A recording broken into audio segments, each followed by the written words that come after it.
Salam əziz və hörmətli dostlar.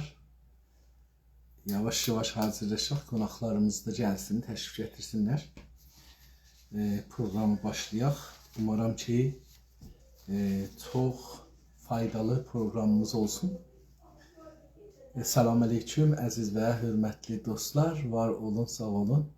Mən çalışıram dostlardan birazını çağırım. Sizlər də əgər bir neçə nəfər çağırsanız hərəz, bu önemli bəhslərimizi millətimizin içine aparmağa çalışarıq və çoxlu adamlar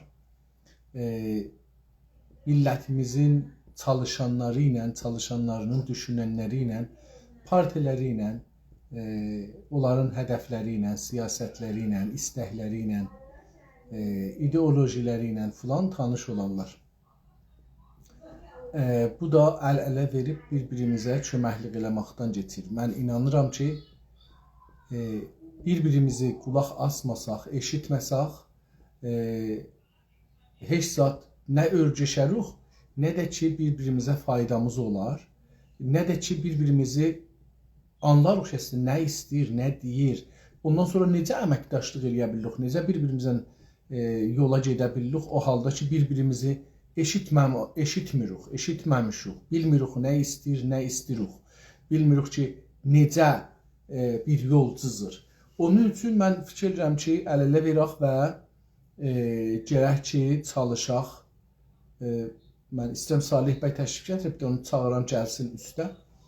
Hələ ki feylən izin vermir. Görək olsa. Hər halda mənim nəzərimə gəlir ki, dostlar, bir-birimizi eşitməliyik, bir-birimizi düşünməliyik ki, yəni əvvəl aram olmalıyıq, rahat olmalıyıq, qulaq asmalıyıq bir-birimizə. Ondan sonra bir-birimizlə qulaq asandan sonra taza bir-birimizi tanıyacağıq. Taza görəcəyik ki, bir-birimizə nə qədər yaxınıq və uzağıq.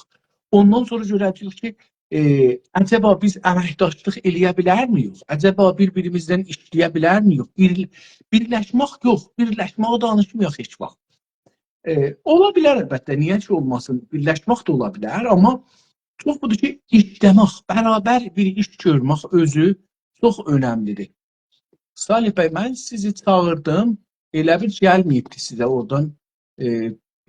Siz də bir görür mənə, əgər eləyə bilsəz bir istək göndərsəz, mən sizi çağırım, təşrif gətirim üstə.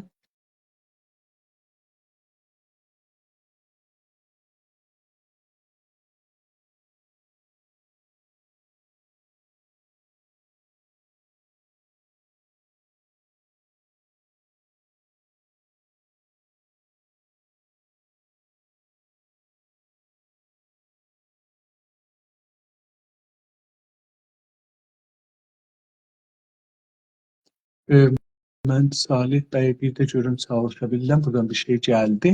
Qəbul elədim. Tamam. Fikir edirəm ki, bu oldu. Oldu və olacaq.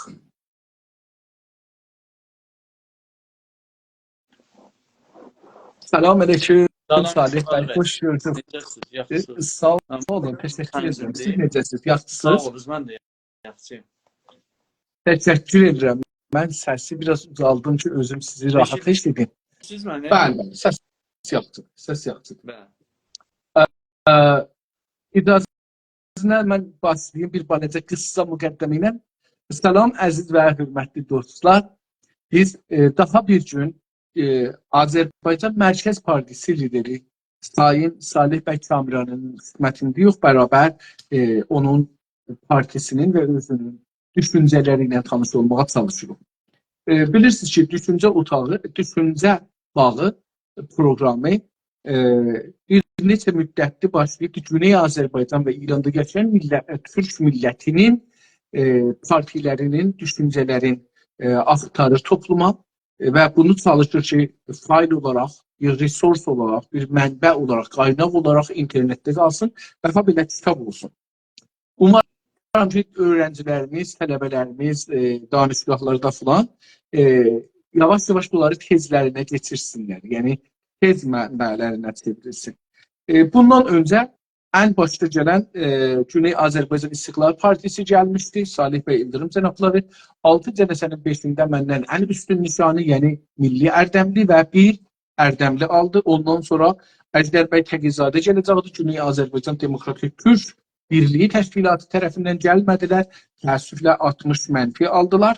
Yunus bəy Şamili Azərbaycan Demokrat Partisi nümayəndəsi olaraq gəldilər və onlar da geçen 6 gündə 5 en üstün unvanı, yani nişanı Milli Ərdəmli ve bir gündə en Ərdəmli aldılar. Ama bu günləri 5-ci gündür ki, Salih bəy Kamranın huzurundayıq. Burada bir gün ortada olmayıblar. Onun için 4-cü gün hesab olur.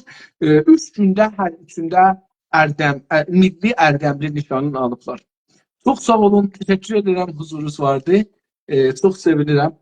Siz buyurun bir selam edin, beraber devam edelim. Salamlar, saygılar hər kəsə, bizi həm burada, həm də sonra ayrı platformlardan, televizyondan izləyənlərin hər tək-təkinə. Biz çalışırıq ki, hərəkətimizdə bir base yaransın. Yəni biraz, əlbəttə bu proqramın müxatəbləri, belə deyək ki, biraz özəl yəni kəsimdir, xəvass üçündür o şeylər demişəm. Onun üçün umum insanlara bəlkə biraz yorucu ola bilər.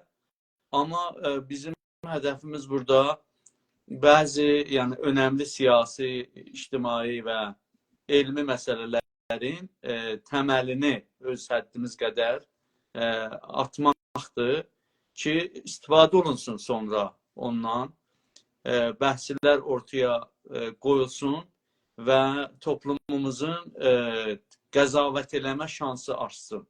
Eyni halda diyalog kültürünü də gücləndirsin. Yəni hədəf bu proqramlardan budur. Çok sağ olun. Teşekkür ederim.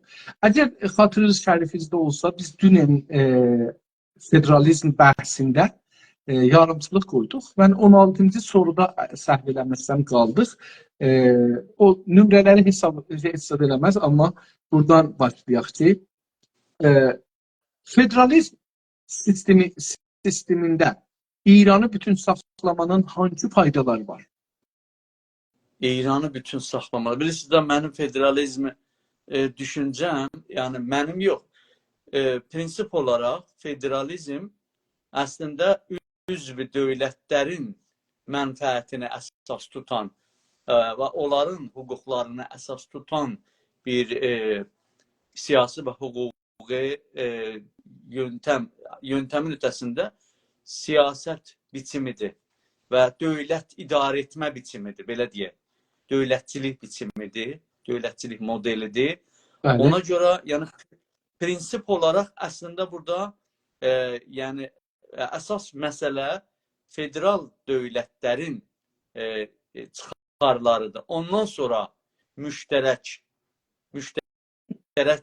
institutun, müştərək qurumun şimdi burada feylən çünki İranda indi bir federal dövlət də yoxdur.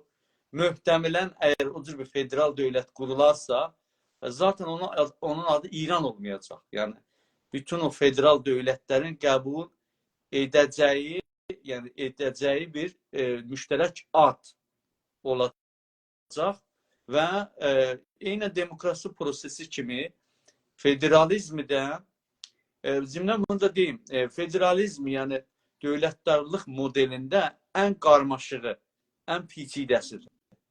Və bürokratik baxımından da biraz qalın və yoğunudur. Həzinəsi var. Profesör David vardı şeydə. Rəhmətə getdi 2 ay bundan qabaq.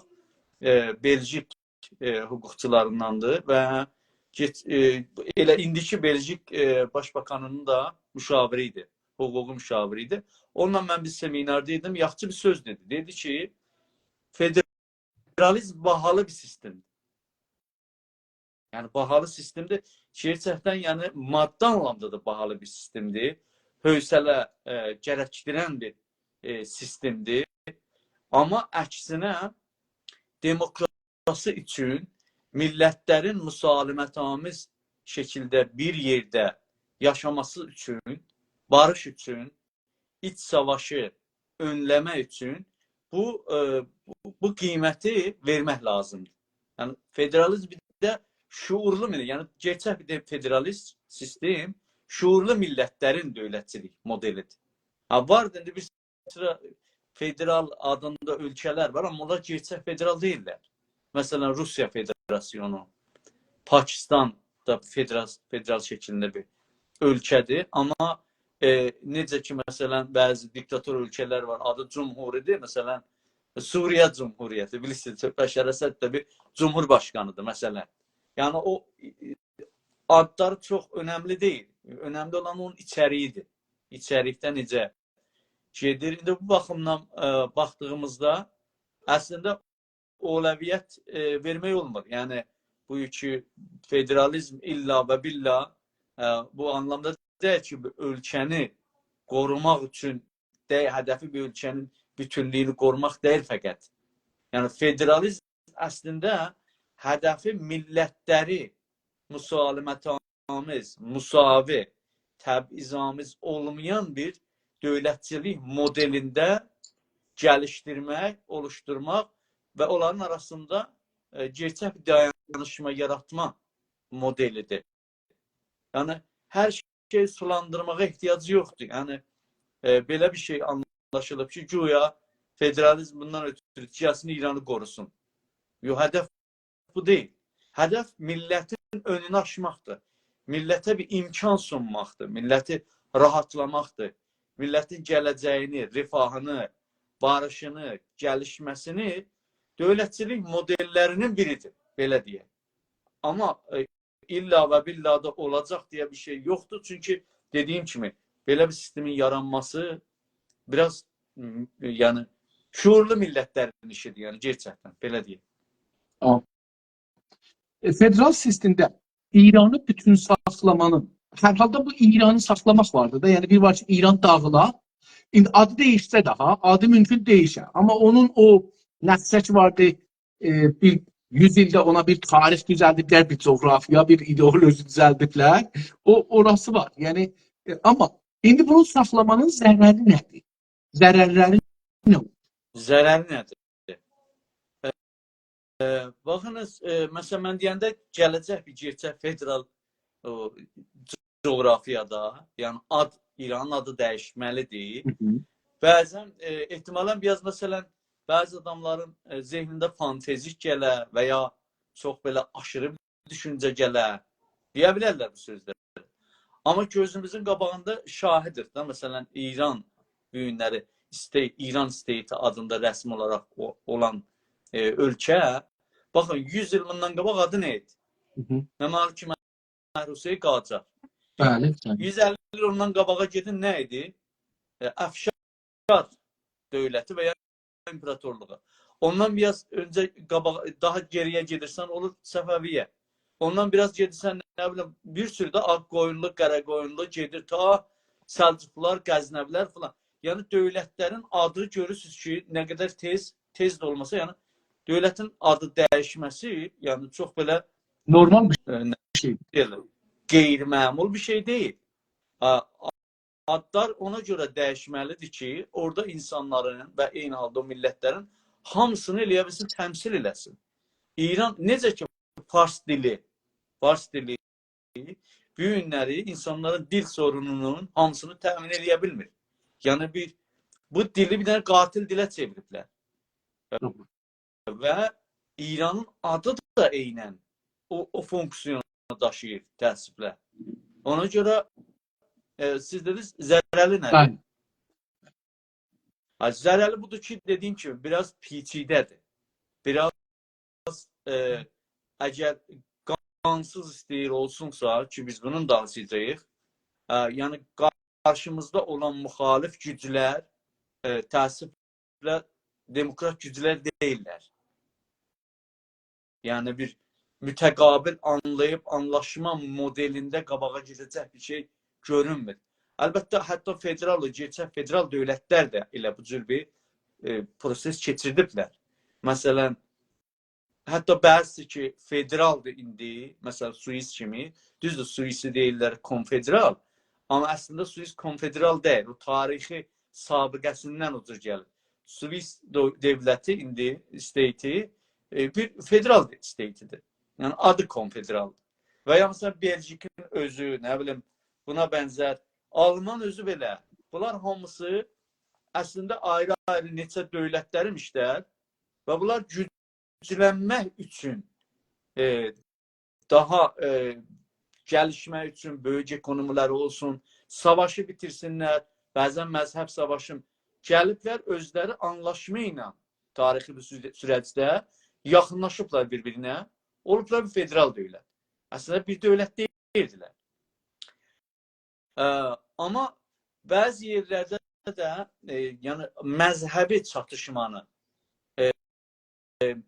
milli çatışmaları, etnik çatışmalarını, davalarını azaltmaq üçün, kontrol eləmək üçün də bu sistemi ortaya çıxardırlar. Bəzən də doğru düzgün, yəni getməyəndə, təpədən bir sistem inşa eləyəndə, əslində federal sistemi, necə cumhuriyyət sistemi o hakim gücün sui-istifadəsinə məruz qalır və əslində bir, necə deyək, sadəcə bir vəsilə olur hakim gücün istəklərini gerçəkləşdirmək üçün. Federalizmdə bəzi ölkələrdə o fonksiyonunu işləyibdir. Məsələn, Rusiya Federasyonunda. Rusiya əslində gəlibdir, bu federal dövlətləri, Tataristan, sonra onlar ayrıldı, o içindəki Tataristan deyiləm. Tataristan, çox da Türk Cumhuriyyətləridir bunlar. Bunlar əslində gəlibdir, işgal eləyibdir, qatıb özünə. Ondan sonra görüb ki, o şəkildə davam etməsi mümkün deyil. Hər halda millətlərin mübarizəsi nəticəsində bir sıra inqilablar, yeni fikirlər, yeni gəlişmələr nəticəsində bir modeli, necə deyək, bir federal sistemi ortaya çıxarıb, amma gerçək federal deyil. Yəni o gerçək federal ki, bütün yəni ixtiyarlar o federal dövlətlərdən qaynaqlanan elə bir şey deyil. Yəni orada da sui-istifadə olunur. Amma yenə müqayisədə düşünün, Rusiya bir diktator ölkədir, federal sistemi var. İran da bir diktator ölkədir, federal sistemi yoxdur. Unitar sistemi var. Amma baxsaq, yəni insafla baxsaq, hangisində insanların durumu yaxşıdır? Yəni hər baxımdan baxsaq. Nə qədər məyyub olsa belə, yenə də yəni bəsit bir, çox millətli bir ölkələrdə bəsit bir sistemdən yenə biraz əlverişlidir. Federal sistemin zərərləri nə ola bilər? Gerçək bir federal olmasa, millətləri genetləşdən bir şəkildə əsir eləyə bilər və millətlərin öz müqəddəratını təyin etməsini əngəlləyə bilər. Sən adı vəsətdə bu söhbətin ortasında dediniz ki, qanla bir şey olmasın. Acaba federalizm İranda qanlı ola bilərmi? Ola bilər. Baxın, məsələn, haran misal verim sizə? İraq bir türlü bir federal sistemdə feylən. Orada hətta o federal şəklinə dönüşməsi üçün, ki, o şəkildə vardı, səncə qan düşmədi mi? Yəni bu 20 il içində çox da qan töküldü. Yəni Əraq həmçinin bir ölkədir, bir state'idir, federal bölümü var, amma çoxlu qanlar da töküldü. İstiqlal da olmadı. Elə o federal üçün də çox qanlar töküldü. O yaranması üçün. Yəni bəzi dostlar deyirlər ki, federalizmdə yəni istiqlala geçsən o qan falan, bəhman bucur olacaq, savaş olacaq. Amma Orta Doğuda, orada federalizm üçün də ola bilər. Hətta belə ondan aşağı belə haqq əldə etmək üçün görürsünüz, yəni bu sistem, bu rejimi götür, o bir rejim gəl, gör nə qədər qan tökülür. Əslində inqilablar yəni qanlı bir sürəc olub da dünyada və özəlliklə Orta Doğuda. Bu təəssüflə bu belədir. Yəni necə ki istiqlalı bir inqilab görürsünüz, federalda da bir inqilab görürsünüz. Əlbəttə ki. Yəni bunlar hətta inqilabın, yəni o normal inqilabın ötəsində bir şeydir. Yəni federalizm və ya istiqlala yetişmək, inqilabın ötəsində bir qurtuluşçu hərəkətdirlər bunlar. Emansipasiyondular. Yəni azad etmə, qurtarma hərəkətləridir, inqilablarıdır. Yəni O birisi inqilablar ki, fəqət istəyir ki, rejimi dəyişdirsin, demokrasi gətirsin. Yəni o var, amma onun yanında ayrı, yəni daha ciddi bir mahiyyəti var. Yəni bu belədir. Yəni bu qurtuluşçu bir hərəkət olduğu üçün yalnız orada siyasi düzəni dəyişdirmir. Federalizmi də və istiqlalda, əlbəttə istiqlalda daha çox fundamentaldır. Bəlkə dövlətin tərkibini, mahiyyətini də dəyişdirir. Dövlətin, yəni sistem siyasinin yox, dövlətin özünün o dövləti düzəldən, dövlət eləyən rüknləri alt-üst eləyir. Ayrı, məsələn, ad, bir inqilabda, siyasi bir inqilabda nə ehtiyac var bir ölkənin adı dəyişdir? Amma bir ölkənin adı ancaq nə vaxt dəyişər? Parçalanar, ayrı bir ölkələrə təbdil olar və ya federal bir ölkələrə təbdil olar. Yeni qurulan yeni o dövləti oluşduran, məsələn, Şurəvidə, diqqət eləsəz, Şurəvi Sovyetlər Birliyi, Sosialist Cumhuriyyətlər Birliyi. Yəni, adını qoymadılar Rusiya, adını qoymadılar, nə bilim, oradakı cumhuriyyətlərin birinin adını. Dövlətdir, amma rəsmi adı ayrı bir şeydir. Görürsünüz, bir xunsa, bir neytral bir ad qoydular ölkənin adına. Düzdür, devam etmədi. Nə yaxşı da devam etmədi. Amma belə şeylər yəni yaşanmış bir şeylərdir. İki cənabız bu misalları vurdu. Mənim zihnimə çox cəlib bir məsələ Kanadadan gəldi. Kanadada neçə şey çox cəlibdir. Dünyada sayısızdır. Biri budur ki, əvvəl federal şəkli, siz buyuran kimi, dövlətlərdən düzəlibdir. Əslində, konfederal deyək, müstəqil 5 dənə, ya əvvəldə 5 dənə, hətta Quebec'in rəhbərliyi ilə Quebec'lər gəliblər 5 dənə, 4 dənə ayrı ölkəyə də deyiblər ki, dövlətə. Gəlin bərabər yığışaq, Amerikanın qabağında, o birisi yerində oldu, güclü olaq. Əvvəl bu 5 dənə gəliblər, yığışıblar, özləri aralarında bir təfahüm ediblər, bir dövlətləşiblər, adını qoyublar. Özdə federal deyil, də biz Kanada federal dövlət demirlər, mesela adı federal deyil, Kanada federalı deyil, elə Kanadadır. Adı hardan seçiblər, cəlib budur, deyirlər ki, o əvvəldəki Avrupalılar gəlirmişlər, Kanadaya düşürmüşlər, gedirmişlər bu kətlərə. Bunların diri ayrıymış, o Avrupalılar baş tapdırmışlar. Onlarla danışanda, hey, onlar deyirmişlər, mesela Kanata. Bunlar da deyirmişlər ki, bu torpaqların adı Kanadadır. Sonra ki, yavaş-yavaş örgəşib, bunlar Kanada deyiblər, bu xaricilər, Avrupalılar. Elə ki, sonra örgəşiblər, bunlar deyiblər ki, kətlərin adı, kəndə, bunlar kənd sözünün yerinə Kanada işlədilər, amma Kanata işlədirlər. Onu götürüblər, bu məmləkətin adı eləyiblər, biri orada. Yəni, Kanadalılar hamısı kətdir də bu hesabına. Əslində kətdir, yəni Kanada kəndi. Bunlar kətdir. Bir dön kəndine. Mesela bir ki, benim kendimin adı Kəlandır. Sizin kendinizin adı o gün buyurdunuz. Göller.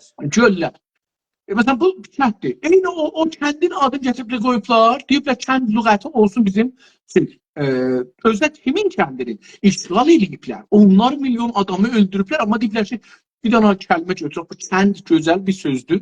Yerel bir sözdür. Götürək qoyaq hamımızın üstünə. Onu deyiblər Kanada. Burada tığ çeviriblər, bizdə də çevirilir. Bir də gəliblər bayraq üstündə, məsələn, deyəblər də adını deyərlər ki, buranın adı, hərə deyər, biri deyər Ontario qoyaq, biri deyər Quebec qoyaq falan. Bunlar iyi olmayıb. Elə deyiblər Kanada qoyaq. Bayrağın da üstündə deyiblər ki, hər kəs deyib ki, olmaz. Deyib ki, baxın, gəlin burada çinar ağacının yarpağını götürək qoyaq. Bir yarpağı, individualizm. Bir dənə yarpağı qoyaq ora, qırmızı yarpaq, xazal düşübdür, vurub düşübdür. Bakın, beləsi bir sistemə yetişiblər.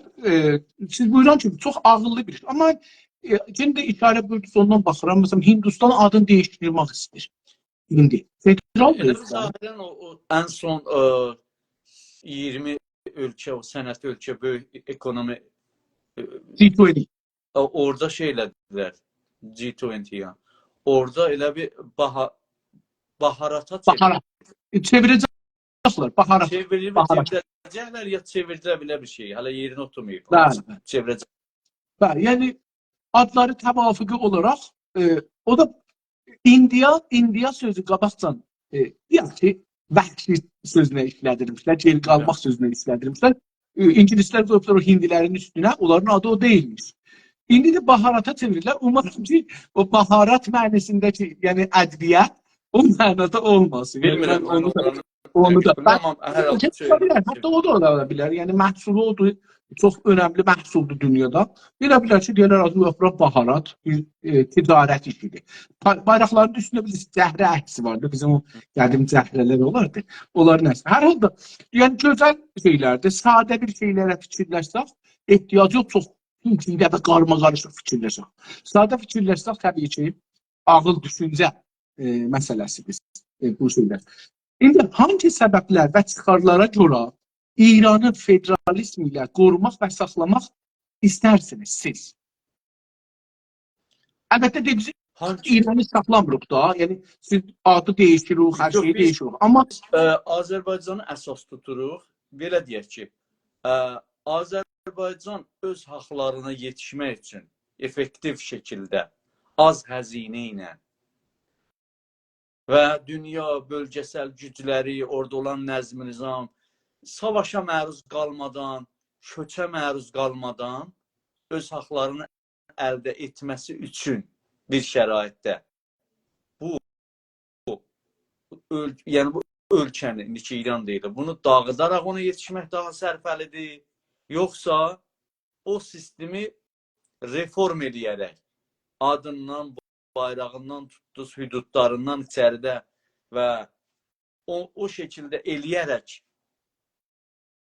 daha yəni yaxşı nəticə yetişmək olar və ya mümkündür, belə deyək də. Hangisi tez mümkündür və ya hangisi daha mümkündür? Mümkünlərə baxırıq da, mümkünlərə. Nəzərə gəlir ki, teorik hesab kitablama deyir ki, federal şəklində daha mümkündür, tez mümkündür və ya xəzinəsi az olar. Teorik əqli bunu deyir, əqli mütarət. Amma bilirsiniz, ora Orta Doğudur. Olaylar bir saniyədə, yəni bir anda alt üst ola bilir. İlla və billah. Mən yəni demək istədiyim budur ki, biz gərək plan A, B ola bizdə. Biz bir planla gedə bilmərik qabağa. Yəni onda bir plan olanda, yəni əslində özümüzü qısıtlayırıq. Federalizmdə planların biridir, mümkünlərin biridir. Doğru.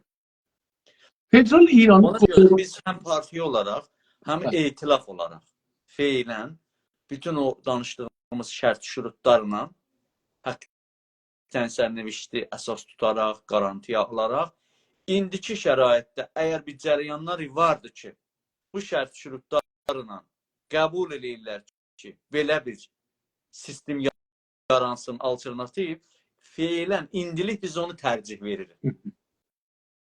Yox, şərtlər dərkərsə. Bu etilafda fəqət türklər var, türk partiyalar var, yoxsa Fars, Ərəb, Kürd, yox, bu etilafda feilən biz, yəni Azərbaycanlılar var, Qaşqay türkləri var, Ərəblər var, Bəluçlar var. Amma gəliş şey olacaq bu, yəni açıqdır çoxalmağa. Yəni bu 4 millət ki, şirkət qatılıbdır bura. 4'ü də indi aşağı yuxarı mən dediyim düşüncədədir. Əslində də elə bu ölkənin əsas millətləridir. Amma buna kimlər girməyibdir? Kürdlər girməyib və farslar girməyib. Zaten farslar özlərinin fars olduğunu qəbul eləmirlər. Amma farslara da, yəni belə deyək də, biz həm baskınımızı artırmalıyıq ki, siz hər halda ayağınızı bir yerə basmalısınız. Yəni farslara əslində bir Paşinyan lazımdır. O tip bir adam lazımdır ki, bunları başa salar ki, göylə getməyin. Yəni bu hər halda bu platformların birini qəbul eləmək zorunda qalacaqlar. Amma biz bəyə demirik İranda, yəni bu İran isteyitinin çoğunluğu bizik. Ən azı nisbi çoğunluğu ilə Azərbaycanlılardır. Madəm çoğunluq bizik, əgər federal olacaqsa federal şəklinə düşəcəksə də biz plan verməliyik. Yox, millətlərin saadəti üçün elə az savaşına, hər kəsin xeyrinə, nəfinə, ayrı-ayrı ölkə olaraq hər kəs dövlətin qursun. Sonra bir məntəqi birləşməkdə, ittihadiyyədə, işbirliyində işimizə davam edərik. Yəni, biz ayrılsaq da göyə getməyəcəyik, bu bölgədəyik də, o millətlərlə yaşamalıyıq. Onun üçün bu hansı modelini sən nəzərdə tutsan, yəni bu doğal olaraq Azərbaycanlıların haqqıdır və vəzifəsidir məncə. Ki, bu planları ortaya qoysun. Biz niyə gözləyək? Kimi özümüzdən üstün, yəni bizdən daha yuxarı karakteri, səviyyəsi, potansiyeli var ki, başqaları plan çizsin və biz ona deyək, bunu biz qəbul edirik, eləmirik. Zaten oyunu biz qurmalıyıq. Madəm sən o optionları rədd edirsən hamısını, fəqət bir optionu tutsan, özün zimli şəkildə deyirsən ki, mən oyunçu deyiləm. Mən yalnız qurulan oyunlara baxaram ki, nəfim olsa qəbul edəcəyəm, olmasa eləməyəcəyəm. O elə bir şey, onda sən özünü o ümdə, böyük və birinci oyuncudan normal bir oyuncuya çevirirsən. Bəlkə sən onu sunmadılar. Onda nə olacaq?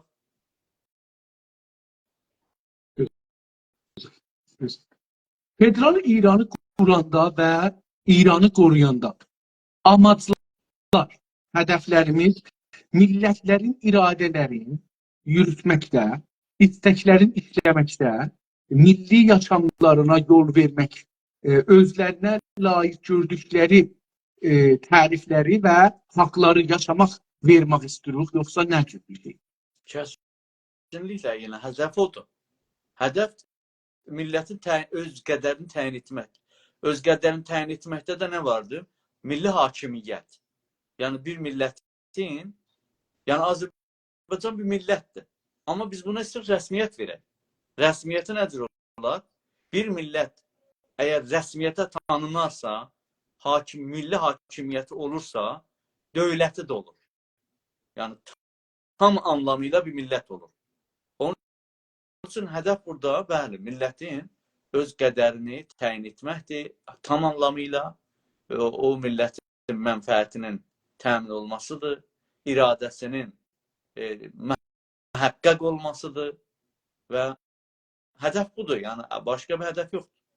Siz buyurdunuz ki, Farslar özlərini qəbul eləmirlər, bunu dünən də danışdıq və zahirən də o zaman ki, siyasi şeylərə qoşulmurlar. Yəni bir dana seçim deyirlər, varımızda biz onun üstünə gedik, o da İran. İndi burada federal sistemin İranda qurulmasına yer və macal istiqlal ilə müqayisədə nə qədər görürsünüz? Yəni, o şəraitdə olar. Güclülər bəhs elədik. Fikir verirəm, bunlara mən suallara cavab verdim. İndiki şərait, yəni beynəlmiləli düzəni də nəzərdə tutaraq, böyük güclərin İranda olan mənfəətlərini. Məsələn, Avropa Birliyi kimi bir güc kəsinliklə orada iç savaş istəmir. Avropa Birliyi kimi bir güc İrandan hər hansı bir çatışma nəticəsində, güvənsizlik nəticəsində qaçqın selini istəmir. Türkiyə də istəmir, Azərbaycan da istəmir. Heç birisi istəmir. Və bunlar bilirlər ki, əgər yəni bir dənə müstəqil dövlət qurmaq indiki şəraitdə, ibtidai sakin, bu savaş olmadan mümkün deyil. Yəni, gerçəkdən də, məsələn, indi İranda deyək ki, biz gedək fəqət istiqlalımızı almaq üçün. Yəni, bu istiqlalı sənlə tartışan, oturub mübahisə edən bir güc yoxdur, yəni, daxil olaraq, hətta beynimləri olaraq. O zaman səndən oturub danışarlar ki, bir, necə deyərlər, əmri mavəqə olar, bir ittifaqlar düşər, iç savaş olur. Yəni, təhcə şey ki, mənim zehnimə gəlir, iç savaşdır. Əslində, bunlar olmamalıdır ya, millətlər oturub öz iradəsi, amma bu şərait yoxdur. Çekinen Slovak kimidir, bunlar oturdular, ayrıldılar, məntiqə ayrıldılar, savaşsız, qansız ayrıldılar. Amma Yugoslaviya o cür olmadı yani. Adamlar öldü, qətlamlar oldu. Nəticə eynidir. Amma biri savaşla, soyqırımla, biri də məntiqlə referendumuna. Federalizmə də eyni gedər. Getməz mi? Federalizmə də eyni gedər. Madem federalizmi qəbul eləyə bilməyən güclər hələ indiki şəraiti mən deyirəm. Bu necə istiqlalı necə qəbul elər? Amma bu prosesdir da bir dənə. Məsələn, bir şey istəyirsən ki, adam özü belə bir şey istəyir qəbul eləsin. Bu biraz zaman alır. Həzm eləməsi zaman alır. Bir yeməyi yersən onun həzm eləməsi zaman alır. Yəni müxalif gücləri haqq təyin sərnəviş doğrultusuna çəkmək üçün biraz da taktik lazımdır, biraz da zaman lazımdır, şərait lazımdır, imkanlar lazımdır və yavaş-yavaş hərəkət eləmək lazımdır. Yəni sürəti çoxaldarsansa, əlbəttə ki, o savaş çıxacaq da. İndi İranda bir savaş çıxmağın bizim millətimiz üçün, yəni gerçəkdən, deyək orada bir savaş çıxır. Bizim millətimiz zərər görəcək ya görməyəcək? Hər halda bu savaş çıxılı görür. Mənim şəxsi nəzərimə baxsam. Hər halda yox. Ucur deyil, İnsaf Əli bəy. Mən indi buradan baxanda deyirəm ki, federalizm də ola, istiqlal da ola, orada bir belə qarışıq da ola, inqilab kimi. Yəni 57 inqilabı kimi, ha? Mən orada bir qan tökülməsi görürəm. Yəni başqa bir oradan bir çıxış yolu görmürəm. Hətta mənim nəzərimdə məsələn Əraqda siz bu işarə elədiniz də, o belə federalı qəbul edəndən sonra Kürdlə, Ərəblə, Türklərin arasında o birislərin dava çıxdı. Hələ ora qəbul edilmişdi. Hələ bitməyib. Bəli. İstə mən dedim ki, mən Azərbaycan deyim, İran torpaqlarındadır və bunu görürəm, yəni görmürəm deyil. Baxın bir, İnsaf Əli bəy, mən bu dediyim formullar, fikirlər hamısı indiyədir, ha. O şəraitdə biz bilmirik nə şərtlər yaranacaq.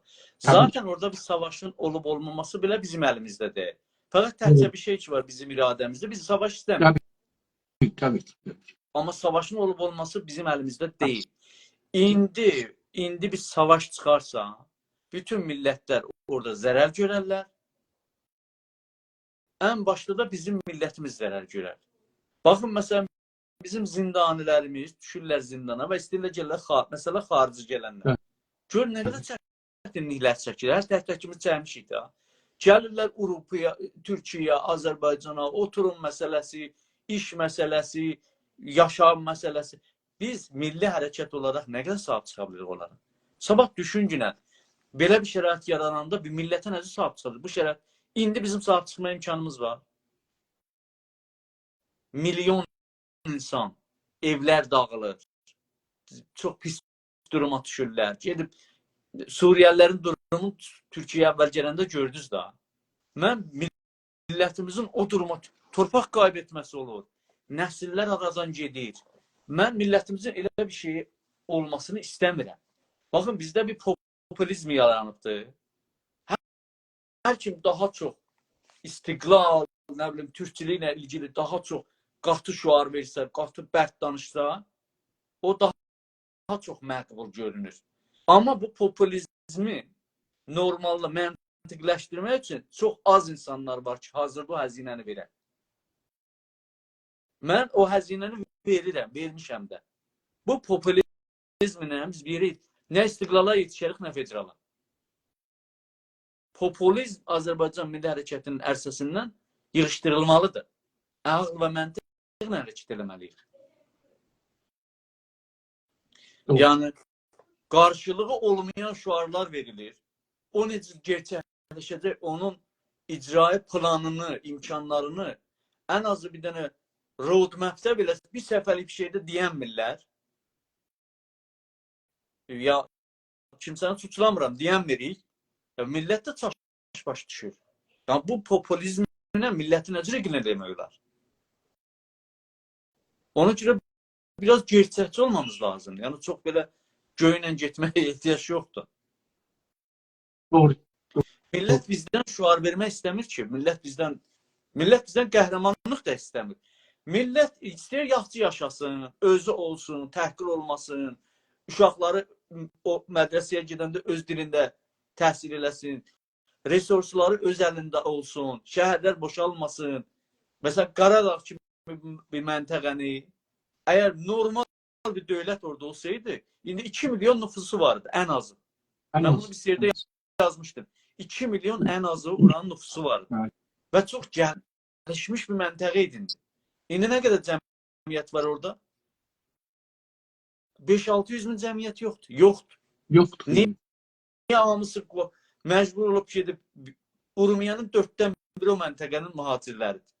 Təbrizin bilmirəm indi nə qədər, bəlkə də yarısı. Təbrizin yarısından çoxu xeyr, fikirəm ki 90%, 95%. Muğanın, Parsabadın belə şəhrinin özünün çoxu. Ərz edeyim xidmətçiyə. Tehranda əslən məhəllələr var, elə Qəradağlardır. O xaç şeydən həmən nədir, ağ torpaq falan. Mən o seçkilərə girəndə özüm gördüm ki, necə. Niyə gediblər ora? Niyə Qaradağ mədən var, dünyanın ən yaxşı yerində, nə bilim, Allah hər şeyi verib də, insanları çalışqan, bir təbiz, istemarı bir siyasət nəticəsində. Yəni bu misalı götürək Azərbaycan nüfusu bölgələrinədir. Yəni bütün Azərbaycan nəhayətdə belə olur. İnsanlar da artıq bunun olmasını, savaş istəmirlər. İnsanlar daha ayrı bir macəra, ayrı bir qarqışa istəmirlər ki, o gəlib təhmil olsa bizə, o ayrı məsələ. Onda da nə imkanın var, sən vətənindən difə eləyəcəksən. O ayrı bir məsələ. Amma plansızlıq, sirfən milləti bir plansızlığa, bir populizmə, şuarçılığa da qurban vermək olmaz. Yəni biraz, bir də hər hərəkətin özünün də bir mərhələləri var da. Bu hərəkət yarananda əvvəldə elə ehtiyacı vardı, romantizmə ehtiyacı vardı. Romantik milliyyətçiliyə ehtiyacı vardı. Şeirə, ədəbiyyata, yəni romantizm anlamında. Yəni şuara daha çox ehtiyacı vardı. Şura ehtiyacı vardı. İndi tamamilə də qırağa qoymuruq biz. Amma onlar ki, siyasətlə məşğuldular. Siyasətlə məşğul olanlar artıq da şuura doğru, şuuru gücləndirməlidirlər. Bu məsələdən biz zərər görürük. Amma vəziyyətimiz çox da, Türkiyədə demişkən, çox da fəna deyil. Yəni yavaş-yavaş biz də hərəkət olaraq yəni gedir, o çərk dönür. Evet, tabii ki. İndi biz dünənlər istiqlalın müxaliflərindən danışdıq. Bu günləri federalizmin müxalifləri hangi güclər federalizmlə müxalifdirlər? Hangi güclər? Hətta düşüncələr və güclər. İrançı güclər, İran şəhrisidir, rejim Cumhurbaşqanının özüdür. Ərz edeyim xidmətçisə, o qatı məzhəbi şiyyəçilərdir. Onlar da zaten yəni şiyyəçilikdən əsas söyləmi onu bilirlər və onun dışında olan şeyi qəbul eləmirlər, rədd edirlər. Hələ işin bilmirlər, nova federalizmə falana yetişmir. Yəni tamamilə millətlər məsələsi ilə müxalifət edirlər. Aşağı yuxarı bəllidir, yəni mərkəziyyətçi güclər, hakim və qeyri-hakim. Hakim gücdə iki yenə bölünür də, bir vilayə cərəyan, bir də İran şəhridir. Yəni Cumhurbaşqanının iki qolu var. Vilayə cərəyandır, bir də İran şəhri cərəyanı. Xaricdə də yenə İran şəhri var da, vilayə yox da, İran şəhərlər var. Bunlar hamısı federalizmlə müxalifdirlər. Bir sıra cərəyanlar var ki, onlar çalışırlar ki, şəraiti biraz yəni gerçəkçi rəftarlar eləyələr, mərkəzli. Farsda deyirlər, Ruzuman Farsda deyirlər, amma mərkəz sayılırlar. Mesela Şərif Mədarı kimi bu tip insanlar. Bunların da dünən bəhs elədik, federal planları, düşüncələri mübhəmdir. Mübhəmdir. Mən çox müxalif, prinsipal olaraq müxalif görmürəm. Amma düşüncələri istiqlalına kəsinliklə müxalifdirlər. Federalizmlə prinsip olaraq, fikir olaraq müxalif deyirlər, amma sunduqları federal projesi, federal fikri, düşüncəsi çox mübhəmdir. Yəni, ya bilərək mübhəmləşdiriblər, ya bəzən də düşüncə ilə o həddədir. O da o gerçək bir federal düşüncənin, sistemin ortaya çıxmasına əngəl yaradır. Bir də federal düşüncənin tanınması bir imkan kimi millətin önünə gəlməsi üçün millətlər hərəkətində də tam o istiqlalçı cərəyanlar, onlar da müxalifdirlər. Yəni, bir müxalifdə olardı. Teşekkürler. Federalizm bir siyasi, uluslar arası ve hukuki bir milli hak mıdır? Yoksa bir idare sisteminin seçimi ve davtelebanedir? Federalizm hak değil. Federalizm hak değil. Federalizmin fondasyonu, yani araştırdığımızda ki, tamam federalizm deyilir. Nəhayətdə federalizm bir dövlət modelidir. Dövlətləşdirmə modelidir.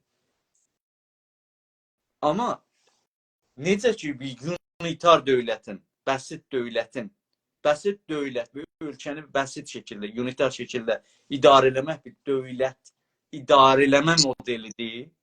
Federalizm də bir dövlət idarə eləmə modelidir. Amma haqq olaraq direkt bir haqq deyə bir şey yox. Haqq deyil. Hətta istiqlal da hüquqi olaraq direkt bir haqq deyil. Amma fəlsəfi düşüncə olaraq haqdır. İstiqlal çox zati bir haqdır. Ki, o zati haqqa dərəcələrdir. Yəni, bir millətin haqqının tam anlamıyla istihqaqıdır.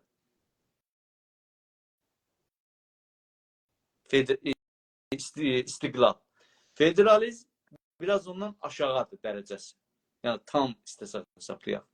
Ancaq hər ikisinin də nəhayətən, hətta unitar sistemin də kökü yenə haqq təyin sərnişdə. Yəni, haqq təyin sərnişd unitar sistemə də şey olur. Yəni, əsasını oluşturur. Yəni, əsli bunadır ki, bütün millətlər, indi qalır, millət özünü nə cür tərifləyə bilər, nə cür ortaya qoya bilər. Bütün millətlər, bütün resurslarına özü sahib çıxmalıdır.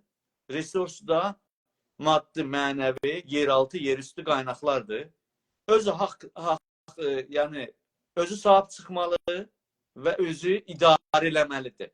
Bunu idarə eləmək üçün də ya bunun unitar şəklində eləyəcək, ya federal şəklində, ya qeyri-mütəmərkiz, ya müstəqillik şəklində.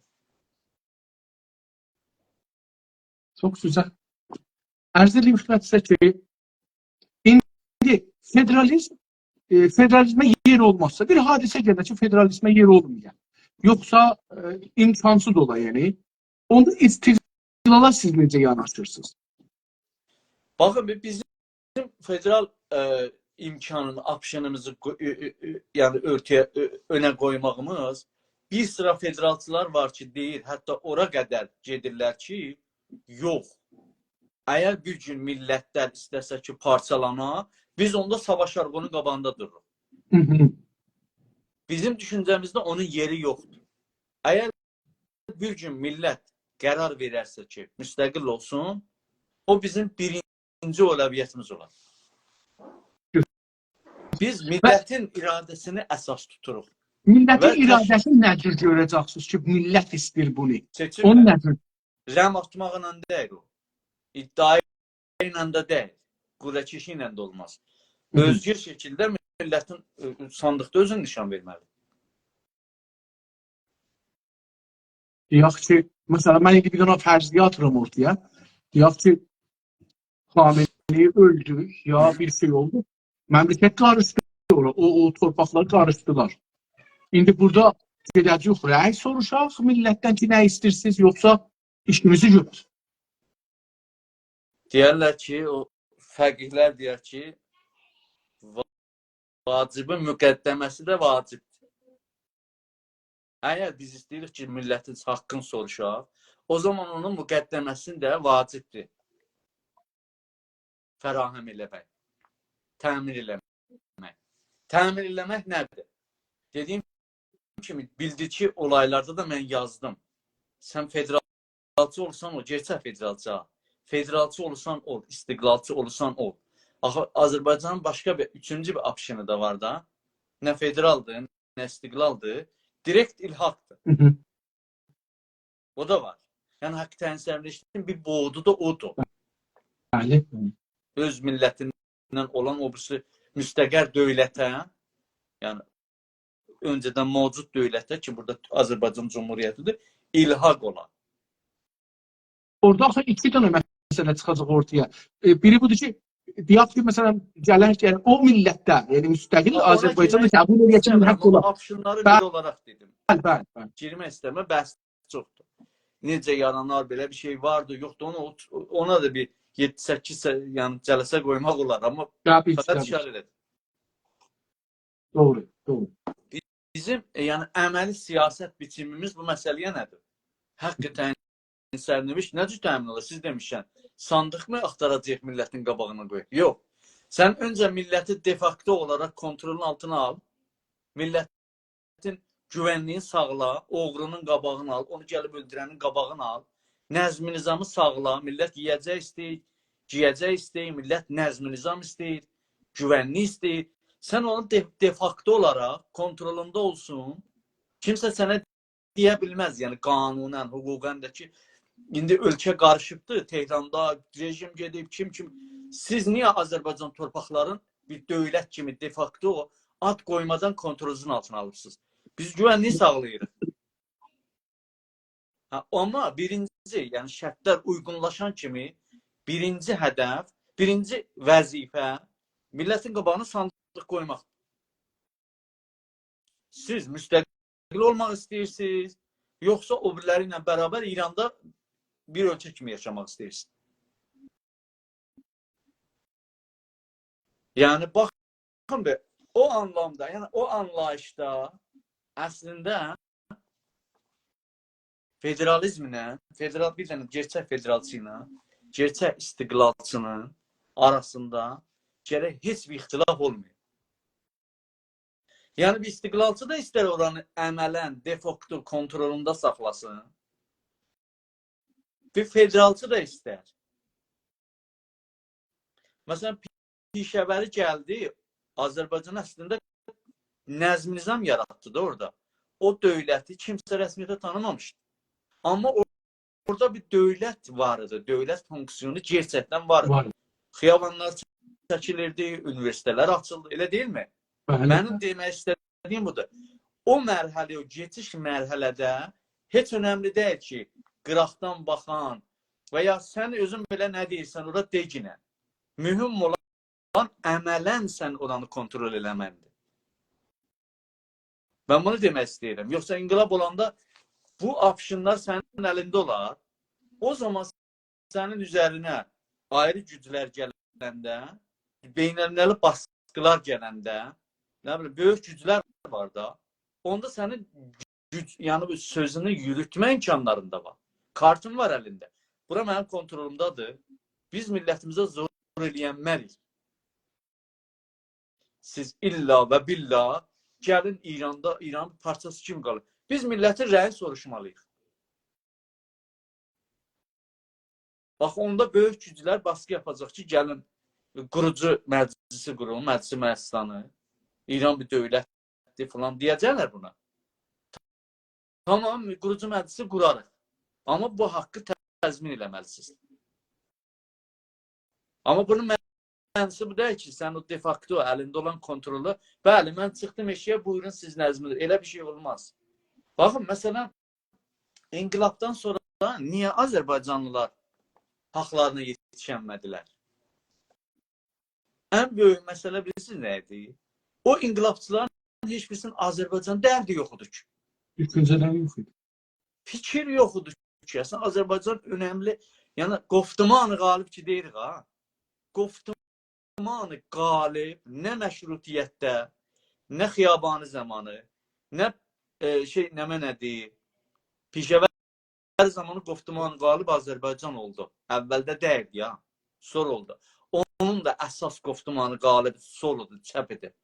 Yəni soldan Azərbaycana yetişirdi. Azərbaycandan sola yetişmirdi. Qoftumanı qalib deyildi. Özümüzü allatmayaq. Sonra bu 57-ci inqilab oldu. Onda da yəni inqilab eləyənlər kimdir? Ya müxtəlif solçulardır, fədaisi, nə bilim, Tudisi falan. Bunların çoxu da Türk Azərbaycanlı idi. Ya da məzhəbi teyfələri. Da bunun dışında ayrı gücü yoxdur ki. Bunların hangisinin dərdi Azərbaycanlı gerçəkdə? Yazıları, pozuları, hədəfləri, qayələri, bugün bizim bəhs elədiyimiz kimi. Mən qəzavət eləmirəm, ha, o tavsif eləyirəm. Olan şey deyirəm. Yaxşı. Əgər indi bu günləri bizim bəhs elədiyimiz kimi bu milli fəallarımız ki 30 ildir yazırlar, pozurlar, zindana düşürlər. İnsaf Əli bəy, sizin o içməyizə mənə çox şey eləyiblər. Suallar gəlib. İnsaf Əli bəy canlı yayında mən də dedim ki, İnsaf Əli bəylə mən açıq təbiət baxmayın. Burada kamera göstərir. Biraz yaşlanmışıq. Su içmək, nə bilim, vitamin C içmək falan ki, o şey saxlamaq üçün. Bu zəncəfildir. Mənimki zəncəfildir. Mən izləmişəm. Düzgün axtarsaz, mən indi sizdən bir gün öncə, yəni sizin müsahibət başlamadan bir gün öncə çox pis mərizlənmişdim. Əslən dura bilmirdim, hərəkət edə bilmirdim. Bizim bu qədim sünnətli şeylər gəldilər, dedilər ki, xüsusən Türkiyədə bir-iki nəfər var, yaxşı dava dərman deyir. Dedilər, bir girdəkanı kökün südün içinə qeynədin. O tez aradan aparır. Bir də bu elə zəncəfili tövkünə, balıqla qat, onu iç. Onu içəndə şey eləmirəm, isti-isti, içəndə öskürmürəm. Onu içməyəndə öskürmə gəlib qoymur. İçəndə devam etmək olmaz. Yəni mən ona görə dedim ki, mənə çoxlu suallar verənlər var sosial şəbəkələrdən. Bilirdim. Əlbəttə sizin televizyondan yaydığımız üçün mənə irad tutub. Bəli. Mən də onu sizdən soruşdum ki, açıqlama olsun ki, bəzi. Yox, çox yaxşı işləyordunuz. Mən də bunu fikir edirdim ki, adamlar deyərlər dinləmək için. Fikrinə ərziş qayırıq. Yəni o iradı. Peki ona görə cavab verirdik. Tabii ki. Ona görə biz də onların sorularına, o concern ingiliscə deyirlər, yaramçılıqlarına cavab veririk ki, qəziyə belə, bəli. Odur, buyurun. İndi 30 illik yeni fazında bir hərəkət var. Azərbaycan və türkçülük hərəkəti əsasında. Qalib qoftuman budur. Və hətta bu qoftuman artıq da Azərbaycan ki, tərifləmişdilər. Başqaları tərəfindən təriflənən Azərbaycan qalibini sındırdı. Sındırıbdır, bəli, çoxdan. Bu günləri Azərbaycan və türkçülük qalibində, yəni hakim deməyək, qalib qoftumanı dilə gətirməsələr də, onun məcburiyyətində siyasət yürütmə məcburiyyətində qalıblar. Doğru. Və biz görürük bunu. Ona görə qabaqki təcrübələrimizlə indiki durumumuz və təcrübələrimiz tamamilə fərqli, yəni öngörmək olar fərqli olacaq. Ancaq biz bunları əməli imkanları yazmalıyıq, tartışmalıyıq. İnsanlarımız, siyasi güclərimiz, partiyaların içində hazırlıq yaransın. Doğru. Yəni o cür bir inqilab olanda, elə bir şərait yarananda biz nə ilə məşğul olacağıq? Bizim millət və ya bəzi şeylər, nə bilim, vuruşmaqla məşğul olacaq, dükanları, pəncərələri sındırmaqla məşğul olacaq. Yox, nəzm nizam yaratmaqla məşğul olmalıyıq biz. Öz hökumət modelimizi bir an öncə, yəni boşluqları doldurmaqla. Yəni baxmadan ki, hələ 2 il sonra, 3 il sonra, 5 il sonra beynəlməli güclər nə deyəcək, kim nə deyəcək, biz öz nəzm nizamımızı yaratmaq məcburiyyətindəyik və vəzifəmizdir. Ondadır ki, bu bəhslər əhəmiyyət tapacaq, məncə, daha çox. Doğru buyurursunuz. Yəni mən də baxıram edirsiniz deyə bir zaman var idi Azəri və Azərabadiqan deyə bizə şey yaradırdılar, hüviyyət, kimlik, vətən və İran başda. Amma indi məsələn bizim millətimiz Azərbaycan, Türk bundan sonra bir şey demir. Yəni bu çox önəmli bir qavramdır ki, yəni dəyişibdir. O qoftuman dəyişibdir, bu vaqiyyətdir. Çox sağ olun, təşəkkür edirəm. Bu bölümü də qutaraq. Biz biraz, yəni bir-iki gün öncə vətənin haqqında danışmışdıq. Bu günlər üçün vətən Daşın da haqlarını danışaq. Yox, onun üçün biraz da qeydaq vətəndən danışaq. Bir 5-6 dana da burada yenə də qızırsın 10 dana soru soruşacağam. Tüm cavab vermişsin. Qıssa da versək bunları məncə kifayət elər. Vətən nədir? Vətənin fikrini biz mən təriflədim. Vətən bir ədəbi məfhumdur. Vətən bir siyasi məfhumdur. Vətən bir fəlsəfi məfhumdur. Vətən bir coğrafiyadır. Amma vətən bir hüquqi qavram deyil. Çünki hüquq dövlət anlamında isteyiti tanıyır. Və sonra onun təqsim bəndiləri var da bilirsiniz. İsteyitin və əslində yəni unitarlarda olur ustan falan. O birlərində də federal dövlətlər yenə o cütdə. Yəni amma vətən insanların doğulduğu, böyüdüyü, orayla və eyni halda vətən tarixdir. O millətin tarixidir. Vətən eyni halda o millətin oradakı sirvətləridir. Torpağıdır. Torpaq dediyində orada nə varsa, onun üstündəki havadır və sulardır. Yəni dənizdə varsa sular. Dənizdən, dəryəçadan və eyni halda mənəvi varlıqlar, muzikdir, ondan sonra dansıdır. Bunlar da mənəvi. Bunların hamısı olur vətəndə. Vətən haradır onda? Onun hududu suğuru haradır? Yox. Öyle vətən haradır? Mesela bizim ədəbiyyatda var, qədimdən deyirlər ki, harda rahatsan ora vətəndir, hara nə bilim sevərsən. Məzhəbdə də deyir ki, harada desən 10 gün qalıram, ora vətən hesab olur. Ola bilsən necədir? Onlar çox vətəni tərif eləməyə yetərli bir şeylər deyil. İnsanlar, bilirsən, zərbül məsələlər arası bir ictimai, yəni onun özünə görə mütəxəssisi var da bilirsiniz. İctimai zərurətlərdən, təcrübələrdən, təkrarlanmış əməllərdən ortaya çıxır, ürf yaradır və ürfün əsasında o ürfü yansıtmaq üçün, tavsif eləmək üçün şeylər ortaya çıxır. Atasözləri. Amma lüzumən o atasözləri hər şəraitdə, hər zamanda yəni düz çıxa və ya hətta indi dərdimizə dəyə o anlamda deyil. Amma indi biz yeni, modern çağda yaşayırıq. Modern anlayışla vətənə baxmaq məcburiyyətindəyik. Vətən bizim üçün Azərbaycandır. Güney Azərbaycan. Rəsmi, yəni siyasi anlamda. Onun şəhərləri dedik, mən demişəm da hardan haraya biz vətən deyirik.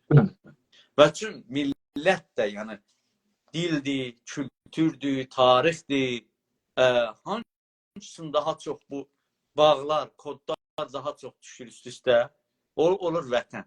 Onun vətənin anlayışı, rəsmi siyasi coğrafiyaları da aşa bilər. Bir dana çox xüsusi bir şey soruşum, istərsiz cavab verməyin yəni.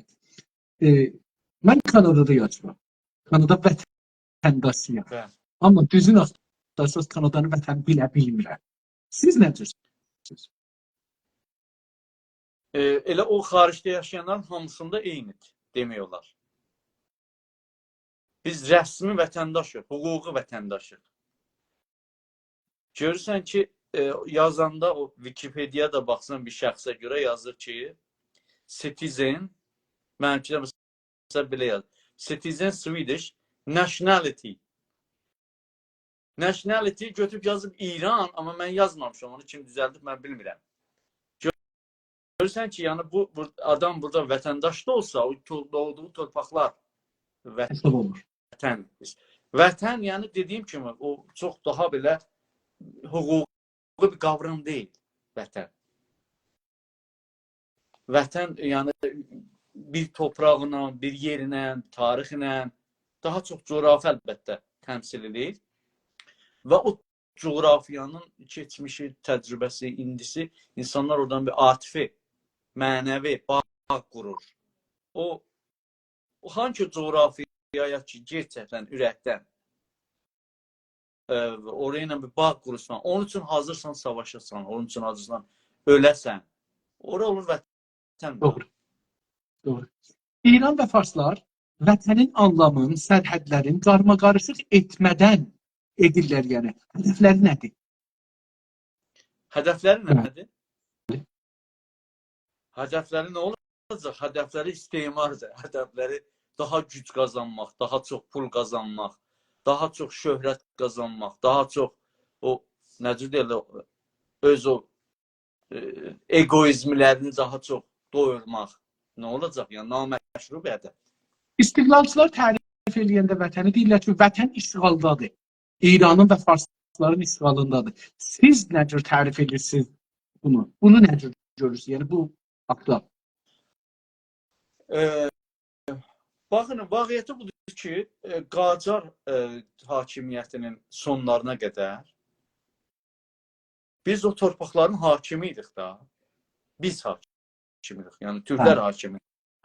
Ondan sonra da ilk təşəbbüs Xiyabanı tərəfindən olur. Yenə də Türk hakimi gəlir onu bastırır.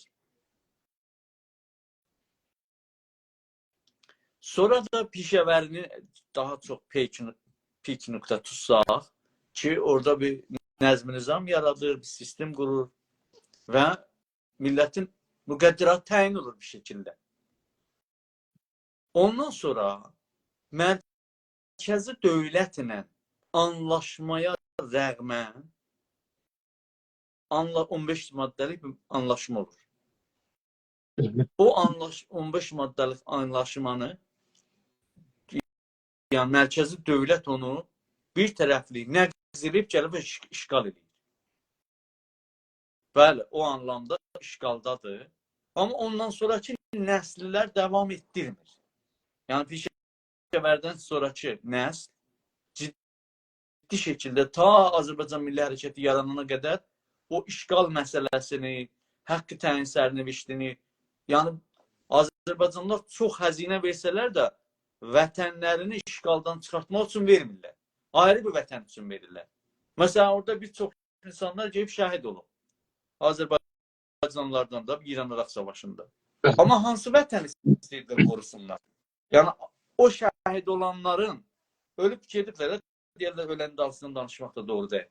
Amma biz burada bir şey təhlil edirik də. Gerçəkdən, məsələn, əhərdə bizim tanışlardan da var, famililərdən də var, tanıdığımız çoxları var. Bizim kəlamdan da var, bizim kəlamdan var. Yox. Bunların gerçəkdən o ölənlərin hansının Azərbaycan dərdi vardır. Hansısı Azərbaycan üçün gedib ölüb? Heç birisini. Hə, onun günahı idi Azərbaycan dərdi olmasın? Yox, günahı deyildi. Qalib düşüncə nə idi? Qalib qoftaman nə idi? Yəni 18 yaşında biri gedib sərbaz gedib və ya orduya girib. Yəni onlar siyasi adamlar deyirlər ki, qalib düşüncə nədir onu götürəcək də. Yəni mən onları günahlandırmaqdır. Amma tavsif eləmək üçün istəyirəm deyəm ki, o zaman vətən anlayışı qalib düşüncə, Azərbaycan vətən olaraq qalib düşüncə siyasi, planlaşmış, çalışılmış bir düşüncə deyildi. Yəni klasik anlamında Azərbaycan orada-burada hərənin şəxsi bir anlayışlarıdır. İran düşüncəsi qalib düşüncə və nəzm mövcud olmuşdur da bu 100 ilin 100 ildə deyirik, bu 100 ilin ilə 30 ilini biz qət eləmişik də Milli Hərəkət çıxanda. Bir həddə, bir ölçüdə eləmişik.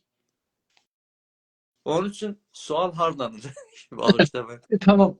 Orada dedim ki, yəni niyə bunlar vətənin, yəni İran və farslar desaq da bu sistem vətənin həm sərhədlərin, mərzilərin, həm də ki vətən anlamın qarmaqarışıq edirlər. Niyə? Vətənləri genişləndirmək istəyirlər. Vətənin bir boğdu da mənəvidir da.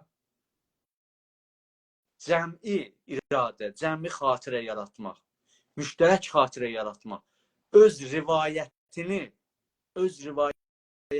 ürətib, beyinlərə soxub, o şəkildə də, yəni bir yeri işğal eləmək üçün yalnız torpaqlar işğal olmur ki, beyinlər də işğal olur. Və onu vətənini genişləndirmək üçün onu bir düşüncəsi, ideolojisi əsasında müqəddəs bir vəziyyətə gətirir.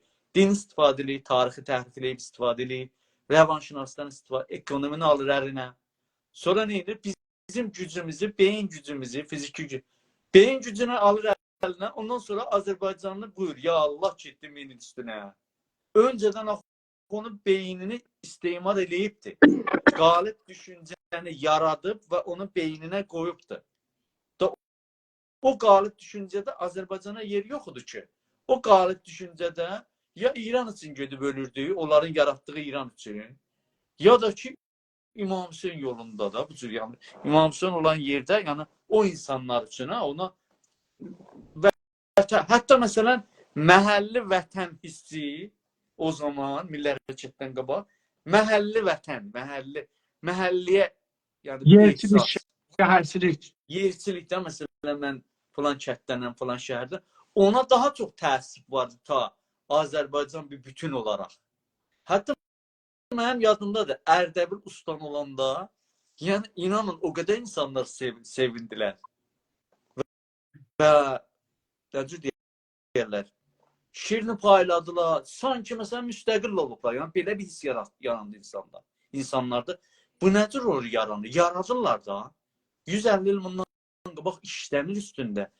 Fikir dəyişdirilir. Fikir, yəni indi bizim bir yeni fikir ortaya atanda əvvəl özümüzün, zehnimiz müqavimət edir ona. Bu qeyri-məşru, naadilanə, nahaq fikri necə deyirlər, müqavimətləri sındırmalıyıq. Və ilk öncədə də özümüzdən başlamalıyıq. Özümüz sındıranmasaq, ayrısını zehndə sındıra bilmərik ki. Yəni, bu bir gerçəkdir. Mən Ərdəbilliyəm, o Təbrizli. Sanki Təbriz, məsələn, Ərdəbili istimar edir. Gör, nə hiss yaradıblar? Ya, məsələn, Təbrizdə Qaradağlı olmaq bir dənə, sanki bir dənə böyük zülmüdür da. Yəni, hüquq bəşərdə deyir ki, insanlar müsavidirlər da. Cinsindən, dərisinin rəngindən, nə bilim, əqidəsindən, harda doğub, sirvəti nə qədərdir, nə qədər dəyir, yaşam tərzi nədir, hansı ekon. Bunlar heç birisi səbəb olmaz ki, insanların dəyəri dəyişər. Amma belə bir şərait istimari sistemlərdə belədir da. Belə bir şərait yaradıblar ki, yaradırlar. Niyə? Rahat təsxir eləmək üçün. Təbrizdə hələ indi də bu müqavimətin zehni var. Kətdə olmaq bir cürmüdür. Yəni, yaman kimi istifadə olunur. Zamanında daha çox. Yenə Azərbaycan milli hərəkəti biraz bunları qələb elədi. Bəli. Məsələn, Türkiyədə bir dənə kənd adamı elə o libası ilə, tam etimad bir nəfsinə durar gələr İstanbula, Ankara'ya gözünə görmüşəm. Xeyr, elə ondan televizyona çıxır. Mən üçün o məsələ ilə uğraşdığımız üçün diqqət edirik da. Amma bir dənə Azərbaycanlı kətdi, Qəradağ kətlərindən biri durub, o etimad bir nəfsinə durub Təbrizə, nə bilim, o pasajlara, ora-bura gedə bilərmi? Siz fikrin ki, Şəltə Tumanla məsələn gələ indi çıxa Təbrizdə bazara görün. Gedə bilərmi? Hələ burax Tehrana. Yəni baxın, bu baxsaz vətən anlayışını o qədər öldürmüşdülər ki, o məhəlli məsələ, insanlar məhəlləsinə sığınırdı. Məhəlləsini özləyirdi. Məsələn, bizim hər yerdə belədir, bizim məntəqədən çox gedir. Məsələn, bir 6, 7, 30 dənə kət bərabər köçüb gedir Tehrana. Bir yerdə yaşayır. Yığışıqlar. Mən orada Xaçsifit dedikləri yerə, bəli, doğrudur. Misal, Xaçsifit elə hər yerə tanıdılar. Mən o ikinci şuraya, Tehranda şura şəhərə şirkət eləyəndə intixabat zamanı hiss elədim onu. Biz, yəni Azərbaycan milli hərəkəti o zaman biz bərabər bu şeyi götürmüşdük da, o zaman milli fəalları. Hər yerdə türkü danışırdı. Hər yerdə öz milli hərəkət qoftumanı ilə bir kampaniya başlamışdı. İnanın, Səfəli bəy, adamlar vardı, məscidlərdə gəlib ağlayırdılar. Tehranda mütəvəccüh olurdun ki, bunlar məsələn Mehribandan bir 30-40 kət gəliblər burada. Məscidləri də ayrı. Yəni Tehranda da gedib o məhəlləsinə sığınıb. Niyə? Azərbaycan vətən anlayışını öldürmüşdülər. və ya modern şəkildə gəlişməsini kullən o Rza Şahı iş üstünə gətirəndən kökünü qazmışdılar əvvəldən. Zəminəsini aradan aparmışdılar. Biz bunları yaratmalıyıq. Bunları danışmalıyıq, öyrətməliyik. İnsanlarımız etimad və nəfs tapmalıdır. Bunun üstündə vətəni kim tərif edir? Yəni vətəni siz tərif edirsiniz, mən tərif edirəm, dövlət tərif edir, hakim tərif edir, o ki güclüdür, o tərif edir. Kim tərif edir vətəni? Əslində, yəni haqq olaraq, əslində məbani, fikri, haqq və nahaq baxımından bərrəs eləsə, vətənin də sahibi şəxsilərdir, tək sən mən. Devlətin də sahibi olardı, istəyiti də onlar oluşturur, gücün də sahibi olur. Hər şeyin məşruiyyət qaynağı Azərbaycandakı insanlardır. Belə düşünməyək ki, ay filan ölkə deyər ki, yox, belə sənsən ki, hər şeyi yaradırsan. Sənsən hər şeyə məşruiyyət verirsən. Sən qərar verirsən ki, müstəqil yaşayasan, ya yaşamayasan. Ayrı məşruiyyət verici axtarma. Ayrı icad edici axtarma. Bütün o insanlar özü qərar verir. Və bu insanlarımızın qərar verməsi üçün biz çalışmalıyıq ki, onlar qərar verə bilsinlər. Enforcement olsunlar. Bizim vəzifəmiz insanlarımızı gücləndirməkdir. Yəni belə deyəndə ayrıca anlaşılmasın. Ha? Bizim o gücümüz yox ki də orada universitet açaq, bimaristan açaq, nəmneyniyə. Başarsaq bu ictimai fəaliyyətləri də eləməliyik. Necə ki, Azərbaycan Milli Hərəkəti zəlzələdə, sel olanda görün nə qədər də o ictimai fəaliyyətin gerçəkdən o qabiliyyətini nişan verir və millətin içində bir etimad hissi yaradıbdır. Bunları gücləndirmək lazımdır. Amma daimən insanların beynini gücləndirməliyik. İnsanlar özünü dəyərli hiss eləməlidir Azərbaycan düşüncəsində. Bir dənə kətli olmasından utanmamalıdır. Bir dənə şəhristanlı olmasından utanmamalıdır. Bir dənə Türk Tehranda özünü sahib bilməlidir ora. Fikri olaraq müsəlləh olmalıdır. Fikri müsəlləh. Özünü orada Sizin fərmayişinə görə Tehranda oturan bir Türk gərək Tehranı Azərbaycan olaraq tərif eləyə ya yox? Əlbəttə ki, ona görə o düşüncələr ki, deyirlər, Tehran ayrı hüviyyəti var, nəyə var. Mən bir yerdən misal verdim. Mən əgər gəlməsəydim xaricə, indi 30 neçə ildir ki, mən Tehranda yaşamış olurdum. Bəli. Yaxşı. Uşaqlar da orada böyüyürdü falan. Nə olurdu? Yəni mən əhərdə Azərbaycanlı idim. Gəldim orada Azərbaycanlıq sifəti mənim üstündən götürüldü. Ya onda deyirlər ki, tamam, Kürtlər də o cür deyirlər. Bütün biz gəlmişik bura. Axı, bu qiyas-ı məl-fariqdə axı, Kürt hər nə şəkildə, bəzən savaş şəklində, qarət məsələsi olub geçmişdə, sonra rejimin bu planı əsasında gəlib Azərbaycan bəzi şəhərlərində nüfusunu artıb bizim vətəndə. Amma Tehran Farsın vətəni deyil ki, Tehranın daşını da, kökünü də, binalarını da, xatirəsini də, hər şeyini də bizim babalarımız qoyub. Və sonra da bizim insanlarımızı istemarı duruma saldıqları üçün bir plan, çox belə sinsi bir plan əsasında çəkiblər ora. Sonra deyirlər ki, Türklər Tehranı savaşsız təsdiq. Zaten Tehran Türkün özününkidir. Sən gətiribsən orada onu dilin əlindən alasan, asimila eləyəsən, xoşbəxtində şikəst yedi. Yəni, bilirsiniz nədir? O müqavimət zehnidir. Bəzi adamlar deyir ki, Salih bəy, sən bu sözü demək gülərlər. Deyirəm, kim gülər mənə? Gülən də biz özümüzü, hər şeyin meyarını biz özümüz qoyuruq. Yəni, bizdən ayrı, bizim dışımızda ayrı biz səlahiyyətlər mərcəyi yoxdur ki, o güldü nə olar, inkar elədi nə olacaq, haqqaniyyət verdi nə yazar, vermədi nə yazar. Biz özümüz və özümüzü məşruiyyətin qaynağı bildiyimizdə başqası necə düşünürsə düşünsün. Gülərlər. Yəni, bu söz mənə gülməli gəlir. Kim güləcək? Mənim etimad və nəfsim yoxdur. Milli etimad və nəfsi olandan sonra sən nədən qorxursan ki? Özünə güvənmisənmi? Yəni, indi vətəni kim tərif edir beləliklə? Vətəni Azərbaycanlılar. tək hər adam, yoxsa Hamısı şeylir, tərifləyir. Amma bilirsiniz də, burada bir nümayəndəlik məsələsi gəldi qabağa. Deyərlərə bəhslər vardı, çox qarşılaşmışıq da. Bohran nümayəndəci. bəli. Bohran nümayəndəci. Nümayəndəci bilirsiniz iki cürdür da. Bir, hüquqi nümayəndəcidir. Yəni qeyri-məşru da olsa, qeyri-demokratik də olsa, orada olan hüquqi nəzm-nizam. Məsələn, bir millət vəkili Təbrizdən gedir, qeyri-demokratik şəkildə seçilib, amma rəsmi olaraq o nümayəndəlik eləyəcək. Biz eləmirik. Amma bir də sosial və ictimai nümayəndəlik var. Bu sosioloji terminlərində və teorilərində də var. Yəni aktiv insanlar, fəaliyyət edən insanlar sosiolojik olaraq aktiv olmayanları nümayəndəlik elərlər. Nə mənədə? Çox şeylərdə nümayəndəlik elərlər.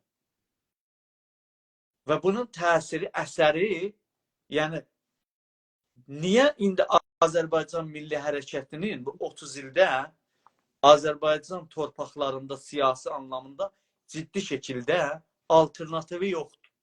Nə demək istəyirəm? Azərbaycan Milli Hərəkətinin dışında bu 30 ildə hansı ciddi bir dənə siyasi hərəkət olub? Məsələn, mücahidlər gəlib orada özünə niyru qazana bilibmi? Hərəkət edə bilibmi? Şahçılar edə bilibmi? Hətta şeylər, nə mənədir, içəridəki güclər. Yəni o İslam tərəfləri, onlar zaten hakimdirlər. O bəsici məsəlini saymır, onlar hakim gücdürlər. Yəni onun dışında ayrı düşüncəyə sahib olan, malik olan, ayrı düşüncəni danışan, daşıyan siyasi cərəyanlar Azərbaycan Milli Hərəkətinin ayrı, Azərbaycan Milli Hərəkəti gücdə, deyək ki, vərziş ərsəsində, mühitizisti məsələlərdə, kültürel məsələlərdə, siyasi məsələlərdə gerçəkdən Azərbaycan Milli Hərəkətinin sosiolojik nümayəndəlikdə alternativi varmı? Yoxdur. Yəni bu nümayəndəlikdir. Bu nümayəndəliyi gücləndirib və nəhayətdə rəsmiyyət və hüquqi statusuna qovuşdurmaq lazım. Ona görədir ki, qaynaq, məşruiyyət, mənbə insanlarımızdır. Sağ olun. Sizin vətəndə olan tərifiniz hangi payalara, hangi əsaslara dayanır? Bizim tariximiz, gerçək tariximiz, coğrafiyamız. Gerçək tarix yəni nə? Yəni təhrif olunmamış tarix. Yəni Qacarların gerçək mahiyyəti nə imiş? Türk xancanları, Səfəvilər kim imiş? Nə bilim, Elxanlar kim imiş? Məşrutiyyət inqilabında nələr olub, nələr bitib? Gerçək tarix, amma geydirmə tarix yox. Rəsmi tarix yox. Bu elementlərin biri budur vətənimizi doğru düzgün anlamağımız üçün. İkinci, dilimizdir. Dil çox mühümdür.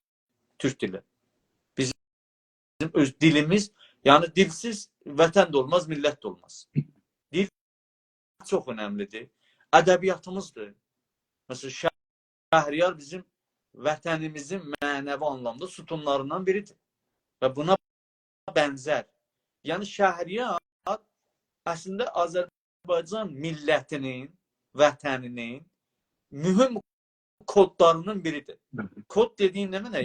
Yəni interçəyə girəndə, sən laptopa girəndə kod verib keçsən də, Azərbaycan vətənini də tanımaq üçün, Güney Azərbaycan Türk millətini tanımaq üçün, sən bunu tanımaq üçün Şəhriyarı tanımasan, bunu kamil tanıya bilməzsən. Kodun bir əskikdir. Şifrəni vuranda biri yoxdur, girəməyəcəksən ora. Nəbatini tanımasan. Nəbatini tanımasan, Füzulini tanımasan, nə bilim, Səhəndi tanımasan, ədəbiyyatımızı tanımasan, Profesor Zeytabını tanımasan, Cavad heyəti tanımasan, nə bilim, yeni şəxsiyyətlərimizdən Mühəndis Əmanını tanıma da sən milli hərəkəti necə tanıyacaqsan? Və bu cür dəyərli insanlar, ədəbiyyatımız, tariximiz, coğrafiyamız coğrafiyamızı yaxşı tanımalıyıq. Yəni, və gerçək coğrafiyamız adları ilə toponimimizi bilməliyik. Bura bizim elmi. Və millətimizi tanımaq. İnsanlarımız, orada insanlarımız bizim vətənimizin parçasıdır. Bu insan ola bilər daha çox milli baxımdan duyarlı insanlar olarlar. Ola bilər yəni biraz az, neytral və ya hətta qarşısına. Amma hər halda 30-35 milyon Azərbaycanlı ki deyirik, bir dövlətin state anlamda mühüm yəni rüknünün biri də o insanlardır. Sən bunu vətən qurmaq üçün, dövlət qurmaq üçün ayırt edənməzsən. Bu artıq assimilasyon, Tehrana gedib yığışıb, yox da mən bunu istəmirəm. Ya sən nə quracaqsan onda? Ya Təbrizdədir, nə bilim, mən falan yerdə gördüm, uşağı ilə bu farsı danışır. Ya sənin onu bir münasib bir dilindən başa sal ki, məsələ belə deyil. Amma sən onu vətənlikdən çıxadanmazsan. O bizim gerçəyimizdir. Gerçəklərimizin əsasında planlarımızı, taktiklərimizi, işlərimizi aparmalıyıq. Bunlar hamısı vətənin parçasıdır. Mənim anladığım Azərbaycan yenə bu çatışmamazlığı ilə, kasıb insanları ilə, dövlətli insanları ilə, sərmayədarı ilə, işçisi ilə, savadlı, savadsızı, vətəndən qaçanı, asimila olanı, olmayan, bunlar hamısı mənim üçün vətən. Sağ olun.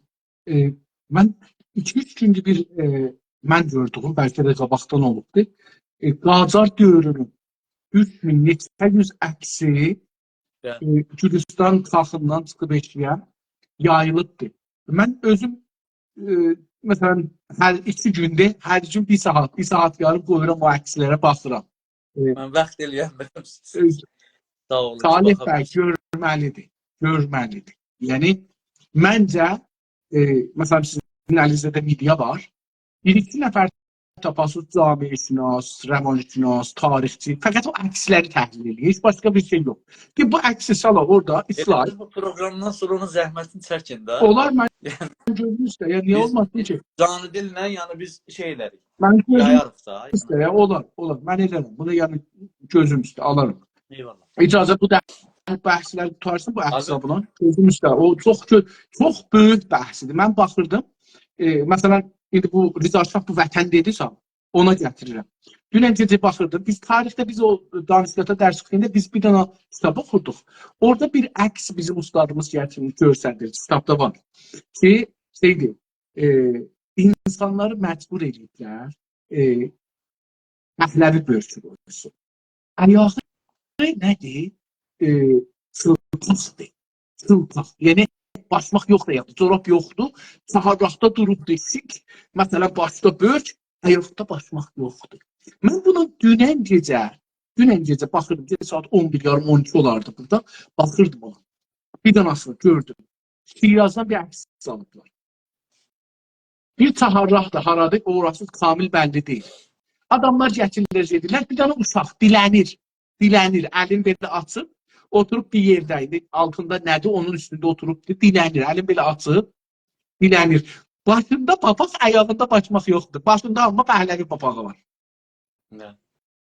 Yəni o zorla modernitə onun sonu olmaz. Amma Qaşqaylar neynədilər? Elə Şirazdan misal verdiniz. Qaşqaylar bu şahla müxalifətlərin göstərsin deyə və Qaşqayları təhqir eləmişmiş. Qaşqay xanlar, Elxanı, o zaman bilmirəm hangisiydi, Nasir xanmış və ya hangisiymiş bilmirəm, hər halda Xosrowxan dəyilmiş. Gəlir bir dənə papaq, börk tərrahlıq eləyib, Qaşqayların bir bölküdür. Keçədən taca bənzəyir. Bəli. Və deyir ki, mənim millətimin hər bir fərdi özü bir şah. Və onu millət sevə-sevə qəbul eləyir. Düşüncəyə baxın. İndi də devam edirlər. Amma o zorla o şapka hara getdi? Kökü olmayan islahatların, kökü olmayan dövlət qurasan belə kökü olmasa yıxılacaq. Doğru. İndi vətənin sərhədləri hangi dövrə əsasən təyin olur? Demişsiniz əlbəttə çox xülasə. modern dövlətlər yaranandan əslində tarixin doğal axışına baxmaq lazımdır. Yəni tarixin özünün hər şeyin bir doğal axışı var. Cərəyanı mütarəf umur deyərlər də. Yəni çox olayların jeninə əl atmadan olaylar özünün qabağa gətirdiyi məsələ. O deyərlər su axanda yerini tapar. Tarixin də elə bir axışı var. Onları yəni beynəlmiləli nəzmidə və beynəlmiləl hüququnda onlar normal sayıblar. Keçmişdə məsələn bir imperatorluq gəlib o birisini almış. Olub da bunlar həmişə olub da. Bu modern çağından qabaqki dəyişimləri özəlliklə hüquqi olaraq tam normal sayılıbdır. Niyə? Çünki yeni bir beynəlmiləli nəzm yaransın.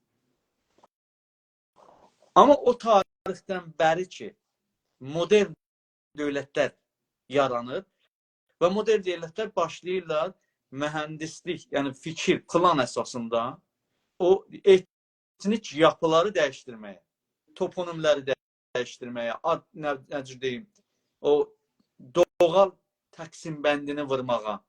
O tarix də ondan sonranı daha hüquq-verənlər tanımır rəsmiyyət. Müxtəlif konvansiyonlarına gətirib ona istop vurub.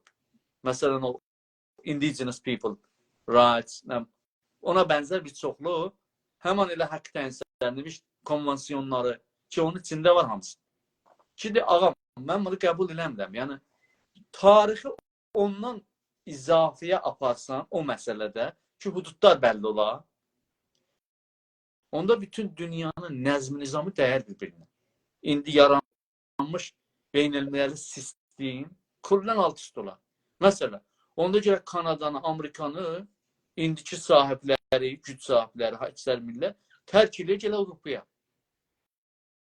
Bu olacaq bir şey deyil. Yəni, onu artıq təbii sayılır. Zaten hüquq. İndi bizdə də, çox uzatmayayım, bizdə də elə o tarixdən ki, bizim coğrafi, yəni, hətta bizim vətənimizə əl atıblar, əlləşdiriblər də, doğal gedişatı vurublar bir-birinə, təqribən də yox, dəqiqən Rızaxanın iş üstünə gətirməsindən sonra olur. Və bizim Azərbaycanı ki, tarixdə özünə görə yeri var və insanların beynində, ruhunda, yəni məsnui bir şey deyil, təsənnui bir şey deyil. Yeri var, çox ciddi bir yeri var. Onu gəlib vurublar bir-birinə. Onu yeni adlar, yeni vahidlər yaradaraq, hətta ən sonu, baxın, məsələn, Ərdəbili nə məntiq əsasında Ərdəbilin üstünə Azərbaycan adını götürüblər? Heç bir məntiq yox. Həmədan üstünə, Qəzvinin üstünə, Zəncanın üstünə, Şimalda, nə bilim, Astaranın, Ənzəlinin bunun üstünə, hətta bütün Kürdistan adında ustan, bilirsiniz də, Azərbaycan iyalətinin sonra Azərbaycan ustanların içindən oyub çıxadıblar. Oyub çıxadıblar. Biz istəmirik, çox belə o necə deyək, daşına faşistlər kim deyək ki, yox, da olar biz qəb. Amma o qismətlər ki, o ustanların içində qalıb, bir icardır, bir Yasu kəndidir falandır, bunlar bizim torpaqlarımızdır. Yəni, biz bu təqsim bəndini qəbul eləmirik. Ax, belə bir zehniyyət yaradırlar ki, güya ki, bir Kürdistan varmış, bunu gətiriblər, bölüblər, birazını veriblər Azərbaycanı qərbiyə. Yox, qardaşım, bütün Kürdistan Azərbaycanın içindən çıxardıblar. Belə bir şey yoxdur. Sonra o Qərbi Azərbaycanda olan adlı qalıb orada, siz sonradan gəlib girib sonra. Yəni, bu meyar əsasında Azərbaycanın coğrafiyası bəllidir. İranın şimalı qərbi böyük ölçüdə olur Azərbaycan cənub. Gözəl. İndi biz Tehrandan danışdıq, bu şəhərlərdən danışdıq, köçkünlərdən əslində danışdıq. Daha ki, biz yetmişik. Orada da bəzən siz də işarə edərsiniz, ki, Tehranı savaşsız Türklər fəth ediblər. Əslində bizdən vətənsizləşdiriblər bizi. Yəni bizim o vətən anlayışımıza əlimizdə necə millət anlayışını alıblar. Bizi özgələşdiriblər və biz o özgələşməyə qəbul etmişik. Yaşa. İndi, məsələn, mənim yadıma gəlmir. Əgər siz 1350-də, 51-də, 55-də çıxsaydınız xiyabanda ki, ay mən Türkəm, məsələn, olan məni vururlar, 100 nəfər döşlərdi köməyizə. Ki, məsələn, Niye vururlar? Türk'ü vururlar. Baxmazdılar ki kim filandı, Bəhmandı. Ona baxmazlar. Bu Türk'dür. Mənim həmşəhrimdir. Türk'dür, Azərbaycanlıdır. Mən məsələn Meydan Azadidə birinci görmüşdüm. O zehnimdədir ha. Yəni mən evlənməyə getmişdim orada. Orada gördüm biri Meydan Azadidə qışqırır. Millət töküldülər, dirbədədən elədilər. Yəni orada indi lotularla, azadlarla savaşdılar filan Bəhman. Mən bu yadıma gəlir. O zaman var idi. Amma sonra yavaş-yavaş bu aradan getdi. Yerinə dedilər, kim dedi, mən onun yanında olacağam. Bu bəhslər getməsin, bunlara hələ qoyaq deyirəm. Amma bizi vətənsizləşdirdilər, millətsizləşdirdilər. İçimizdən bunun Azərbaycanı yox, Türkü yox, getdik İrana. İran və Farslılığa getdik. İndi bu vətənsizləşdirmək bir siyasi eyləmdir. Bunun haqqında nə düşünürsünüz? Yəni vətənsizləşdirmək, dilsizləşdirmək nəhayətdə hüquqsuzlaşdırmağın müqəddəməsidir. Ki bu da nəhayətdə assimilasyon, bilirsiniz də, uluslararası hüquq baxımından cinayət sayılır. Yəni cinayət əleyhi bəşəriyyət sayılır. Rum əsasnaməsindəki həmin o Rum əsasnaməsi əsasında dadqah, beynəlmiləli cəza məhkəməsi və ya dadqah beynəlmiləli keyfəri qurulur. Onun vəzifəsi bir sıra cürmlərə yetişməkdir. İndi bu gün o İsrail-Qəzza məsələsində məşğuldur. Və orada sayır ki, hangi cürmlərə bu dadqahın səlahiyyəti var. Biri də, yəni cinayət əleyhi bəşəriyyətdir, soyqırımdır, ondan sonra bir sıra şeylər var. Biri də cinayət əleyhi bəşəriyyətin misdaqlarının biri də assimilasyondur. Assimilasyon cürmüdür. Yəni normal bir proses deyil. Hətta bu batılı ölkələrdə ondan qaçmaq üçün o istilahı, yəni o tədavi olunmasın deyə onu yerinə gətirib inteqrasyon qoyublar. Yəni assimilasyon cürmüdür, cinayətdir. İnteqrasyon budur ki, sən toplumla öz varlığını qoruyaraq məntiqi bir körpü qurursan. Assimilasyonda özünü yox edirsən, başqası olursan. Bizim millətin 100 ildir bu başına gəlib. Özünü, öz dediyin nədir? Dildən, ədəbiyyatdan, tarixi hafizədən, yəni bir fərd olaraq da, inanc, bunlardan oluşur da ümumiyyətlə. Bir bunları sənin əlindən alır, özü hazırladığını qoyur ora. İndi bir bəhsimiz oldu ya, dedik farslar bir millət deyə yox, coğrafiyaları haradır. Zaten biz onları millət tərifləməliyik, coğrafi da tərifləməliyik. Hətta Fars adına partiya yoxdursa, gedib onlara partiya qurmalıyıq. Fars partiyası. Amma bizlə işbirliyi içində olan, həmkar olan.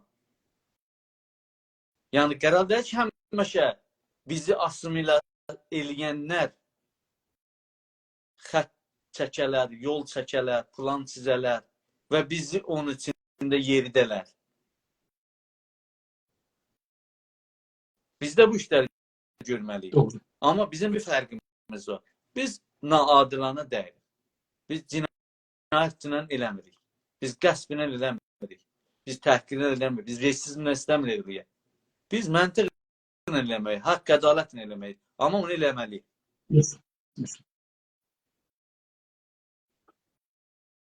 Vətəni keçən 100 ildə, yəni bizim vətəni, keçən 100 ildə dəfələrcə bölüblər.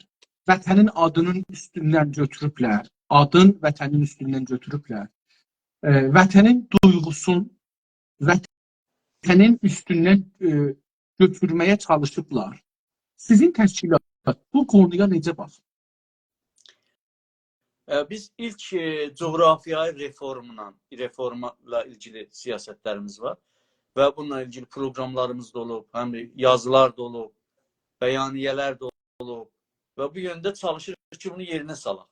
O da budur ki, hətta mənim bir yazım da vardı, şəxsi yazı yox, partiya başkanı olaraq yazıb, siyasi, yəni partiyanın rəsmi siyasət olaraq. Hətta indiki qanun, Cümhuriyetnaminin indiki qanunları əsasında Cümhuriyetnamə indiki qanunları, İranın deyək də, bu Cumhur İslami İranın indiki qanunu ölkəni federalizmə çevirməyə izin vermir. Çünki referendum ola ona. Orada Xameneyinin izni ola, bir sürü şeylər. Amma indiki qanun əsasında qanun təqsimat keşvəri ən son verjin ki vardı.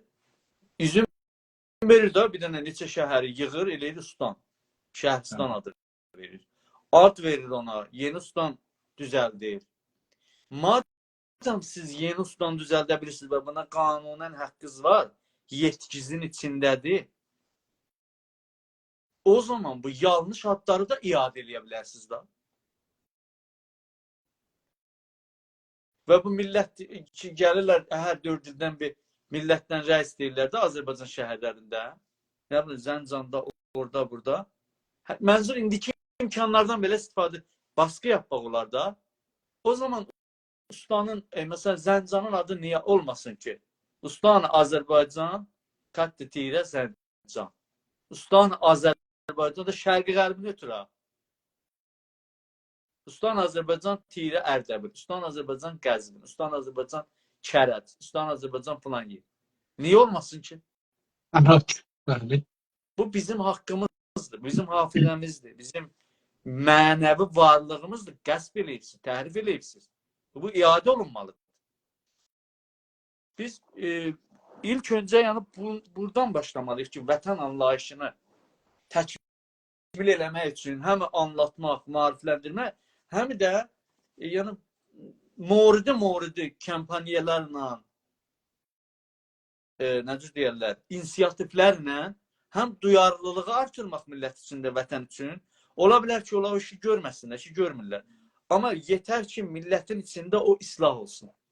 Millətin beynində o mənəvi dəyərlər yenidən o öz statusunu qazansın. Bizim üçün o mühümdür. Bunu hətta mənim səfərlərə bir 20 zad olardı. Rəhmətli Əmani zindandan çıxmışdı, görüşünə getmişdi. Çox hürmət elədiyim bir milli faalımız gəlmişdi görüşünə, adını çəkmirəm. Elə bu bəhslərə bənzər bir bəhs getdi. Da Zəncandan o tərəfəsini dedi, bəy, bu tövsiyə tələb olur. Çox tanınmış bir milli faal. Bilirsiniz niyə? Zeyn müqavimət eləyir. Yəni, yaşda bizdən yaşda olduğu üçün zehn müqavimət eləyir. Yəni, bu zehni maneələri qırmamız lazımdır. Vətən anlayışını yerinə salmaq üçün. Biz deyirik Azərbaycanın tamamiyyəti ərzisi. Tamam, tamamiyyət ərzisi sənin əlində məlzəmələrin var da, tarixdir, sənətlərdir. Bunlar hamısı var əlində. Amma ilk öncə onu millət özü əvvəl beynində mənimsəməlidir.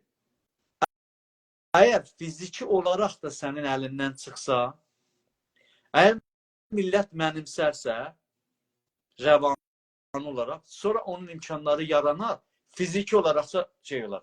Tarixdə çox tikrar olur. Qarabağ əldən çıxmışdı da. Ayrı bir ad qoymuşdular. Nə bilim, adını çəkmirdi. Amma nə oldu nəhayətdə? Qarabağ əldən çıxartmağı, Qarabağı insanlarını da oradan çıxartmışdılar. Adını çıxartmışdılar, kontrolda dəyərdi. İnsanları da oradan qovmuşdular. Arxalarında çox böyük güclər vardı. Amma millət beynində yaşadarsa, israr elərsə, planı olarsa, onu alar. Bütün haqlıdır da, çalışıb da fədakarlıq dilir. İndi Qəzvinin üstündən Azərbaycanı götürüblər, Həmədanın üstündən götürüblər, Ərakın bir bölümünün üstündən götürüblər falan yeri. Ya bu bizim haqqımızdır. Biz bunu, madem bunu düşmən götürübsə, biz niyə silirik zeynimizdə? Bunu qaytarmaq lazım. Gücləndirmək lazım. Bu tövsiyyət sanki yəni qəsb olunmuş, işğal olunmuş torpağı istəmək tövsiyə tələbiymiş. Elə Macronun nəyinə bənzədir? Dedi ki, yox, Azərbaycan Qarabağı alıbdır, mən qəbul edəmirəm. Ya sən Şura Əmniyyət Sazı Məclisində özün rəy verirsən ki, Ermənistan burada işgal eləyib buranı. Yəni belə şeylər də olur da insanlarda yəni o səviyyədə də görsən ki, görünür. Pəhləvilər və mollalar siyasəti sonucunda vətənin bir parçaların qonşulara veriblər və bir neçə nəsildən sonra o parçalara vətən duyğusu azalıb. Ya da vətən olmaqdan əsən çıxıb çox yerdə. Siz buyurduğunuz kimi o dostumuzu misal gətirdiniz. Bunların haqqında nələr düşünürsünüz? Elə onları tozih verdik. Amma bir cümlədə də artırım ki, o hafizəni silmək üçün nəsillər də dəyişir də. Məsələn, mənim yadıma gəlir ki, Ərdəbil nə vaxtdılar? Ərdəbil adı qoyulur. Hətta Zəncan yadıma gəlmir, amma Qəzvinin Zəncandan ayrılması yadıma gəlir. Sizin də yadınıza gələr. Mənim yadıma gəlir. Amma insan da nəsl dəyişir, hafizə şeydir. Bir müddətdən sonra yeni nəsl də doğal gəlir ona ki, Zəncan ilə şey deyilmiş ki, Azərbaycan üstündə deyilmiş. Yeni nəsl. Yəni onun nəzərindədir ki, ayrı assimilasyonu imkanları da ki, yanında var. Ad olaraq da bu ad çox önəmlidir. Çox önəmlidir. Yəni ad elə belə normal və haqq deyil. Yəni şəxsi belə şeydən, təcrübələrdən, кейslər kimi ortaya çıxır. İndi var da uşaqlarımızdan var ki, 5 ildə uşağın adını ala bilməyib. Huntay Gülüş bəyin qardaşının oğlu ya. Ala bilmirlər. Yəni adı almaq üçün müqavimət eləmək lazım. Mübarizə eləmək lazım. Bir uşağı ad almaq üçün, özün istədiyin ad, türk adı.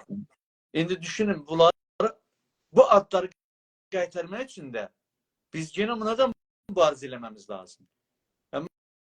Mən fikirəm, bu biraz hərəkətdə biraz lazımi diqqəti çəkməyib. Elə bu əksində, bu əkslərdə də bunlar var. Mən bu əkslərin bir şeylidir, bir paltarlar görsədir, insanlar məsələn bizə çox pis görsədiblər tarixdə. Mən vaqən çox şey, yəni orada çox böyük sənətlər var. Elə bir də bu adlardır, yəni bu adları da ortadan. Kərəcin adı, Kərəci mən orada yaşamışamdır. Adını Kərəc bilirik də. Bizim bir şair, yazarımız vardı. Bicar Gərustan. Bəli. Gərusoğlu.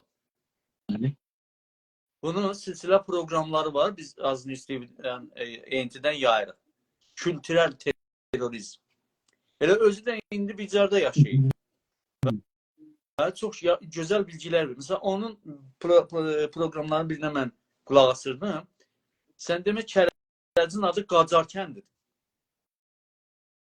Yəni o Səttar Gərusoğlunun dediyinə görə oranın adı Qacarkəndir. Mənim fürsətim imkanım olmayıb ki, gedəm araşdıram. Zaten mənim bölümündə də deyil. Yəni bunları bizim tarixçilərimiz işləməlidir. Və biz də bilgiləndirib, biz də siyasi faallar olaraq onu istifadə eləməliyik. Yəni bu adlar çox-çox önəmlidir. İndi birinə deyəndə Kərəcə Qacarkən biraz tərs gəlir da, yəni. Amma bu icad eləmə bir şey deyil, yeni bir şey. Bunun adı buymuş, başqa bir şey qoyublar adın üstünə. O başqa bir şeyi bizi silmək üçün qoyublar əslində. Silmək üçün və normallaşdırıblar onu. Biz də bunların nə qədər cəhəli olduğunu, şəhərlərimizin adından, ustanların bu şəkildə bölünməsi, yeni ustanlar bunların hamısını təsənnü edib Azərbaycanı və türkləri zəiflətmək üçün, yox eləmək üçün ortaya atılan məsələlər olduğunu millətimiz içində gücləndirməliyik, bilgiləndirməliyik və planlarımızı, stratejilərimizi onun əsasında qurmalıyıq. Yəni bu çalışmalar olmasa, baxın, istiqlal və ya federala öncə getmədən qabaq onun şərtlərini oluşturmaq lazımdır. Hərçənd ki, istiqlal sözünü demək, fikrini ortaya atmaq və ya federal sözünü, dövlətçilik sözünü, onun özünün bir çəkiciliyi var. Özü bir, necə deyərlər, oyanış vəsiləsidir. Bayraq. Məsələn, biz Avropada ən çox bu bayrağa vəq qoyduq keçən il. yürüyüşlərdə bayrağımız Güney Azərbaycanın geçici bayrağı yerinə düşdü, millətin beyninə düşdü. Çünki bu bayraqlar birləşdirici rolu var. Adlar birləşdirici rolu var. Bir də millətimizin hafizəsidir da. Hafizə silinəndə sən rahat yeni gələn şeylərə müsaitsən və yeni gələn bilgilərdə zəhərli deyil. İndi bunları danışdıq, son soru. Vətən üçün, vətəni geri almaq üçün, vətənin adları üçün savaşa girər misiniz? Təşkilat olarak. İnsaf Əlbət, siz bu savaşa çox maraqlısınız. Zaten biz savaşın içindəyik də. Tamam. Yəni, bilgi savaşının içindəyik, propaganda savaşının içindəyik, media savaşının içindəyik, fikir üretmə savaşının içindəyik, qələm savaşının içindəyik. Yəni, savaşın bir layihəsi qaldı. O da icab edərsə, yəni, da bunu soruşmağına ehtiyac yoxdur ki, hər insan vətənini qorumaqla mükəlləfdir. Əgər dindardırsa mükəlləfdir. Vətəndaşdırsa yenə vətəndaşlıq borcudur. Tamam. Yəni, bu... Təşəkkür. Geçirik vətəndaşlığa. Sizin təşkilatın anlamı vətəndaşdan nədir? Hə, vətəndaş. Bizim təşkilatın anlayışı vətəndaşdan hər o insanı ki, Azərbaycan territoriyasında yaşayır. Əlbəttə, bu rəsmi anlayış deyil də, yəni biz hələ rəsmiyyət verməmişik. Yəni, Güney Azərbaycan torpaqlarında yaşayır və bizim inandığımız Güney Azərbaycanın orada doğulubdur və ya orada deyil, amma oranın bir türlü orayla bir münasibəti var. Atası türk olub, anası olubdur, özü hiss eləyir və ya türk deyil, amma torpağın insanıdır. Özünü, yəni Azərbaycanla özünün arasında bir hissi vardı. Hətta özünü qəbul eləməsə belə o torpağın vətəndaşıdır da. Yəni gələcəkdə bunlar rəsmi Azərbaycanın, Güney Azərbaycanın vətəndaşlarıdır. Bu olur vətəndaşdır. Vətəndaşı və vətəndaşlığı elmi, siyasi və hüquqi olaraq necə tərif edirsiniz? Yəni elmi olaraq da əslində ya siyasi, hüquqi nədir tərif edirsiniz? Siz vəkilsiniz xüsusən, yəni vəkil deyilsiniz, əslində hüquqdansınız, siz vəkalətdən keçibdir, yəni siz indi uluslararası hüququ bildiyiniz üçün, məsələn, vəkil oldu ki, İran çərçivəsinin qanunu əsasında gedər birindən difa edir, ona deyir vəkil. Amma siz indi bunu geçmişsiniz, yəni əslində siz indi... Yox, vəkil olmaq üçün, mən sizə deyim ona, vəkil olmaq üçün öncə hüquq oxuman lazım, hüquqçu olmaq lazım. Hüquq oxuyanda da nə oxuyursan, hüquq 3 ana bölümə bölünür də. Mən biraz bilgi verim. Xüsusi hüquq. Bəli. Yəni o şey ki, insanların, fərdilərin, privatların rabitəsinin şəxsi, yəni həqiqi və ya hüquqi şəxsiyyətlər, münasibətləri tənzimləyir. Şirkət qurulma nədir, izdivac nədir, təlaq nədir, filan nədir, alverlərdir, bankdaridir, nədir və daxili və beynəlmiləl səviyyədir. Bu hüquq xüsusidir. Hüquq umumidir, nədir? Hüquq umumidə dövlətlə, beynəlmiləli, yəni rəsmi dövlət qurumları ilə qeyri-dövləti və şəxsilərin rabitəsini tənzimləyən müqəddəratlar, qanunlar, fikirlər, teorilər, əslən dövlətin mahiyyəti nədir? Bayaqdan bəhs edirik, bəsit dövlət, sentral dövlət filan və bunun içində çoxlu şeylər var. Məsələn, bir bələdiyyədə istəyir münaqisə qoysun, o nəcür olmalıdır? Buna bənzər çoxlu. Şəhər hüququ, kənd hüququ, bu hüquq umumidir. Seçkilər nəcür olar, partiya nədir? Bunlar, yəni bir çox şeylər. Bir dənə vəkil bunları oxuyur. Üçüncüsü nədir? Cəza hüququdur. Daxili və beynəlmiləli. Cürmü nədir? Mücazat nədir? Nəyə cürmü demək olar? Nəyə demək olmaz? Məhkəmə necə qurular? Məhkəmələr nə əsasda məsələyə yetişə bilər?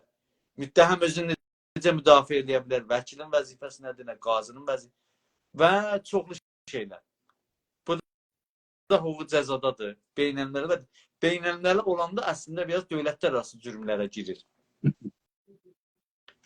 Və amma o birisi qolu, yəni dördüncüsü qalan, o da hüququ beynəlməlidir. Yəni bir vəkil beynəlməli hüququ bilməsə, daxildə də onu eləyə bilməz. Bəzən görürsən ki, bir məhkəmədə sən bir davada, bir qanuna istinad edirsən ki, o sənin yaşadığın ölkədə bir hüququ beynəlməli konvansiyonun nəticəsində iç qanunu olub. Yəni bu kompakt olaraq bir dənə daxili hüquqçu ilə, vəkilinə, beynəlməli vəkilin fərqi yoxdur. O sonra ixtisaslaşdırır. Eynən fizikçilər kimi biri göz döktürür, ürək döktürür falan. Sonra getdikcə hər kəs öz bölümünü seçir gedir. Nəysə, uzatmayayım söz, amma bilgi, yəni elmi bir mahiyyət daşıdığı üçün də mən biraz tozif vermək istiyorum. Vətənin hüquqi, siyasi, elmi tərifi. Bəli, vətəndaş məsələsi hüquqda daha çox hüquqi bir qavramdır. Bir şəxsin yaşadığı ölkə ilə, state ilə rabitəsini tənzimləyir. Çünki orada olan insanlar ki, territoriyada yaşayırlar, bunların bağlılıq baxımından münasibəti oradakı state-lə nədir? Məsələn, biri orada gəlib orada turist. O state ona izin verib ki, bəlli müqdar, müəyyən vaxtda gəlib orada yaşayıb, orada istifadə edib gedəcək. Biri orada nə bilim, gəlib bir cürmi mürtəkib olub, xaricimi tutub zindana. Ya biri səfirdir, nə diplomatik bir görəv və ya xaricidir. Amma vətəndaş odur ki, o dövlətlə onun arasında bir o dövlətin qanunlarına dayanaraq, yəni gizli bir anlaşma var. Bir-birinin qabağında təhdidləri var. O dövlət onun güvənliyini sağlayacaq, kəramət insanını qoruyacaq, rüşd eləməsinin şəraitin sağlayacaq və o vətəndaş da haqq var, təklif var da. Vətəndaş da qanunlara riayət eləyəcək, vətənə xiyanət eləməyəcək, vergisini verəcək, filan filan. Bu rabitəyə ki, dövlətlə şəxsin arasında var, onu o təsis olur vətəndaşlıq, tabiiyyət.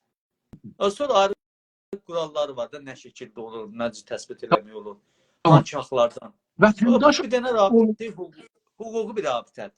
Amma cüzv hüquqi əsasıdır. Yəni, heç dövlətin haqqı yoxdur. Elə belə yuxusunu görənəm, siyasi düşüncəsindən dolayı, hətta xiyanətdən dolayı birini vətəndaşlıqdan çıxardar. Yəni, birini vətəndaşlıqdan çıxartmaq üçün çox belə ağır bir proseslər var. Zaten genel hüquq beynəlməli konvansiyonlar var ki, o konvansiyonları dövlətlər qəbul ediblər. Konvansiyon, yəni əgər 3 ölkədən çox, daha çox bir ölkə bir beynəlməli anlaşmaya imza vursa, onun adına deyirlər konvansiyon.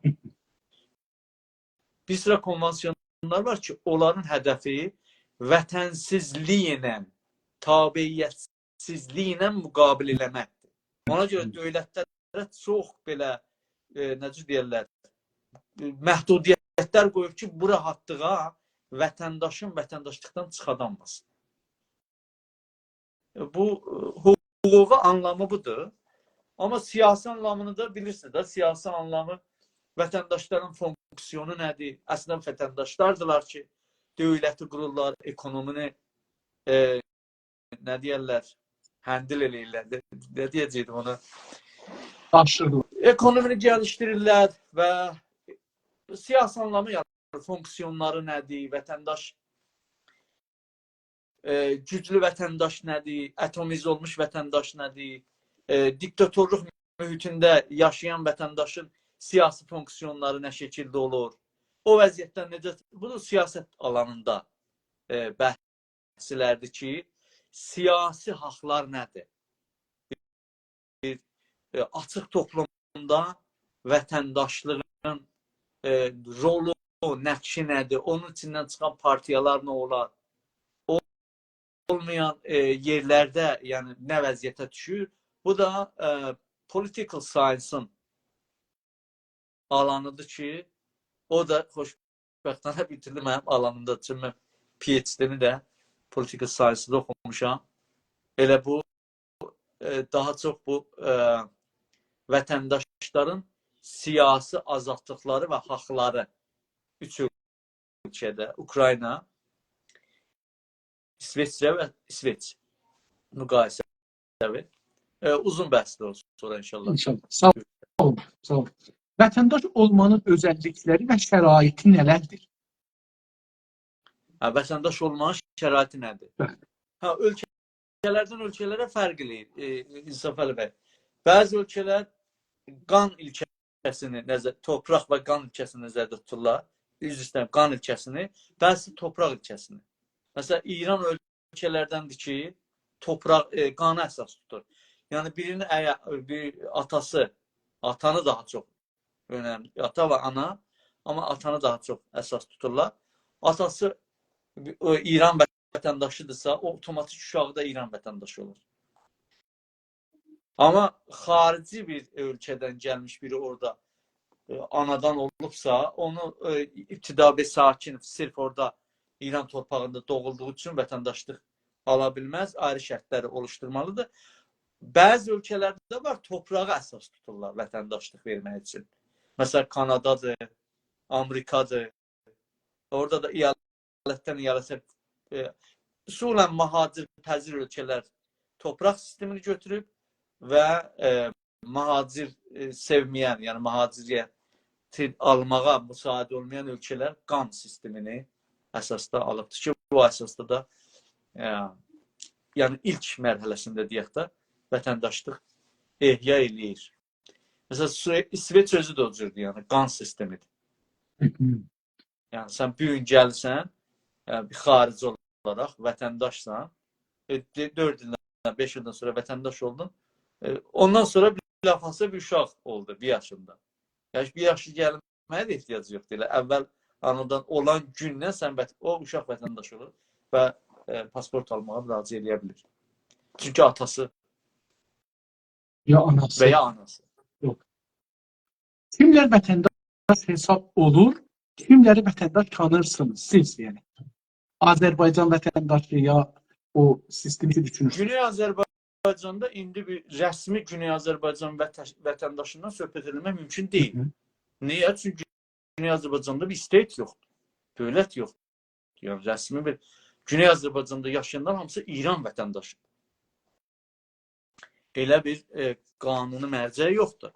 Amma gələcəkdə mən fikirləyirəm ki, elə bizdə əgər Azərbaycan dövləti qurulursa, fərq eləməz.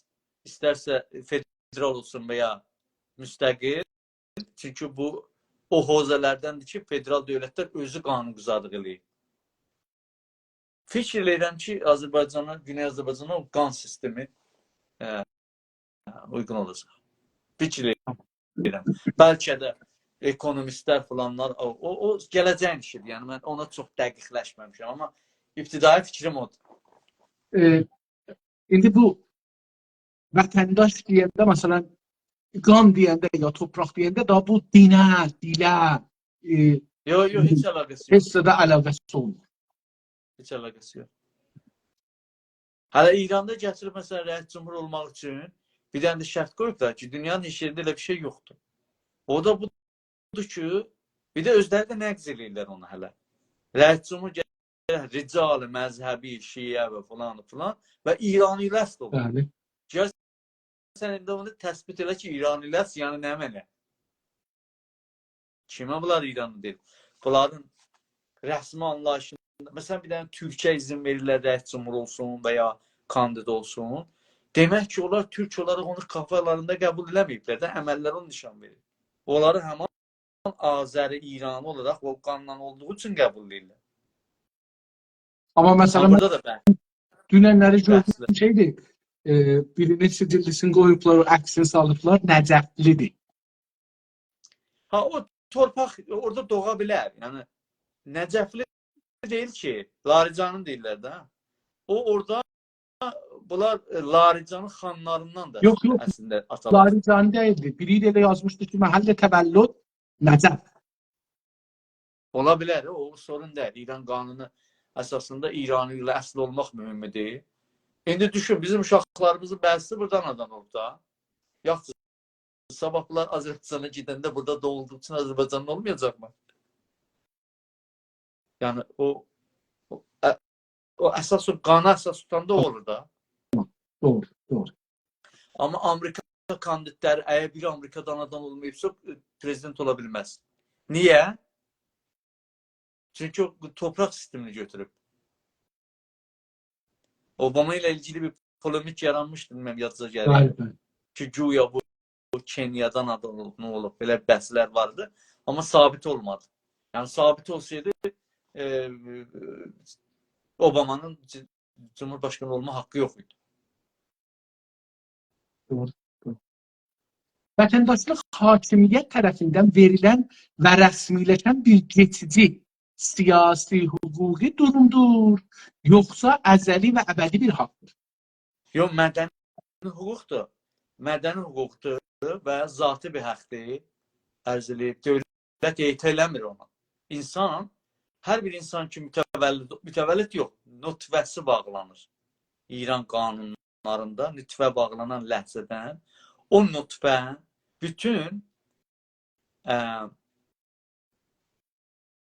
bütün hüquqlara, mədəni, siyasi, ictimai, hamısına zatı bir insan olduğu üçün hamısını haqq edir, yəni. Var, onun zatındadır. O haqqla o insan olur.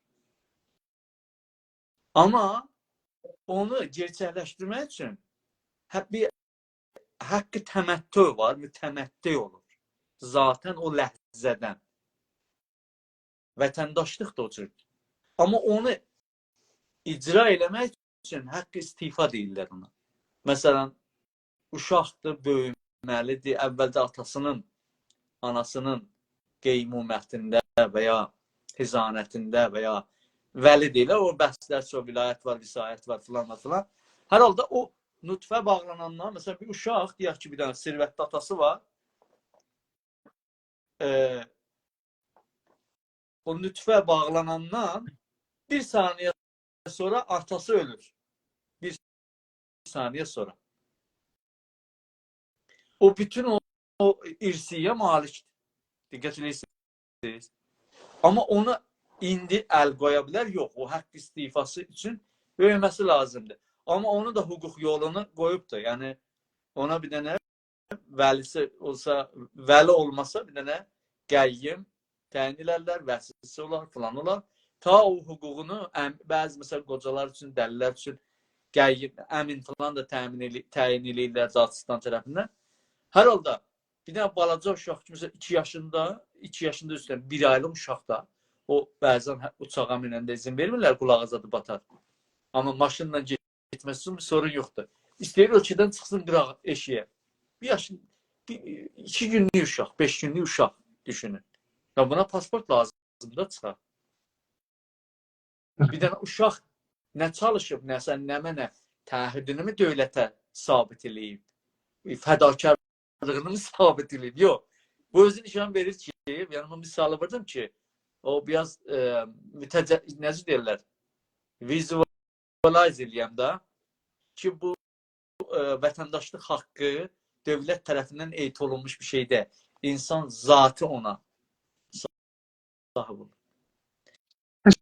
Əlbəttə, bunun istisnaları, qaydalar çox-çoxdur. Yəni, hüquqçular, lütfən baxsılar, sonra irad tutmasınlar. İndi biz bir tekniki, hüququ bəhsin içində deyil. Yoxsa mən bilirəm ki, bunlar... Təbii ki. Bir də ki, biz burada hüquqi bəhs eləmirik çox da. Yəni, çox baxsız... Milli bəhslər, milli hərəkətin bəhslər, o hansı elm lazım olduğu qədər və ona bildiyim qədər onu çalışıram ki, o milli davamızın ixtiyarına gətirir. Təbii ki. Dövlət vətəndaşlığı vətəndaşlardan ala bilərmi? Səlb edə bilərmi? Edə bilər. Yəni, o da prosesi vardı. Bir sıra cürmlər mürtəkib olan. Cürm ağır, yəni bəzi ölkələrdə ağır cürm, xiyanət filan.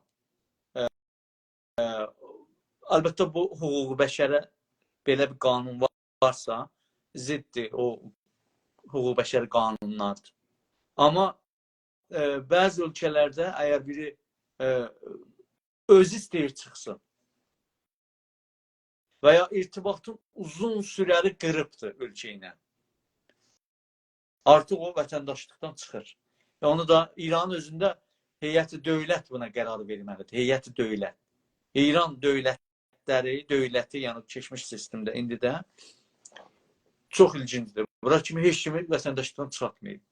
Heç bir müxalifi də vətəndaşlıqdan çıxartmayıb. Bilirsiniz niyə? Bu Əl-Cəzair dəlillərinin biri buydu. Bu İran Ərəb arasında Əl-Cəzair anlaşması var da. Bəli. Şərtlər Ərəb üçün. Sonra bu səfirliyi basandan sonra yenə Əl-Cəzairdə getdilər bunlar. Məsələni rəfrucu eləmək üçün bir anlaşdılar. Orada bir davəri mərcəyi yarandı. Yüzlər, minlər dava açdı Amerika və İran bir-birinin əleyhinə. Orada əgər İran o müxalifləri, onun sistemi elə bir şeydir.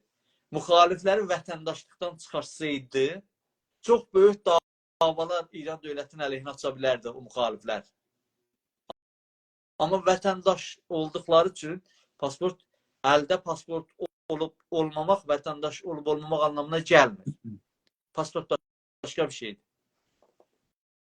Ondan dolayı bir çoxlu davanı əngəlləyə bildi.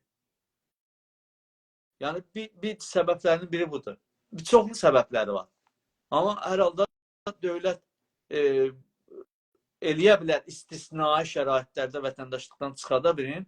Dediyim kimi, hətta istisnai şəraitdə beynəlmiləl konvansiyonlara qarşıdır.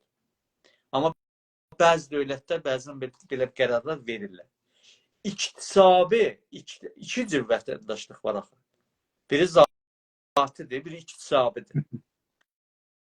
Bizim vətəndaşlıqlarımız, məsələn, mənimki Sueddə, sizinki orada iktisabidir. Biz sonra almışıq bunu. Biz əgər bəzi qanunları riayət eləməsək, onu bizim əlimizdən ala bilərlər. Məsələn, dövlətə xiyanət, casusluq, terrorizm. Belə şeylərə bu sondan alan vətəndaşlar belə bir cürmə əl atarsa, məhkəmə vətəndaşlıqdan çıxada bilir. Mesela Kanada'da bunu daha genişlendirdiler. Çünkü biraz İranlılar, Ruslar.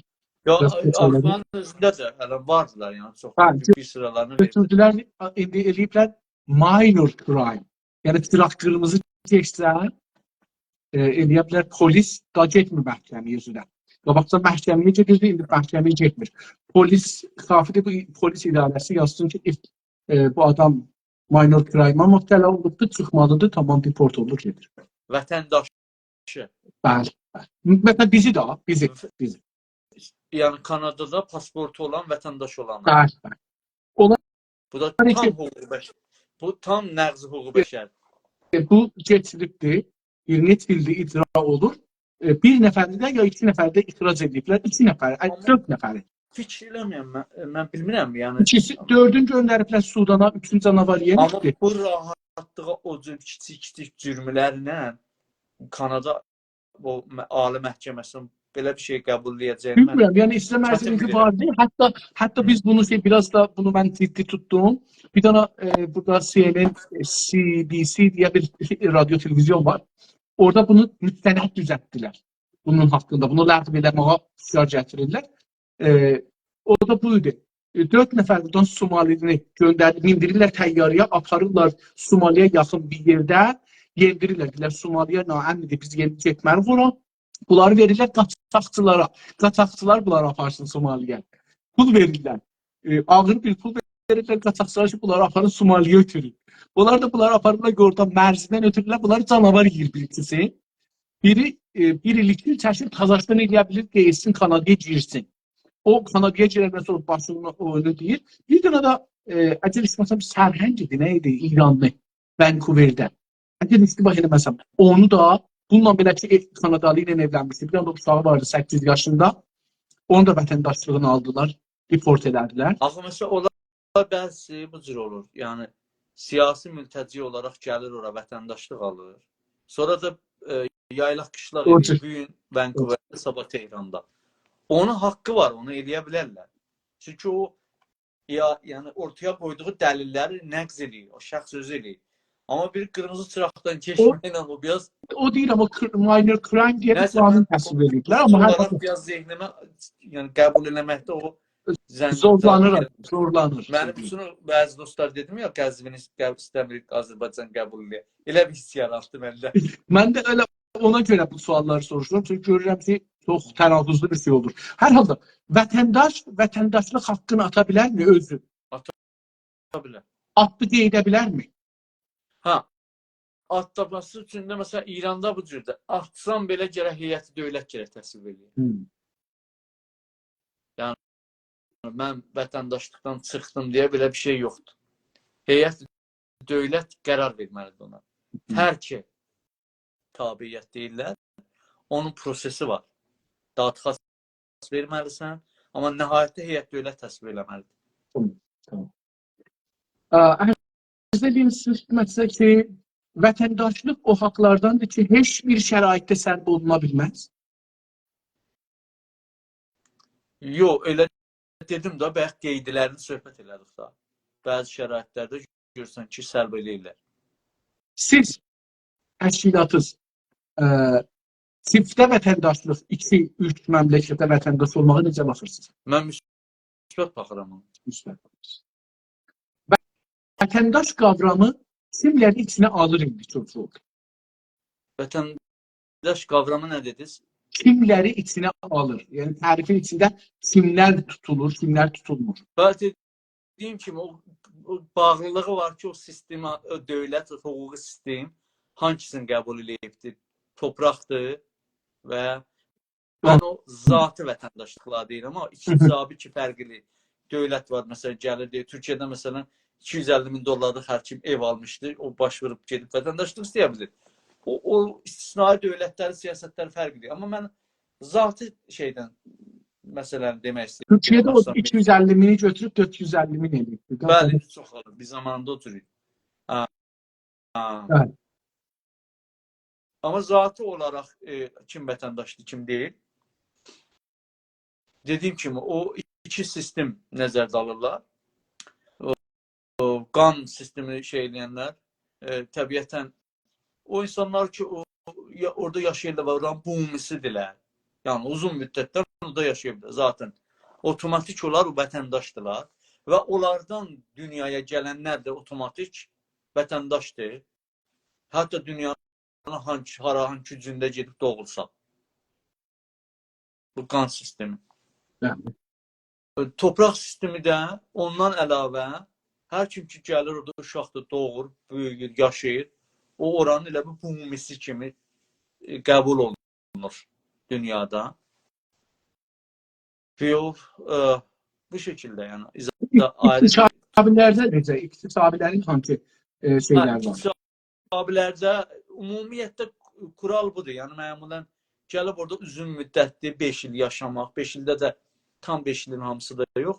Bir hardasa 85% orada bu xarica çıxa bilirsən, gəlirsən, gedirsən, amma 85%-i aşmamalı. Ümumi dünyada kural budur. O müddətdə ağır cürüm, bir sıra cürümlər var, onların mürtəkib olmamalısan. Vergi borcun olmamalıdır. Ölkədən ölkəyə fərq eləyir. Bəzi ayrı şərtlər də qoyur, dil öyrəşməlisən, məsələn, dil imtahanı alırlar. Bəzi bu vətəndaşlıq imtahanları da alan ölkələr var. Ki, məsələn, Amerikada George Washington kimmiş? Abraham Lincoln kimmiş? Milli gün nə vaxtdır? Bayrağın mənisi nədir? Falan. Bu imtahanlar falan keçirdəndən sonra o bəlli bir zamanı da keçəndən sonra vətəndaşlığı alırlar, ehraz edir. Ya məsələn, biri gəlir izdivac yolu ilə gəlir. Bilirsiniz onu. Biri iş yolu ilə gəlir orada. Yəni iş tapır, işləyir, vergisini verir. Bu iktisabilər deyil. Və siyasi sığınacaq olaraq gəlir və sonra o 5 il yaşadığı üçün bəzi 5 il, bəzi 4 il, bəzi ölkələrdə 10 il fərqləyir. O proses keçəndən sonra vətəndaşlığı alır. Yəni, müxtəlif ölkələrdən ölkələrə Vətəndaş və vətəndaşlıq haqları bireysel, yani fərdidir, yoxsa vətəndaşlıq bir toplumsal və milli haqdır?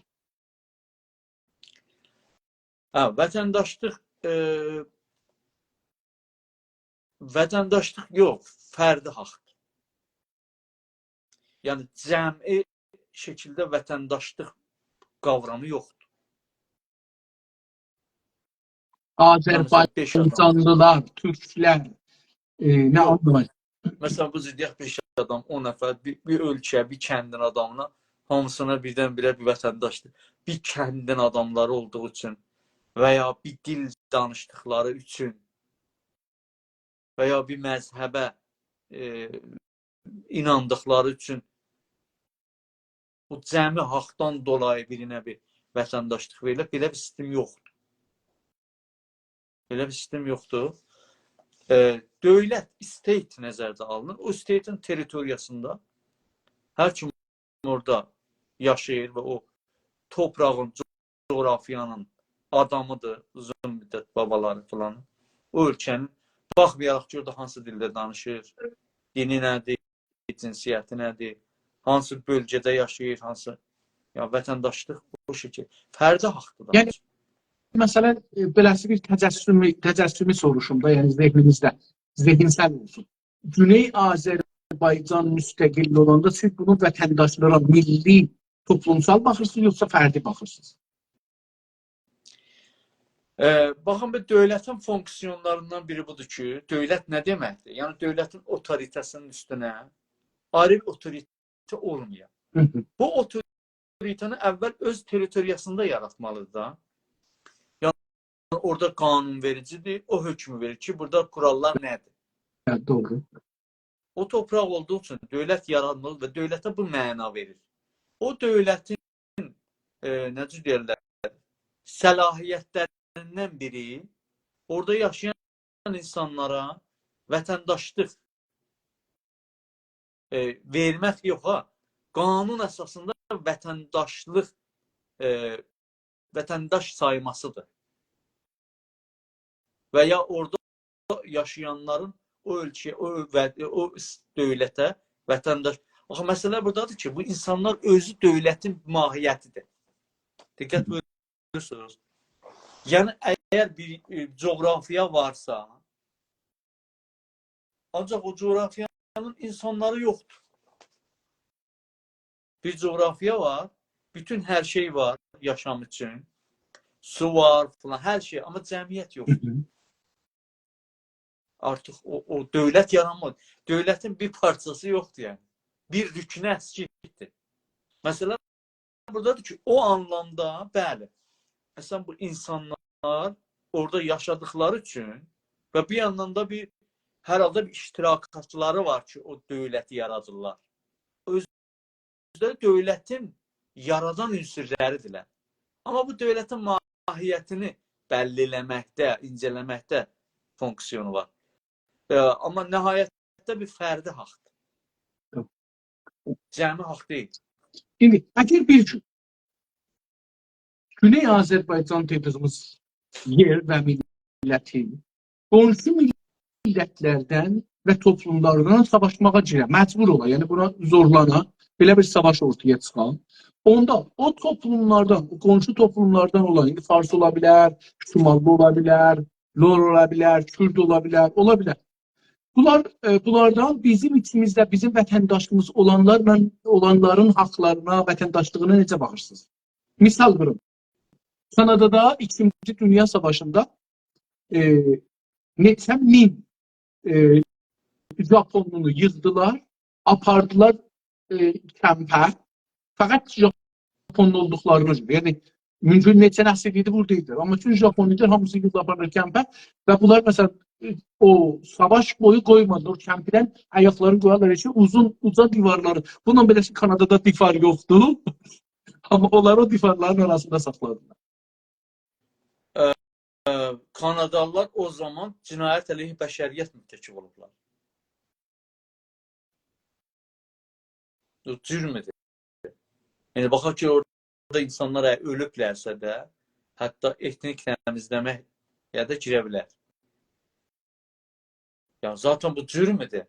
Yəni, vətəndaşlıq haqqı, vətəndaşlıq haqqı. Amma savaşa giribdi. Yəni, savaşa giribdi ki, bu xiyanət Yox, eləmək. əgər bir savaşa girsə belə bəzi önləmlər ala bilər, amma toplayıb hamısını yığıb bir yerə nə bilim, duvar çəkmək falan bu cürmüdür da. Cürmüdür bu. Yəni, Qəbul eləmişdir bu. zaten vətəndaş, dövlət özü ilə rabitəsini vətəndaşlıq anlamında tərifləyəndə vətəndaşların əqidəsinə, cinsiyyətinə, dininə, dilinə, ırqına baxmaz. Bu sabitdir. Çünki ona görə deyirəm, fərdi haqdır da, şəhribəndi haqdır bu. Vətəndaş olmaq cəmi haqq deyil. Hətta iktisabısında diqqət edirsən, görsən, gəlirsən, ağa, yəni kişi də, kişi vətəndaş olub, hələ xanım olmayıb və ya uşaq olub, atası olmayıb və ya tərs. Cəmi bir haqq deyil də, fərdi bir haqq. Bu fərdi haqqı da dövlət tərəfindən ehraz olunması üçün, verilməsi üçün və ya o tərəfdən, şəxs tərəfindən alınması üçün bunlara görə heç o mülahizatın heç bir şey nəzərdə alınmıyor. Zaten nəqz hüquq bəşər olundu. Yəni, sabah deyək Güney Azərbaycan müstəqil oldu. Bizim dediyimiz Güney Azərbaycanda. Siz əmin olun ki, orada bir çox böyük ölçüdə ayrı türk olmayan etniklər var. Nə bilim, hara duran o şəhərin adı Zəncanla, Takistan. Takistanda tatlar var məsələn. Bəli. Azərbaycan vətəndaşıdır. Bu vətəndaşlığını alacaq, bütün haqlarından müntəfi olmalıdır. Hər vətəndaş, bəlkə Azərbaycanlıların nəzərini cəlb edib, normal vətəndaş kimi, Cumhurbaşkanı belə ola bilər. Ya məsələn, Azərbaycan içində qalan kürdlər, nə bilim, sünnisi, əhli haqqı, orada hətta nə bilim, ermənisi də ola bilər, yahudisi də ola bilər, bahaisi də ola bilər. Yəni, biz vətəndaşlığı o əsasda təqsim edə bilmərik. Dünyada belə bir hüquq dövləti ola bilməz. Madəm biz hüquq dövləti, demokrasi, insan haqları, bunları əsas tuturuqsa, o zaman onda bizim Cumhurbaşqanı ilə nə fərqimiz qalacaq? Bizi demirəm, amma misal üçün deyirəm, qətlən Azərbaycanda belə fikir olan adamlar yoxdur. Təbii ki. Yəni, Azərbaycan siyasi təşkilatlarında. Təbii ki. İndi keçirik daha bir bəhsə, onun davamı kimidir. Haqq məsələsinə. Haqq ya haqq nədir? Haqq qavramından düşüncəniz nədir? Bu çox belə şey, daha artıq fəlsəfi və təcridi bəhslərə gedir. Gedirik.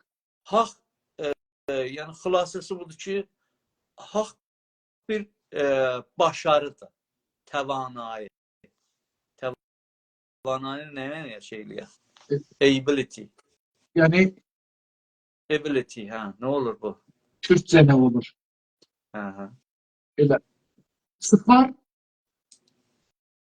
Başarı ilə başarıdır. Başarı deyil. Mən başarıya sərcüvəlik deyildim.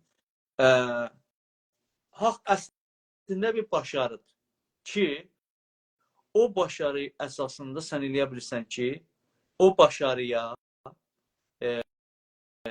inhisarı şəkildə təsərrüfün ola, eləyə bilərsən onu intiqal verəsən, məsələn, malikiyyətlərdə və ya bəsində qabil intiqal olunur, saxlayasan üzvə. Buna deyirlər haqq. Amma bir nəzər də var ki, yəni zati, indi burada haqqı təbii var, bəzidir ki, teorilər var ki, haqqı təbiidir. Təbiətdən, yəni təbiət bunu veribsən. O dini hüquqlarda deyirlər, Allah et eləyibsən. Yəni, sən insansan və insan əşrəf-i məxluqatdır, Allahın xəlifəsidir və bütün bu haqlara, nə mənə haqq varsa bu başarılara zati şəkildə insan olduğu üçün ona malik olur, sahib olur, insan olduğu üçün sahib olur. Amma yenə bir teori var ki, bəzi hüquqçular, hüquq filsufların içində ki, əgər bir haqq heç zaman icra olunmursa, heç zaman icraiyyət qabiliyyəti tapırsa, əslində o kökündən haqq deyil. Belə bir pratikçi yaxınlaşımda var. Amma mən onun tərəfdarı deyiləm. Mən haqqı zati bilirəm, insan olduğumuz üçün və o başarıya zati insan olduğumuz üçün hər nə haqq varsa ona biz sahibik. Amma bəzi misallar var, məsələn, biz istisnalar var. Yəni bu prinsip budur. Amma çox böyük istisnalar var. Məsələn, hər kəsin özünün bir maşını var. Yəni hər şəxsin maşını var, evi var, filanı var. Sən bilə-bilə maşınını otlaya bilərsənmi? Yəni, aya malikiyyət buradan mütləqmi? Normalda biri öz maşını otlasa, onu kimsə müdaxilə eləməz. Amma bəzi hüquqi sistemlərdə o cür şeylərdə müdaxilə eləyirlər. Ya məsələn, biz özümüzə nə qədər haqqımızın necə deyərlər, o extended genişləməsi nə qədər? Haracan haqqımız gedir. Barmağımızı kəsə bilərik. Özümüzə zərər vura bilərikmi? Ya məsələn, mən bu qolumu satıram. Görsən də İranda indi şey olur, ürək satma böyle. Səsiz dayandı. Səsiz dayandı. Mənim şarjım azaldı ona görə. Tamam. Qabiliyyət intiqalı yoxdur. Mən bunu dəyişdireyim. Yoxsuna geçsin. Tamam. Siz dəyişdirincə mən danışım burada. Siz dəyişdirin. Əslində, hörmətli dostlar, görürəm yazılarınızı. Çox sağ olun. Təşəkkür edirəm. Var olun, sağ olun. Nə yaxşı ki varsınız, təşrif gətirmişsiniz. Bəhslərdə görürəm, oxuram yazılarınızı. Ona görə də bəzən Sayın Salih bəyin sözlərini bəzən eşitmirəm. Çünki bunu oxuyanda onu kamil eşitmirəm. Onu kamil qulğasında bunu kamil oxuyamırəm. Hər halda görürəm, təvəccüh edirəm. Darıxmayın. Bəzi dostlarımız taza görürəm. Xoş gəlmişsiniz yenə də. Saygılarımızı qəbul edin. Bizim 500 sorumuz var. 500. Bir həftədə 24 saat qonağımız cavab verir. Bir həftədə. Yəni adam işindən saxlıyor. 24 saat görmür. Evlərində, işlərində məcburdular ki, 24 saatda oturalar, onları tazaşdan oxuyalar, səslə ya video ilə bizə göndərələr. Onun üçün bu sorular ana sorular, düşüncə sorulardır. Yəni biz burada, məsələn, filan kəsə rəy verməyək, bizim gələcəyimizə o qədər təsiri yoxdur. Amma bu düşüncə sorusu, məsələn, haqq nədir? Vətəndaş nədir? Haqqı nədir? Haqqı dövlət ala bilərmi? Ala bilərzmi? Məsələn, indi bunu alanda da lazım deyil o uşağın üçün. Çünki vətəndaşın haqqını bildik, o uşağa sicilli verir, vermir, dərs oxur, oxumur da, behdaşlı var, yoxdur, işi var, yoxdur, evlənə bilir, evlənə bilmir. Bunlar hamısı o vətəndaşlığın içində. Ya haqq nədir bəhsinə keçəndə? Ehtiyac yoxdur, biz oturaq, məsələn, bəzi şeyləri danışaq. Çünki ana bəhsi bilsək, ana haqqı bilsək, yol açılır. Siz bilsəniz ki, məsələn, haqq nədir? Bizim haqqımız insan olaraq nədir? Fərdi, bireysel haqqımız nədir? Toplumsal haqqımız nədir? Onda məsələn, hüquq bəşərdən danışanda görürsünüz ki, mən bir hüquq millim var axı. Mən bir millətəm axı. Hətta olmasa hüquq bəşər. Ya hüquq bəşər yoxdur. Çünki hüquq bəşər yoxdur, biz hüquq millimizi atmayacağıq ki. Biz beynəlmiləl səviyyədə də qanunlara əvvəlcə elə gəlib deməyiblər ki, vardı, gətirib qoyublar. Yox, insanlar savaşıblar, dövlət düzəldiblər. Dövlətlərdən, böyük dövlətlərdən qırılıblar. Siz öz dövlətlərin qurublar. Özlərinə görə gediblər sazımanı millələr, məmləkətlərə, filanı bəhmunu sazımanı millədə qanunlar qəbul etdiriblər. Taza təriflər yetişdiriblər. Biz indi Güney Azərbaycanlı olaraq özümüzü tərif edirik. Öz hərəkətimizi, öz istəyimizi, öz hüququmuzu, öz məmləkətimizi, öz vətənimizi, öz dilimizi, öz yurdumuzu, öz tariximizi, öz sənətimizi, teknolojimizi, suyumuzu, canavarımızı, quşumuzu, hər şeyimizi özümüz öz baxışımızdan, öz mənfəətimizdən bizim çıxarımızı Azərbaycanda yaşayanların çıxarı tərif edirik. İndi dünya bunu məmləkət olandan sonra yavaş-yavaş qəbul edəcək. Çünki ya biz özümüzü tərif edirik, ya da gözləyək özgələri bizi tərif eləsin. Biz onların əsasında yaşayırıq. Biz burada çalışırıq. Ələn bu partilərin işi budur. Partilərin işi bu deyil. Sadəcə deyə mən dövlət dəyişdirəcəyəm. Yox. Ya dövləti ələ keçirəcəyəm. Yox. Ya mən federalistəm, ya mən istiqlalçıyam. Əsli işi budur ki, deyək ki, mən nə cür düşünürəm? Mənim nəzərimin haqq nə cürdür? Haqqı nə cür əldə eləmək olar? Haqqı əldə eləmək olar, ya haqq sənindir, ya haqqı savaşacaqsan. Ya zorun olacaq haqqı. Salih bəy Kamranı gözəl dedi. Dedi, bəzi sistemlərdə deyirlər ki, əgər bir haqq icra olmayıbsa, o haqqı deyil. Bunun mənası nədir? Bunun mənası nədir? Əgər Azərbaycanda keçən ildə, 100 ildə sizin diliz yoxdursa, yəni diliz yoxdur əslən. Əgər sizin haqqınız yoxdur, dil istəyəsiniz. Biz bunu nə cür tərif eləməliyik? Elə tərif eləməliyik ki, biz özümüzü yer salaq. Yəni, hüquqda bir məktəb açaq. Hüquqda, qanunlarda, təriflərdə, elmi təriflərdə, sosiolojik, yəni ictimai təriflərdə, bunlarda iqtisadi təriflərdə, mühitizlisti təriflərdə özümüz yerə tərif açaq. Yoxsa, məsələn, tərif elədilər, biz tərifdən çıxarıq, qırılıb gedərik. Bunun üçün, məsələn, kiçik bir şeylər önəm daşımır. Önəm o əsli fikri almaq, o əsli fikri daşımaq, əsli fikri nəqd eləmək. İndi niyə məsələn mən burada biz tərif eləmişik? Baxın, indi üst-üstə Salih bəy İldırım cənabları, Yunus bəy Şamili cənabları, Salih bəy Kamranı cənabları üst-üstə. Hərəsi 24 saat burada danışıbdır.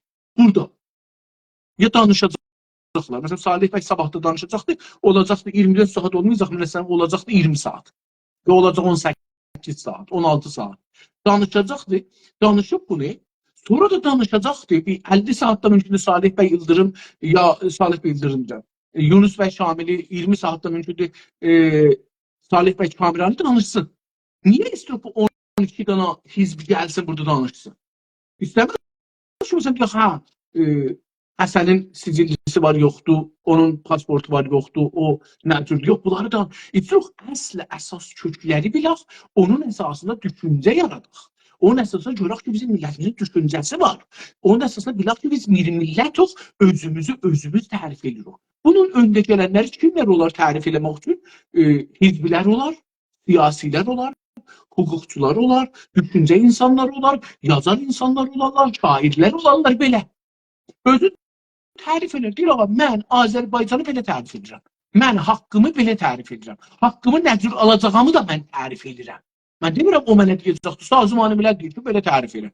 Sən haqqımı belə ala bilərsən. Dünyada belə deyiblər. Amma millətlər keçən yüzildə, məsələn, dünənki bəhslərimizdə Salih bəy cənabları dedilər ki, ağa, Sazımanı belənin bir qanunu var ki, məsələn, deyir ki, o birisi məmləkətlər, o birisi məmləkətdən tədziyəsini eləyə bilməzlər, girə bilməzlər. Tamam. Burası tamam. Amma geçen yüzyılda, geçen 75'inde, 80'de, 100 yıl yok. 150 memleket yaranıbdır. Bunlar hukuka giribdir, sazımanı giribdir, sazımanı kabul edibdir. Necə ki, məsələn, bunu biz yaratırıq, biz iradə eləyəcəyik. Bizim burada bu partilərlə danışmaq əsasında, bu liderlərlə, yazarların yazılarını oxumaqla, ulan bizdə bir düşüncə çıxsın, milli düşüncə. Hər o şey ki bizim mənfəətimizə deyilsə, onu qəbul eləməməliyik.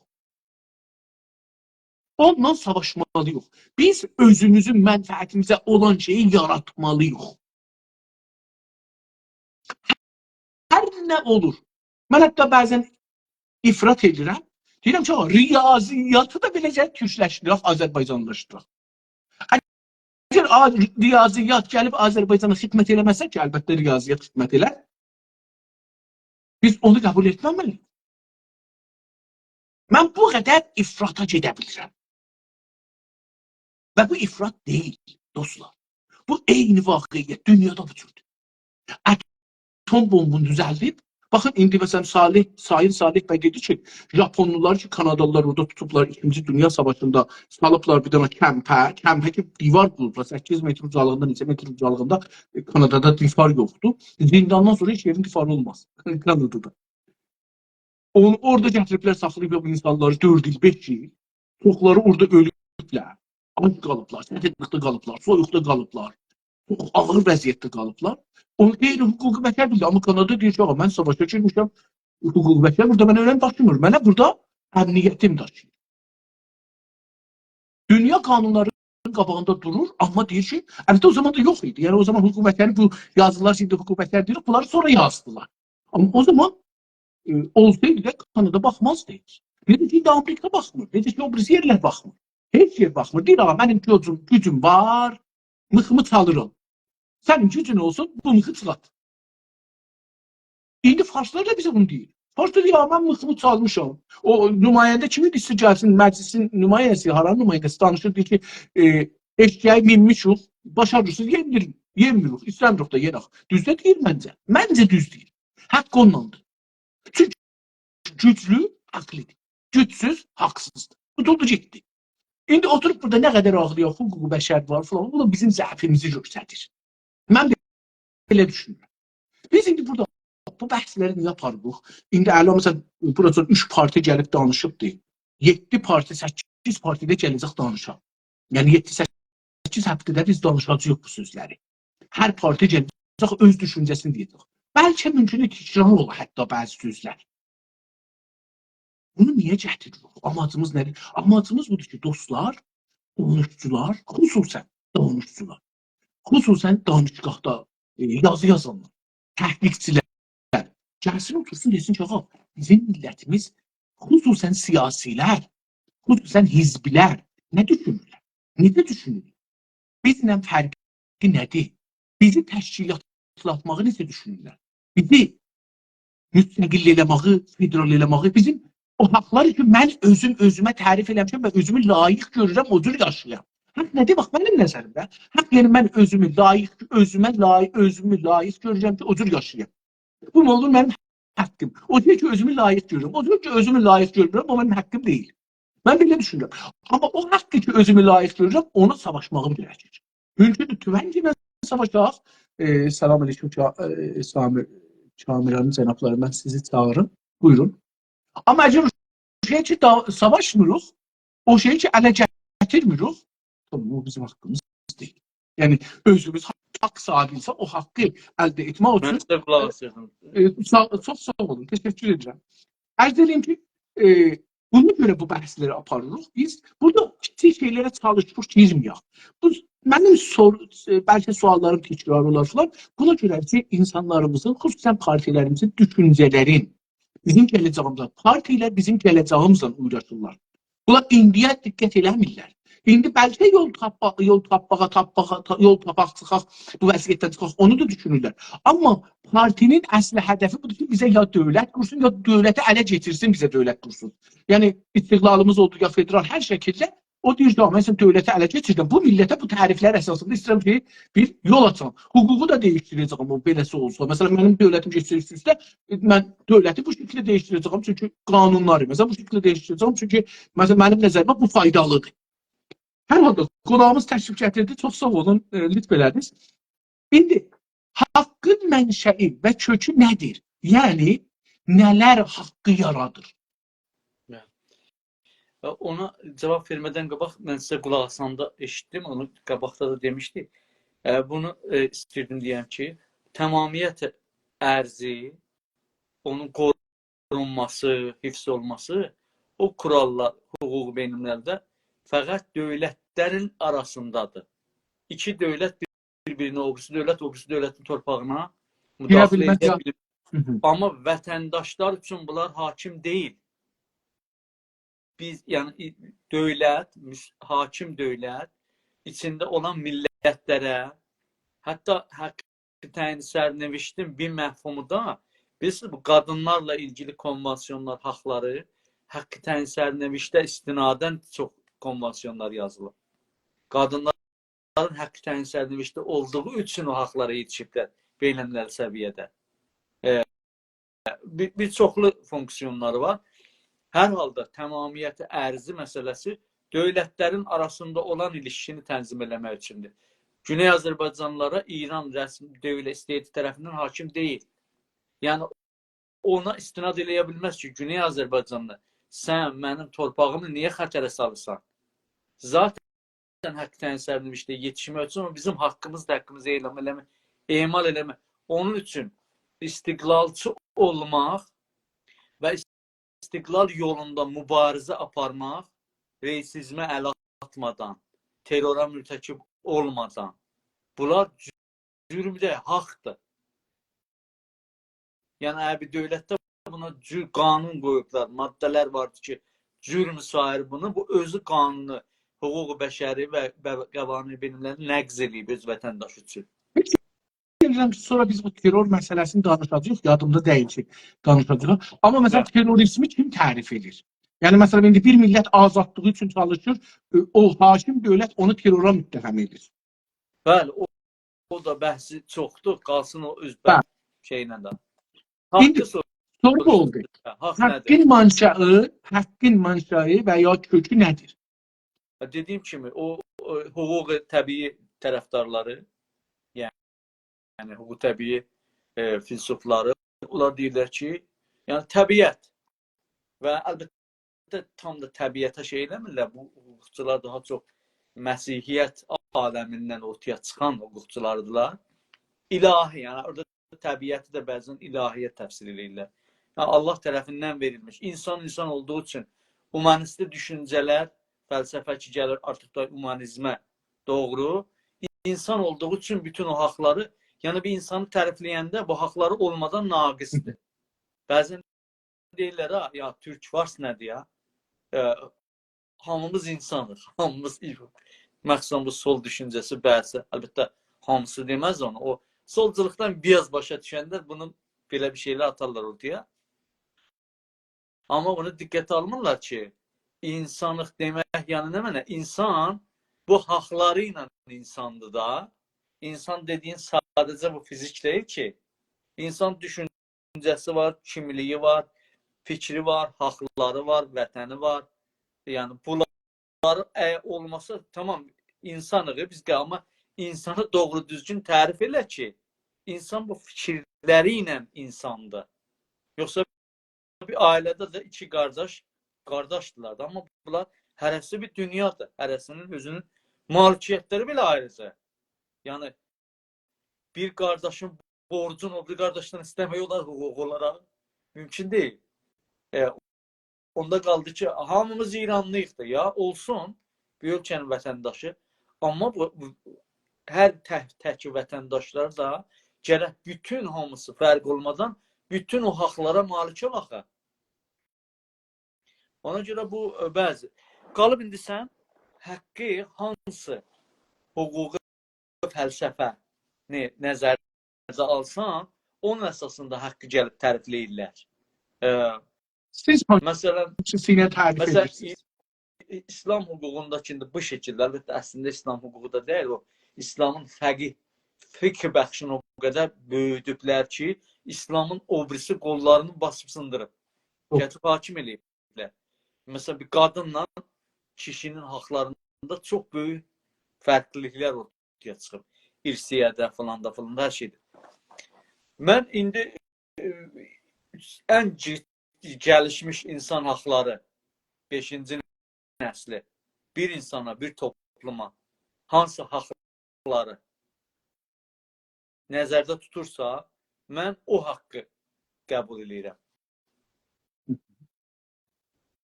Bu haqlar bireysəldir ya toplumsaldır? Həm bireysəldir, həm toplumsaldır. Həm bireysəldir, həm toplumsaldır. Hətta bəzi bəhslər var, yenə hüquq bəhslərdən ortaya çıxır. Məsələn, bir toplumda bir sıra insanlar çalışırlar ki, Azərbaycan toplumunun içində çalışırlar ki, fars dilini rəvac verələr. Aya bu insanların bir fərd olaraq haqları varmı belə bir iş görələr? Beynəllər hüquqlar buna izin vermir. Niyə? Çünki o səbəb olur ki, assimilasyonda olan bir millət kimliyini, əslində haqqını əldən versin. Təhlükədə olan millət. Bir sırada gəlir, o haqsızlığa yardımcı olurlar. Bu, onların cəmi haqlarını xətərə salır. Əslində, onlar o assimilasyon cürmündə müşarikət eləyirlər. Ona görə bəzi deyir ki, sizin nə işiniz vardır? Yəni, bir sevil uşağına fas sövcəsində. Amma bundan bizim necə rəftar eləməyimiz önəmlidir. Aya biz gedib o, nə bilim, özümüzü qanun icrəliyəni yerinə qoya bilərikmi? Və ya zorla onu, olmaz o. Onu bir millətin şəraitinə, vəziyyətinə. Biri var, məsələn, bilə-bilə bu işləri görür, bir planın içindədir. Məsələn, İranda olan, Təbrizdə filanda olan o Azəri cərəyanı. Bunlar bir planın içində, bir cürümün içindədirlər. Təbii bunlarla mübarizə eləmək lazımdır. Feylən bizim də mübarizə metodumuz sivil olduğu üçün sivil mübarizə aparılır. Amma bir sıralarda var, o assimilasyonun qurbanı olublar, bilmirlər. Bunlar da assimilasyondan nə dərəcədə, nə qədər tez çıxartmağımıza, o vəziyyətdən çıxartmağımızın yollarını arayıb və başa salmalıyıq ki, sənin bu işin yalnız sənin şəxs haqqında bizim cəmi haqqımızı da zədələyir. Bunu məxsusən dini qruplara misal verirlər. Dini qruplar məzhəb azadlığı bilirsiniz də. Bəzi fikri cərəyanlar var ki, tamam, sən məzhəb qəbul eləyə haqqın var ki, məzhəbi qəbul eləməyirsən. Heç bir məzhəbi. Ateist olasan. Sənin haqqında bir dinə inanasan və ya inanmayasan. Amma biri bir dinə inanır, bir məzhəbə inanırsa, sən onu onun əlindən ala bilməzsən.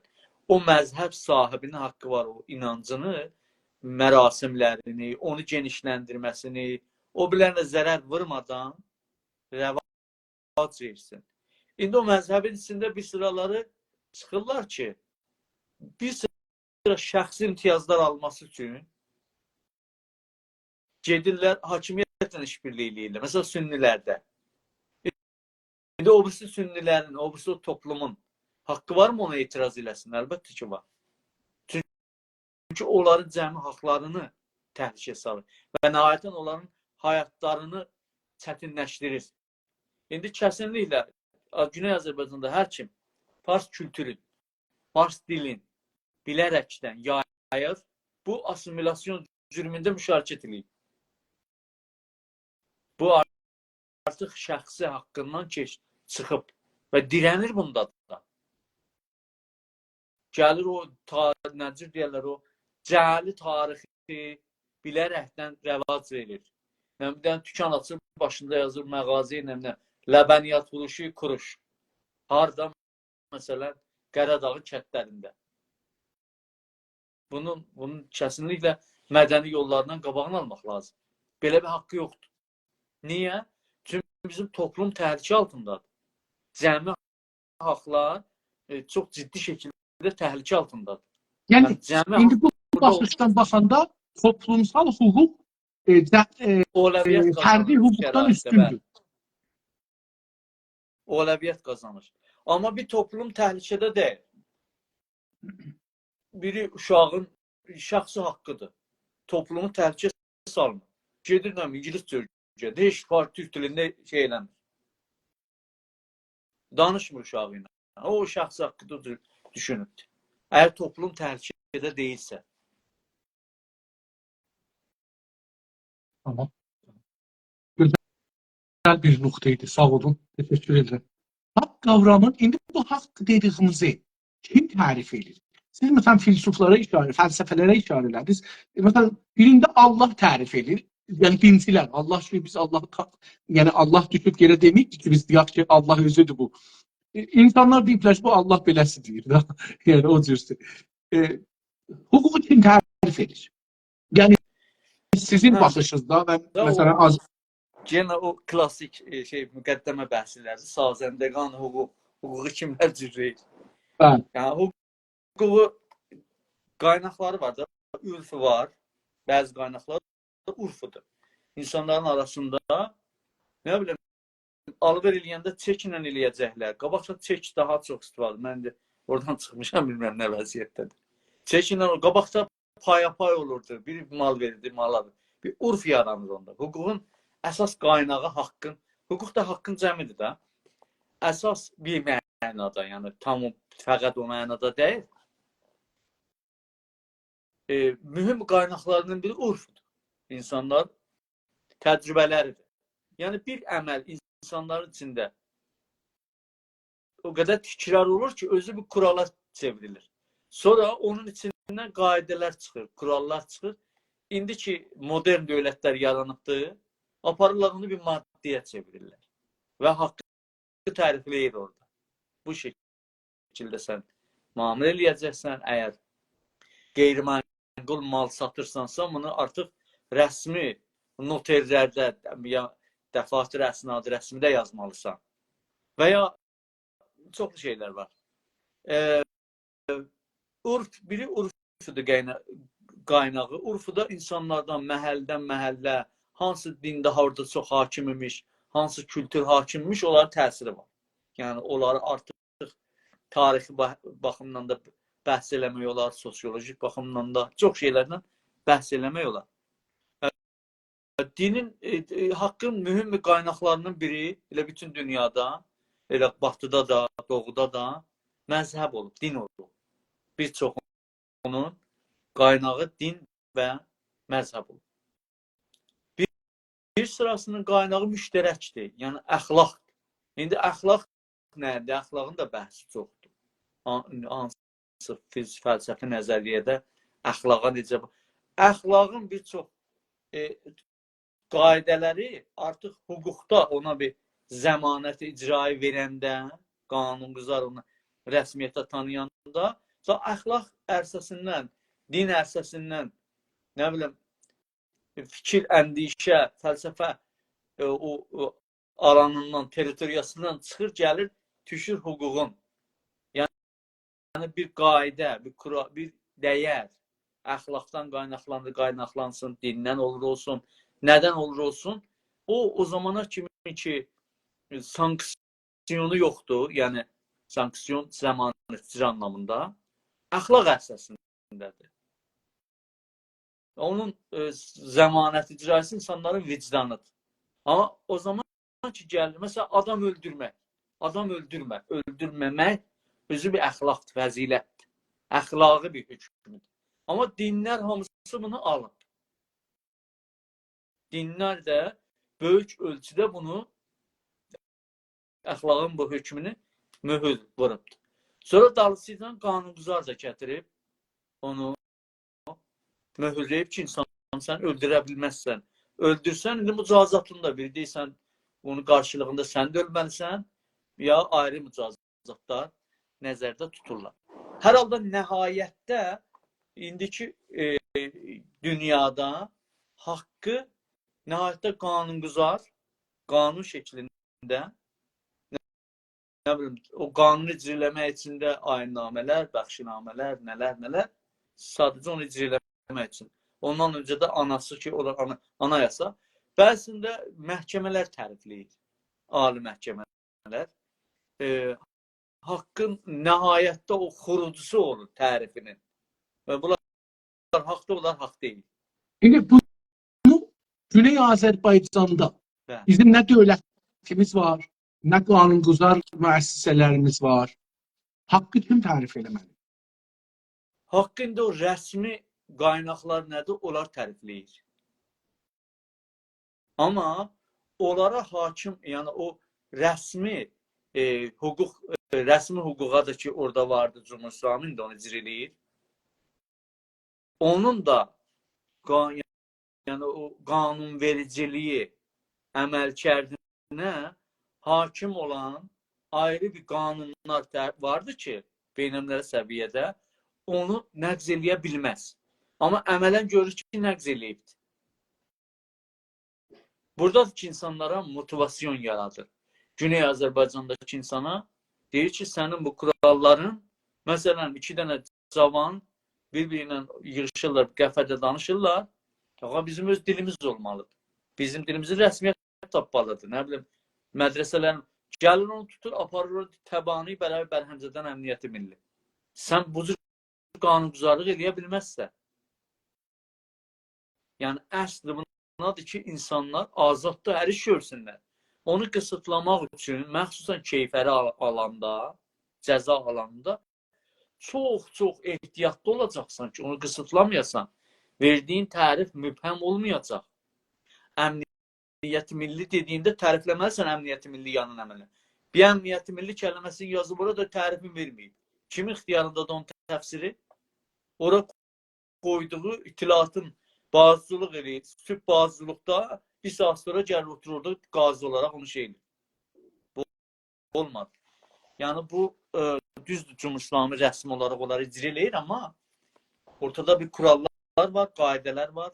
Həmi hüquqçuların nəzəriyyəsi, konvansiyonlar, din, əxlaq, insanların vicdanı, tarixi təcrübələri, istəkləri, arzuları, bunlar onu çalışa çəkir.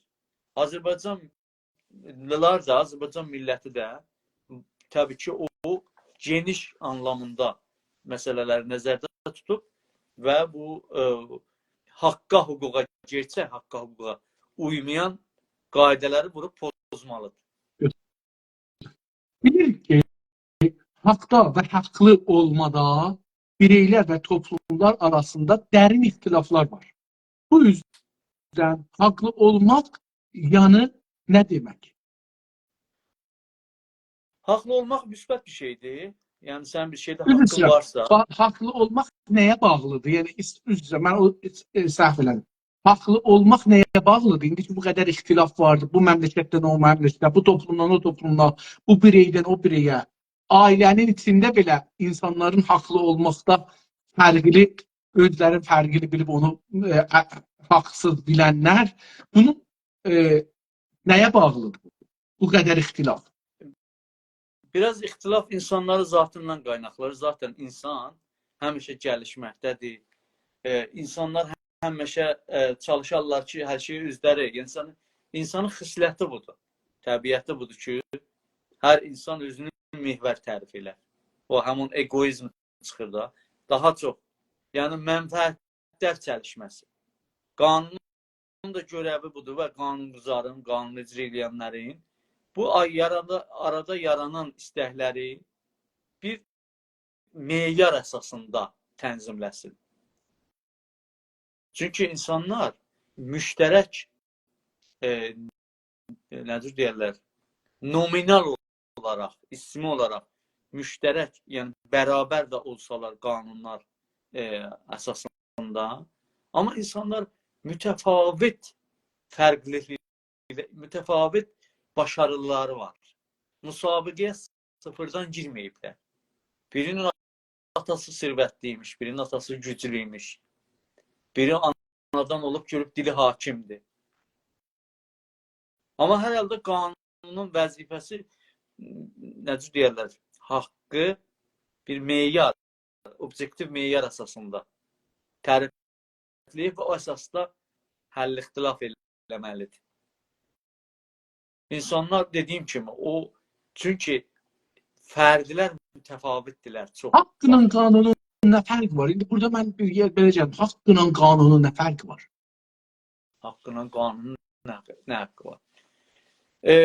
Qanun biraz rəsmiyyətdir. Rəsmiyyət verir haqqa. Amma bəzi haqlar var ki, qanunda yoxdur, orfuda var. Əlbəttə, qanun da onu zimni şəkildə qəbul edir. Yəni, qanun, əgər mənzuruz qanundan o yazılanlardır, qanun fəqət o deyil. Qanun eyni halda ürfülərdir. Qanun eyni halda praksislərdir, yəni rəviyyələrdir. Onun üçün o biraz qanunu ibtidavi sakin insanlar o dəftərçə, qanun dəftərçəsini nəzərdə aldıqları üçün o zimni şəkildə təsdiqlənən haqları bəlkə onun dışında görürlər. Amma əslində o zimni şəkildə təyin olanlar da elə haqdılar. Mən o sualımı girdim ortaya, siz sualı cevap vermədiniz. başka bir şey soruştum. İndi bu ixtilaflar ki haqlıyam, haqlısan, haqsızsan bir-birimizə deyirik, toplumlar bir-birinə deyir, millətlər bir-birinə deyir, dövlətlər bir-birinə deyir. Bunun o haqlı olmağın bu qədər fərqli olmağı nədən qaynaqlanır? İnsanların fərqli şəraitdə yaşamaqlarından, fərqli özəllikləri, nöqteyi qüvvətləri və nöqteyi zəifləri olmasından. İnsanlar yəni teorik olaraq, qanuni olaraq eyni haqdan bərxurdardılar. Yəni eynən dövlətlər də, məsələn, sazmanların gözündə bütün dövlətlər hamısının haqq hakimiyyəti millisi var. Hamısı bir hüquq elmlər müsavidir hamısına. İşim yox, gəliblər orada şuraya əmniyyətdə. Birisi hakim olubdu, qalanın hamısını vurucu adam. Elə qəşəng bəhs açsın. Qəşəng bəhs açsın. Elə şuraya əmniyyəti o 5 dana güclü. Misal verdim ki, sizin sualınıza cavab verəm. Sonra qayıdaram ona. Amma biz bilirik ki, məsələn, Burkina Faso ilə Amerikanın gücü bir deyil axı. İqtisadi gücü, nizami gücü, yumuşaq gücü, hər nə hesaplasan. İndi onu gətirsən insanlara, toplumda. İnsanların da arasında, iki insanın arasında, bir şəhərdə yaşayan insanların arasında Burkina Faso ilə Amerikada qədər fərq ola bilər. Əlbəttə ki, bu, yəni bunların müsavi həqlərinin olmasında təzad yoxdur. Teorik olaraq, qurallar olaraq, meyyarı. Amma bunun icrasında təzahüm var. Bunlar müzahimdir bir-birinə. Bu müzahimətlərdən ixtilaf çıxır. İxtilaf bəzən bir-birinin malını yeyir, bir-birini öldürür. Əlbəttə qaçınılmazdır. Yəni bu mənfi bir şeydir, müsbət bir şeydir. Onu mən girmirəm. Zaten bütün gəlişmələrdə bu ixtilafdan olur. Yəni bu ixtilaflar olmasa heç toplumlar gəlişməz. Doğru.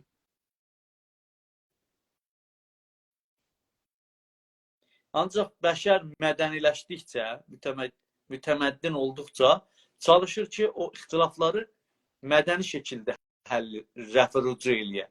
Əslində o nabərabərlikləri əsla bəşər bu günə qədər müvəffəq ola bilməyib aradan apar. Əslində mümkün deyil apara bilər. Zaten hər insan o, kimdir? Jean-Paul Sartre demişdi, hər insan özü bir dünyadır. Hər insan özü bir varlıqdır, yəni özü bir universumdur və mütəfavit. Bu zat belə yaranıb, belə vücuda gəlir. Yəni bunu aradan aparmaq mümkün deyil. Acaba bu nəticəni almaq olar sizin fərmayişlərinizdən ki, mənfəətlər bu haqqıdan müxtəlif hər kəsin özün mənfəət gözündən haqlı görür. Bu demək olar, yoxsa?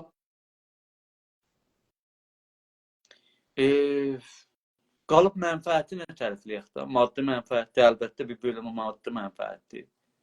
Ancaq rəvani mənfəət, maddi mənfəət, mövqeyiyyət, maddi, mənəvi, nə bilim, mövqeyiyyət əslən, ad, şöhrət. Əslən biri özünə haqq nəcür deyirlər, istəmir biri ilə bir ixtilaf yaradanda, belə bir şeyə də yetişsin. Zaten adam xəstədir, mərizdir. Sadismi var. Yəni birinə ilişməsə, rahatlamır, tadili bərqərar olmur. Ya bunlar da xəstədir də, belə şeylər də var. Doğru. Tamam. İndi haqqın dayanacağı nədir? Haqqın dayanacağı nə anlamda haqqın dayanacağı? Məbnası nədir yoxsa? Məbnası nədir? Bayaqdan məbnaları dedik də, məzhəbdir, dindir, bütün bəşəriyyətin təcrübələridir, tarixi təcrübə, ürflərdir filan. Tamam. Haqqın məbnaları bunlardır. Tamam. Nələr haqqı poza bilər? Mənim nəzərimdə ən başda gələn gücdür. Güc haqqı pozar. Fizik qanunları əsasında da o bütün o mütəzad güclər bir-birinə çakışır. Nəhayətdə hansısa güclüdür, o hakim eləyir. Yeni vəziyyəti hakim eləyir. Haqq da o cür pozulur. Yəni bir güc məsələsidir. Hansısa biraz qalib gəlib pozur da. Məsələn, dövlətlər arasında, uluslararası münasibətlərdə rəvabit verirlər. Bu dövlətlərin hamısı hüquq beynəlmilərin nə olduğunu bilirlər. Hamısı. Rəsmi qurumlar, hamısı Xarici İşlər Nazirliyi var falan, hamısı bilir. Tabii ki. Amma dövlətlər, yəni uluslararası rəvabitdə teorilər var ki, o zaman madem yəni bilmək yetərli deyil ki, hamı bilir ki, bir insan gərək o bir insanı öldürməyə. Bu cürmüdür. Hətta o ölkələrdə ki, onun qarşılığında edam cəzası var. Və araşdırmalar göstərib ki, o ölkələrdə ki, edam cəzası var, orada bu edam cürmü daha çox təkrar olur. Ümumiyyətdə. Öldürmə cürmü ya edam cürmü? O yerlərdə ki, edam mücazatı qoyublar ölkələrdə, orada qətl vaqəsi daha çox təkrar olur. Bəli, bunu istəyirdim konuşmaq. Bu çox, yəni o sosioloji kriminologlar nəticə bunu göstərir. İndi niyə belə olur? Dövlətlərdən misal bırak. Bir dövlət bilir ki, o bir dövlətin territoriyasına qarışmamalıdır. Yəni onun haqqıdır. Yəni sən zorla, işğalla, hüququndan onu rəsmiyyətlə tanımır. Ayrı territoriya sahib olanmazsa. Amma biz buna çox şahid oluruq. Bu da dövlətlərdə, bir dövlətdən, iki dövlət geçki şəraiti müsavidədir. Ordularının tedadı eynidir. İqtisadi gücləri eynidir. Cəmiyyətləri eynidir. Nə bilim, Tolidin axarısı millisi eynidir. Bərabərdir, aşağı yuxarı. Əgər birində bir dənə dəyişiklik oldu, məsələn, birinin yeni bir silah aldı ya ürətdi onu. O ya onunla eynən o məntəqədə olan ölkə bir önləmlər almaq zorunda qalır. Arada bir şey yoxdur ya. Amma bu təbiəti gücdür ki, bu güc çoxalmağa, rəvac tapmağa, genişlənməyə doğru gedəcək. İndi Azərbaycan Cumhuriyyətinin gücü məntəqədə Qarabağ savaşından sonra artıb. Klassik realist məktəbi rəvabit bilimlərdə deyir ki, bu dövlət mütləq güclənmək zorundadır. Genişlənmək zorundadır. Amma sonki nəzəriyyələr gəlib, yeni klassik realizm indi ortaya çıxıb ki, burada yox, başqa faktorlar da getdikcə ortaya çıxır. O siyasi sistem orada nədir? Elitləri necə düşünür? Və amma bütün bunlara baxmayaraq, o dövlətin yeni bir siyasət yürütməsi qaçınılmaz olur. Yoxsa o dövlətin varlıq fəlsəfəsi zəifliyir. Və o elitlər nə qədər müqavimət eləsin, yeni yaranan dəyişən şərtlər əsasında rəftar eləməlidir. Bundan nəticə alırıq ki, Azərbaycan Cumhuriyyətində Güney Azərbaycanla ilgili Azərbaycan Cumhuriyyətinin siyasəti dəyişmək məcburiyyətindədir. Biz istəsək də, istəməsək də, özləri istəsə də, istəməsə də. Mən demirəm, sabah həmlə eləyəcək İrana. Münasibət dəyişməlidir. Bunu gətirib, mən də beynəlməli misaldan gəldim şəxsi şeylərə, xüsusi irtibatlara. Elə xüsusi irtibatlarda da aşağı yuxarı o cür bir olğu ortadadır. Mənim sualım əlbəttə bəlkə sizi şeylədir. Haqqı nələr pozur? Güc yəni pozur? Güc pozur. Güc pozur. Onu mən xülasə alanda zehnim rahat alır ona görə. Nələr haqlını haqsız edər. Ya edir. Nələr haqlını haqsız edər. Hı -hı. Yəni teorik olaraq teori aləmində bir haqlı heç vaxt haqsız olmaz. Hı -hı. Çünki haqq zati bir məsələdir. Amma ovza və əhval, şərait o haqlını haqqın əlindən alar və haqsız göstərə bilər. Haqsız duruma sala bilər. Məsələn, Güney Məsələn, Azərbaycan Güney Azərbaycanlıların bəlli bir teydadı var da. Yəni bizim baxışımızda və gerçək də budur. Ən azı bir 30 milyon nüfusu var. Bəli. Amma siz baxsaz uluslararası arenada onlarda tolda olan tekstlərdə, mətnlərdə, sənədlərdə, dövlətlərin xarici işlərlərində olan bəyaniyələr falan nəhayətdə rəsmi dövlətin verdiyi amarları, verdiyi şeyi nəzərdə tutur. Deyir, İranın 60 neçə dərəcədi farsdır və o əsasda bir siyasətlər şəkillənir. Biz haqlı olduğumuz, haqq başqa bir şeydir, gerçək haqq. Amma görürsən ki, o tərəfdən də haqqın mahiyyəti nəzər dəyişdirildi. Niyə? Çünki bizim gücümüz o gücə yetmir. Bu günə kimi yetməyib. Bu cür görür ki, bu nümunəyə haqlı olduğun halda haqsız duruma düşmək bu olur. Sizin indi istifade elədiniz. Əlbəttə, mən bunu bir sual şeyində, formatında soruşum. Haqq qavramı pozulan bir qavram mıdır? Nədir?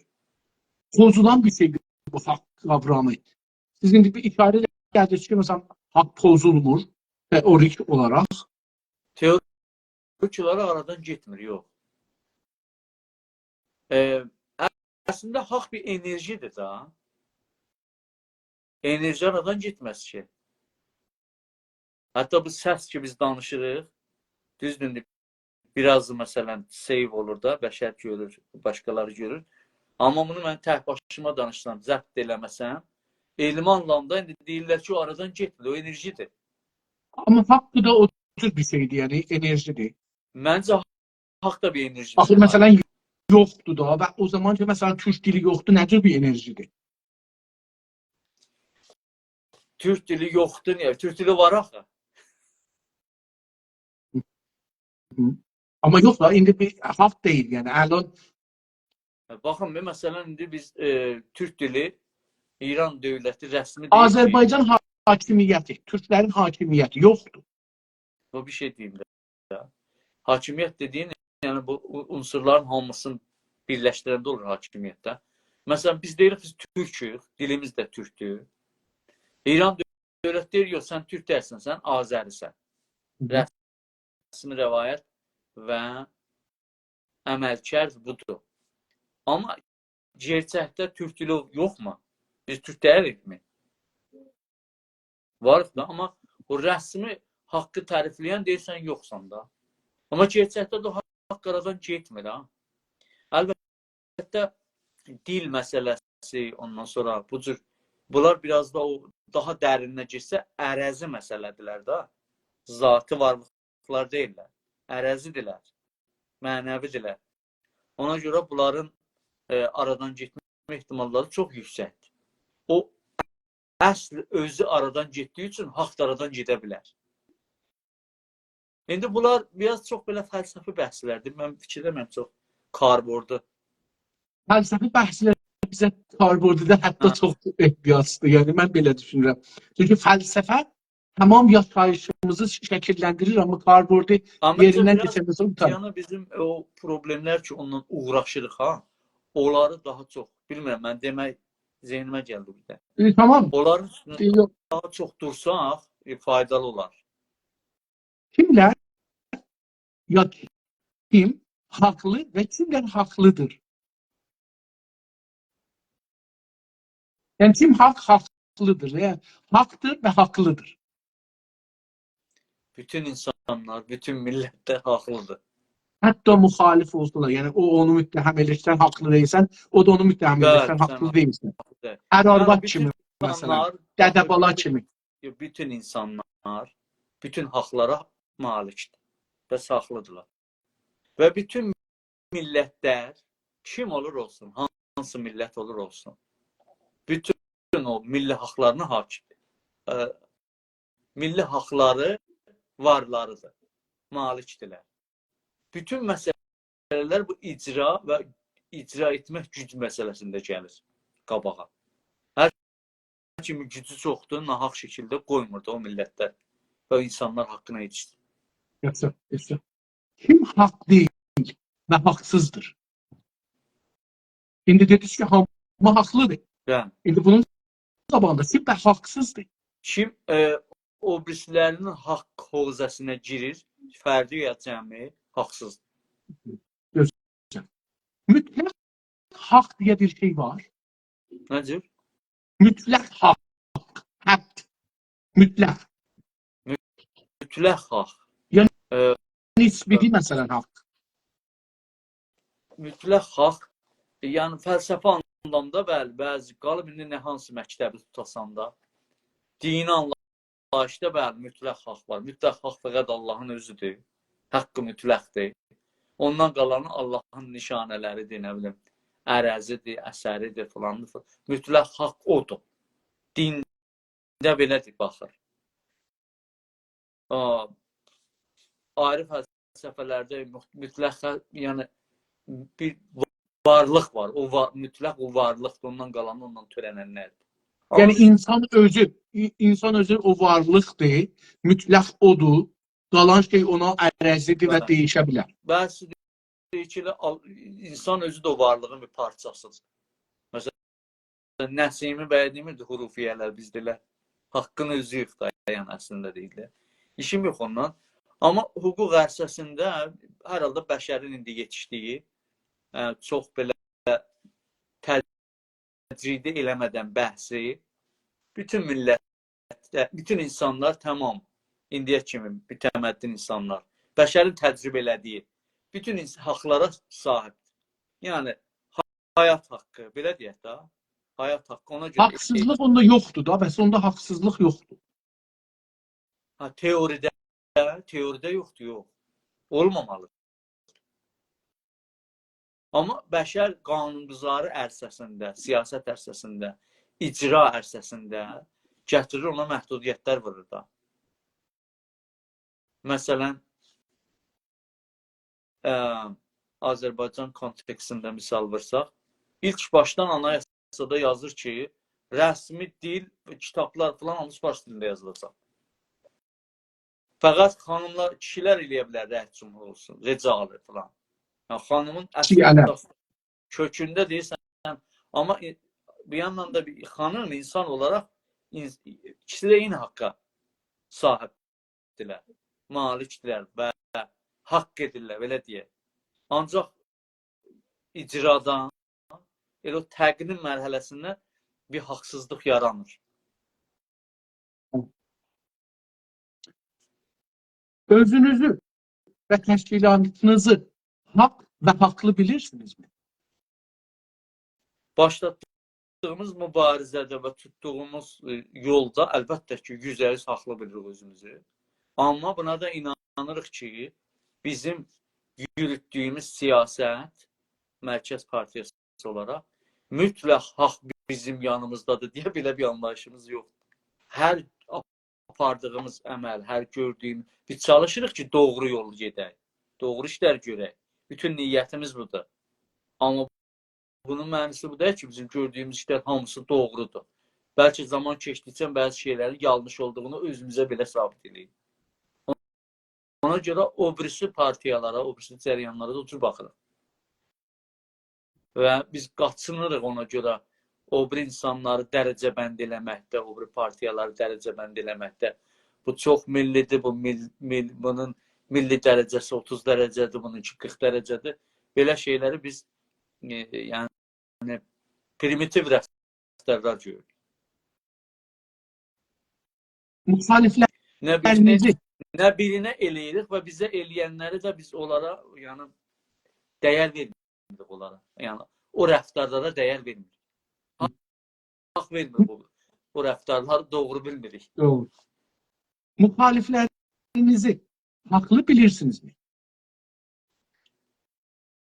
Haqlı bilsək, yəni deyərik ki, daha onda özümüzü haqlı bilməliyik. Qalıb nə mənədə olar? Məsələ budur.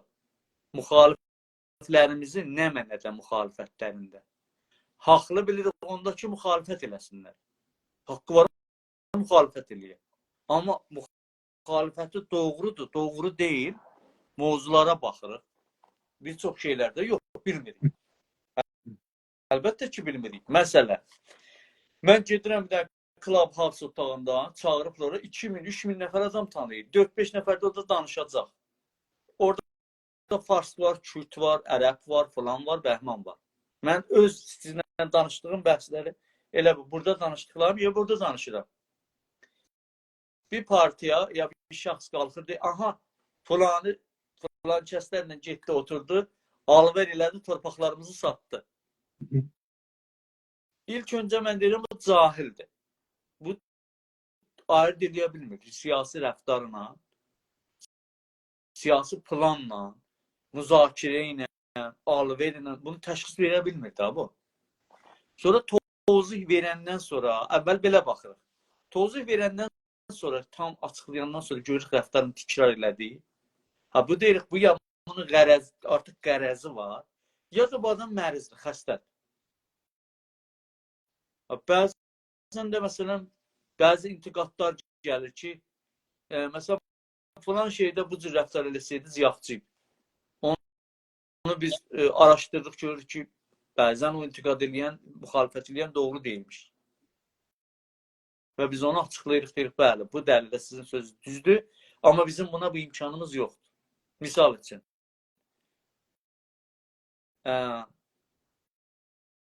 bu proqramda niyə İnsaf Əli bəy, siz televizyondan yayırsınız, danışa, su içibdir, falan, nə bilim, nə içib. Ya, adam, bunun haqqı var da etiraz edir, deyə. Amma bizdə tozih verir ki, məsələ budur. Hər şey göründüyü kimi deyil. Amma tozih verəndən sonra da israr eləyib, ondan onu özünə birisi məlzəməyə çevirsə, həmlə eləmə vəsiləsinə çevirsə, artıq da bunun nəyinə mən haqq verim ki? Buna bənzər rəftarlarla çox-çox qarşı-qarşıya gəldik. Evet. Acaba müxaliflərinizi nə qədər haqlı bilirsiniz? Yəni, məsələn, deyək ki, İstiqlal Federalda, ya məsələn, hələ burada nə qədər haqlı bilirsiniz, ya nə qədər haqsız bilirsiniz, ya orta bir nədir bilirsiniz, yəni tanımlamağız? Valla biz istiqlalçı deyəndə zaten mən tozih verdim də biz istiqlal yəni istiqlal haqqından mən özüm şəxsən belə az da müdafiə eləməmişəm yəni. Daha belə geniş platformlarda özü yaxşı dəyər adam deyə belə şeyləri. Həm yazı, pozu, media, hər şeydə də. Mən arzu edirdim ki, yəni bizim partiyanın siyasətlərinə, özümüzün, mediamıza falana da gerçəkdən bir müxalifət eləyənlər o tənqid çərçivəsində eləsəydilər. Təəssüflə bu məsələdə hələ boşluqlar var. Sorun çoxdur. Sorun nədir? Yəni sorun biraz hərəkətimizin həqiqəti budur ki, gənc olmasıdır. Biz hələ Azərbaycan Milli Hərəkətinin içində yetərincə tam profesional siyasətçilər yetişdirməmişik.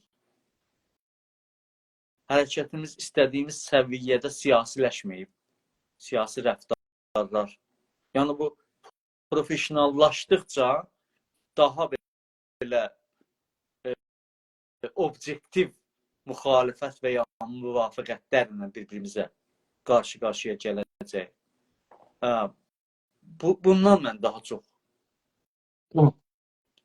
Yapısal maneələri çox görürəm, yapısal maneələr. Haqqı və haqlını ölçmək üçün ölçünüz nədir? Haqq və haqlını. Ölçürük ölçək. Nə ilə ölçürük? Onu Qalıb antimetri ərsən ola, əgər bir dənə qanuni bir əsərli qanun var da əlimizdə. Baxırıq görür ki, biri bir iddia edir, görür doğru iddia eləmir də. Ama kanun mümkün şey, mesela kanun ola ama doğrudan şey onu tutmuyor. Bəzən Yani qanuni haqlarımızı da sual altına aparırıq. Məsələn, mən çıxıram deyirəm Azərbaycanın haqqı var ki, müstəqil olsun. aha, O deyir ki, bu adam vabəstədir. Bu adam İsrailin adamı. sağ ol. Ben de sizin bunu diyorum mesela. Hə, bu adam Ərəbistanın adamıdır. Bu adam Amerikanın adamı. Tamam, əslində mən onların adamıyam, məsələn. Hı hı. Mənim bu dediyim söz doğrudur ya doğru deyil. Bizim haqqımız var ya yox. O zaman mən bunu haqlı görmürəm də, tərəf haqlı görmürəm. Ya məsələn, Yok, mən indi gedirəm də İslam bir seminarda. adam netr adam sizden. Tam ölçü. Biz mesela haklını neden bile haklı? Ne tür ölçek ki bu haklıdır, bu haksızdır? Bilirsiniz nə cürdür? Bu haqqın meyarı böyük ölçüdə artıq 21-ci əsrdə müxtəlif ərsələrdə bəllidir. Tam da olmasa aşağı yuxarı bəllidir da. Nedir? Hər kəs. Ki bir iş doğrudur, haqdır ya nahaqdır. Nedir? O ölçü nedir? O ölçü bellidir. Ya Çok. misal verirəm, məsələn, hər şəxsin, hər partiyanın haqqı var siyasət yürütmək üçün. Məsələn deyirəm, zaten bu işin axarı da budur, gərəyi də budur. Bir ölkənin birində gedə 5 adam, 10 nəfər, 100, 1000 nəfər, hər nə qədər gücü çatırsa, insanları toplayır ora və onu biraz daha uca səsinə, dünyaya və daha çox geniş kitləyə çatdırır. Doğru. Milli davanı o da o şəkildə başa düşür da. Yəni hər kəsin haqqı var da necə düşünsün, necə rəftar eləsin. Doğru. Amma görürsən ki, bir dənə müxalif partiya, şəxs, öz içimizdən misal vuraq. Misal üçün biz keçən il 3 dənə təzahürat keçirdik, 2 dənə də seminar, 5 dənə, yəni bu. Birincisindən deyim. Bir sıra insanlar vardı, bir sıra insanlar, medialar, Azərbaycan Milli Hərəkatının tanınmış mediaları, şəxsləri falanları. Biz 3 ay o təzahürata zəhmət çəkdik. Bunlar da 3 ay zəhmət çəkdi. Dedilər ki, bunlar istəyirlər ki, faşistlərlə birləşələr. 2. Bunlar istəyirlər ki, Azərbaycan satalar. 3. PKK-nın bayrağını gətirəcəklər ora. Sonra region mücahidlər yola salıb. Və orada gedib, nə bilim, PKK-çılar gəlib burada şüar verəcəklər. Bu iş gerçəkləşdi, onların dediyin heç birisi olmadı. Bir dənə fəkt ortaya qoyanmadılar. Amma bu qədər siyasi ərdəmlərdə yoxdur. Qalxıb deyirlər ki, üzr istəyirik. Bu meyarları mən görürəm də, mən objektiv baxıram məsələlərə. Mən baxıb görürəm ki, bir insan məni dəyərləndirməsində bir partiya, bir media, bir şəxs objektiv metodları ya sən başa düşmür, ya da ki, əməl eləmir ona. O zaman mənim gözümdə o insanın, o fikrin, o dəstənin keyfiyyəti sıfırlanır. Yani indi siz pes meyarı objektiviti bilirsiniz. Rəftarları Azərbaycan Milli Hərəkətinə ziyan verici görürəm. Yəni milli mənfəətlərin qarşısında görürəm. İndi mən istəyirəm bir nəticə alam. Yəni indi siz haqqı milli mənafiin uğrunda olsa bir ölçü budur. İndi biz Azərbaycan Milli Hərəkəti kontekstində danışırıq da. Bəli. Ona görə biz buradan eşiyə danışırıq. Bizim üçün o bir meyardır da. Bəli. Bizim üçün Azərbaycan milli mənfəətlərini əsas bir dənə Hər nəyi bununla ölçürük da. Yəni biz bununla ölçürük. Tamam. Onunla ölçürük. Onunla ölçəndə deyirəm ki, bu yalan, faktsiz sözləri və Azərbaycan Milli Hərəkətində sən bir parçasısan. Sən bu enerjini, bir öz enerjini millətə sərf eləmək üçün boşuna enerjini sərf elədin. Bir də ayrı bir müsbət enerji yaranıb, ona da zərbə vursun. Bu ziddi milli bir hərəkətdir. Ziddi milli bir davranışdır. Ben sevdim bu tarifi. Bu tarif çok güzel. Bu metrik ortaya koyduk. Azerbaycan ve Türk'ün milli menafei benim ölçümdür. Hak nedir, haksız nedir? Her yeni beləsi değil. Ben beləsi bu bana yapışır. Benim ideolojime çok yakın gelir. Ya məsələn, Berlində bir sıra Azərbaycan fəalları getdilər, bir seminar çıxartdılar. Qoydular da. Bəli. Bir dənə Bəli. əqd olaraq mən buna müsbət baxdım. Yenə də müsbət baxıram. Niyə? Gün Azərbaycan yolunda bir iş görür da. Onun da məsələlərə necə baxdığına mən hörmət qoyumun haqqıdır da. Haqq azadi bəyanı var. Haqq azadi əməli var. Haqqı var ki, Azərbaycan Ve məsələsi bizim milli öz menafeimize zərəri yoktu. yoxdur. Yaxşı. Mənim yanaşmam buydu ki, tüm müsbət, yəni əməl görürsünüz, əməlli iş görürsünüz. Mən buna dəyər verirəm. İkinci, amma bu məsələsi də intiqad, tənqid edirəm. Bu, belə getsə bu cür olar. Belə getsə, yəni da, amma da onun ötəsinə keçmirəm. Deyəm ki, sən xainsən. Sən farslar səni örgədib, gətirib ora. Sən Azərbaycanlıları farsların pərçəminin altına aparmaq üçün bu işi görürsən. Bax, bu rəftarları mən ziddi milli görürəm, bu cür yanaşmaları. Və buna vəxt qoymağı, buna vəxt sərf eləməyi. Ya, məsələn, biz geçən il 4 partiya olaraq bir çağırış verdik. İçəridən gələn fəalların, bir sıra fəalların və öz təşxisimiz nəticəsində Urumi gölü qurumaqdadır. Biz orada bir iş görməliyik. Bir çağırış verdik ki, orada şey olsun, təzahürat olsun. Və bu da çox geniş yayıldı, yəni. Çox medialarda falan da. Tamam. İşim yox. Rejimin bastırması nəticəsində də təzahüratlar baş tutmadı. Yəni gələnləri qoymadılar ki, bir təzahürat şəkil verələr. Bunu hər kəs eləyə bilər, bunu tənqid eləsin. Düzdür, ağa. Zamanı dəyərdi, çağırmaq doğru dəyərdi. Yəni, hər halda da ya qatıla bilmir. Yəni, çünki mən bunu təsdiqləmə, mən qatılmıram. Tam onun haqqıdır. Mən belə düşünmürəm. Amma buna müxalif olanlar qalxıb deyə bilərlər ki, bu partiyalar təhqir edici bir dilinə. Bu partiyalar şip partiyadırlar. 2. Bunlar məşkukdular. Həm İsrailə, Amerikaya, Ərəbistana bağlıya, həm də Cumhur-İslamiyə bağlıya. Açıq, yazılı məktəbdə, belə bəyaniyədə sonra da deyək ki, mən haqlıyam, sənə suç vuram, ittiham vuram. Yəni, bu ittiham vurma özdə bir dənə bəyaniyə şəklində və bütün gecə, gündüz 2-3 ayda vaxt qoy, ona imza topla. Ki, Salih Qamrani həm İsrailin, Ərəbistanın, Amerikanın casusudur, həm İranın. Və bunu yaz. Sonra da denən ki, mən intiqad edirəm da. İttifaqa mənim sözüm budur. Bu suallardan istəyirəm bunu soracağım. Baxın, məsələn, əgər ölçümüz olsa ki, haqq nədir, haqlı nədir? Yəni, əgər Azərbaycanın və Türkün... Bu məsələyə siz də dəyərləndirin da. Mən deyirəm, sənin haqqın var etiraz eləyəsən mənə. Mənim də haqqım var sənə etiraz eləyəm. Düzdür. Bəli. Amma sənin haqqın var məni casus eylem eləyəsən. Yox. Əgər məni casus birisi eylem eləyəcəksə, İsrailə casus, Ərəbistana casus, milli faal niyə eləyir? Bu Cumhur-İslami eləsində. Zaten eləyir Cumhur-İslami.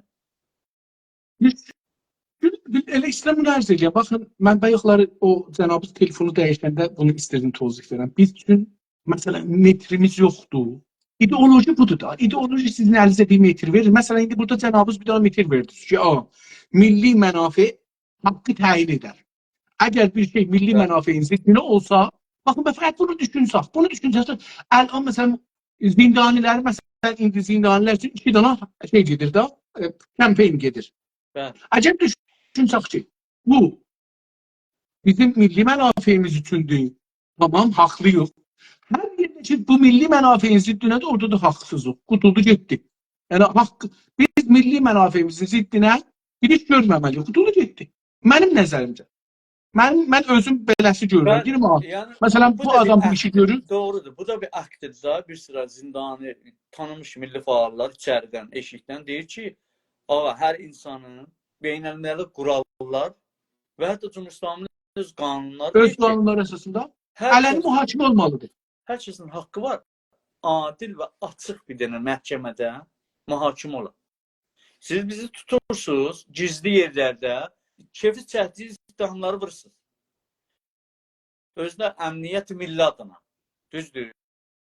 Biz də deyirik ki, əgər sən hesab kitab vermə cəsarətin varsa, sən bunu açıq sor da məndən. Doğrudur. Hə.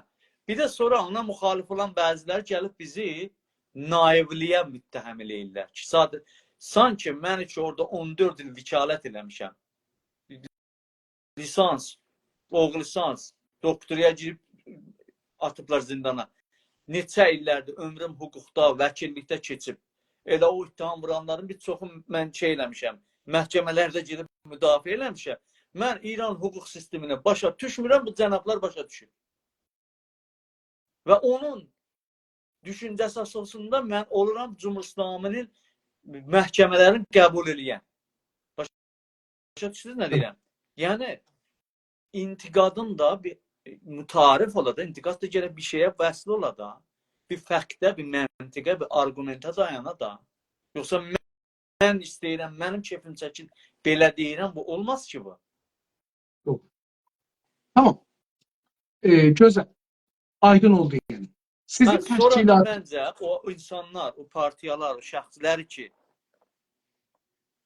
doğruya doğru, əyriyə əyri demirlər, mən onların da davranışların, hətta səsləri çıxmasa belə, milli mənfəətlərimiz Azərbaycan Milli Hərəkəti kontekstində mən onu da ziddi milli hərəkət görürəm.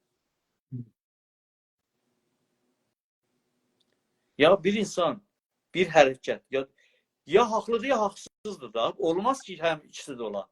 Düzdür, nisbidir. Çünki subyektiv şeylər ki, amma bəzi şeylər da sən eləyə bilməzsən sual altına aparasın. O da.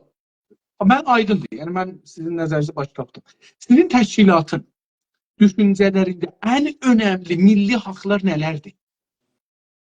Hangi Öz haqlar? müdafiəmizi təyin etmə. Milli hakimiyyətimizi qurmaq. Milli hakimiyyətimizə yetişmək. Bundan önəmlisi yoxdur. Ən önəmli çəkir budur, haqq budur. Onunla tərifləyirik biz. Bütün çünki haqlar, mühit zisti məsələlərimiz, nə bilim, qadın məsələsi, işçilər məsələsi, insan ayrı mədəni siyasi haqlar, hamısı onun çərçivəsində təriflənir. Sağ olun. Gözəl, gözəl. Sizin təşkilatın düşüncələrində ən önəmli bireysel nələr, hangi hərflərdən ibarətdir? Bireysel haqq. Bireysel. Söz azadlığı və söz azadlığı, doğru. Ondan sonra association qurma, yəni hər insan... Təşkilatlanma. Ha? Təşkilatlanma. Təşkilatlanma hər insanın haqqıdır, hər fəalın haqqıdır. Təşkilatlana, bir təşkilata girə və təşkilatdan çıxa. Hər fəalın, yəni bu söz azadlığı, fikir azadlığı və təşkilatlanma azadlığı. Bizim, yəni fərdilər üçün. Milli fəallar üçün deyirəm ha. Yoxsa insanlarımız üçün bütün haqlar bizə eyni dərəcədə mühümdür. Söz azadlığı, həyat haqqı, ona görə biz edam cəzası ilə müxalifik. Qadın haqları, insanların bərabər olması, din azadlığı, əqidə azadlığı. Yəni bütün o insan haqları ki vardır, bizim üçün eyni dərəcədə mühümdür. Amma Azərbaycan Milli Hərəkatı kontekstində onu deyir. Bir də insanların inteqrasiyası. Yəni nə? Yəni bir dənə milli faalı, sənədsiz, sübutsuz, çox rahatlığa bu milli adam deyil, bu xaindir, bu falan bizə insanların, milli faalların şəxsi inteqritesi çox mühümdür. Biz milli faallarımızı, milli dəyərlərimizi, yəni milli aspektlərimiz bilirik. Yəni Azərbaycan Milli Hərəkatının varlığı bu milli faallardır da. Bunu siz kimsənin haqqı yoxdur bu milli faalları, bu dəyəri hər çox rahatcasına bunu zədəliyə, etibarsızlaşdıra. Kim olur olsun. Əlində ciddi dəlil olmadan, ciddi fakt olmadan çox rahat oturur deyir bu xaindir, falandır, bu cürdür, bu falan yerə bağlıdır, bu bəhman yer. Nə var bir hərəkət, yəni bir yerdən görür, ondan qəzavət eləyir. Bizim üçün çox mühümdür bu və bunu biz riayət eləməyə çalışmışıq həmişə. Sağ olun.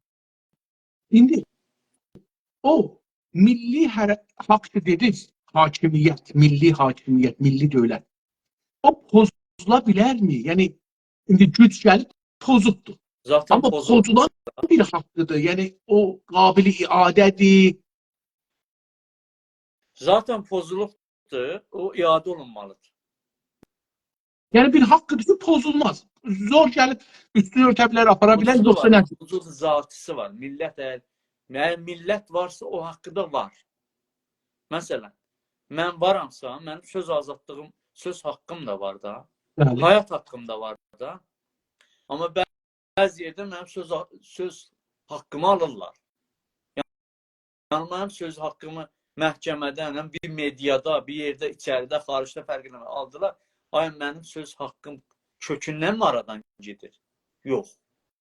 Mən çalışmalıyam ki, onu iade edəyəm.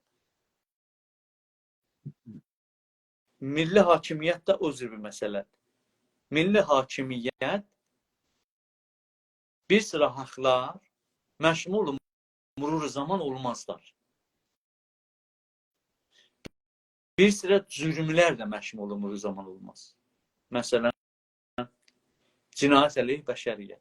Neçə il keçsin üstündən artıq o konvansiyon yazılandan sonra. Yəni 5 il keçdi üstündən, 10 il, 100 il keçdi. Nə zaman imkan yarandı, ona baxmaq olar və onun hətta mücrimləri ölüb keçsə belə yenə ona yollar vardı ki, onu hər hal ən azı şinasa eləmək olar. Ən azı yəni bir yollar vardı. Və milli hakimiyyət də elə bir şeydir. Milli hakimiyyət haqdır, aradan getməz, yerində durur. Amma icra imkanları aradan gedər. İcra imkanları müvəqqəti olaraq yox olar. Yox edərlər. Bireysel haqlarda o cürdür. Yəni bireysel haqlarda pozula bilərmi? Bireysel haqlar bəzisi görərsən ki, həm pozulur, çox pozulur, həm də aradan da gedə bilər. Məsələn, birindən bir alacağı var, deyək bir $1000 həddində. Onu ikilə kimi eləməli, istəməlidir. İstəməzsə, qanun qoyulub, məşmul murur zaman oldu, getdi. Tərəf özü gətirib versə, o olar o. Verməsə, amma da məhkəməyə müraciət edib ala bilməz onu. Bəzi şeylər məşmul murur zaman olur, şəxsi haqlar. İndi haqq və haqlı təntil götürərmi bu haqq məsələsi? Bu da milli haqdan danışanda, bireysel haqdan da. Anlamadım. Milli haqdan danışanda, milli haqq təntillik götürərmi? Milli haqq tətillik götürər. Milli haqlar dediyimizdə öz dilimizin rəsmiyyəti, tədris olunması, milli haqlar, dövlətimizin qurulması, dövlətin qurulması, mühit sistemimiz, coğrafiyamız, toponimlər falan, bunlar əsla məşmul umur zaman olmaz, onu mən demək istəyirəm. Son sual. Bu bölümdən son sual və fikirlərimdə vaxtımız qutarır yavaş-yavaş. Mənim də şarjım 2 də şarjı bitir. Bəli, ona görə Amma son sual. yetər ki, bir suala cavab vermək. Bəli. Haqq və haqlı. Ya özün haqlı bilən biri və toplum haqqı ya haqları üçün silahlı savaşa haqqı üçün girə bilərmi? Mən söz verirəm sizə, İnsaf Əli bəy, sizə bir dənə məqalə yazam. Sizin rahat, əliz açıq ola o savaş məsələsində. Fətva kimi bir şey. Onun da çərçivəsi var. Yəni şəxslər olaraq və millət olaraq. Təkcə şey ki, onun da istisnaları, şərtləri çox ağır. Məşru difa, şəxsi alanda deyirəm. Məsələn, bir də o da gərək verdiyin cavab, yəni xuşunətə biri əl vurursa, yəni da o xuşunətə əl vurmaqdan başqa ayrı çarə qalmaya. Son çarə olsa məşru difa hesablanır. Yoxsa sənin ayrı seçənəklərin var, yox. Bireysel o cürsü, millisel necə? Deyəcəm indi. İkincisi gərək mütənasib ola. Məsələn, bir dənə oğru girib, nə bilim, bir çanta götürüb aparacaq. Bir şey oğurlayacaq.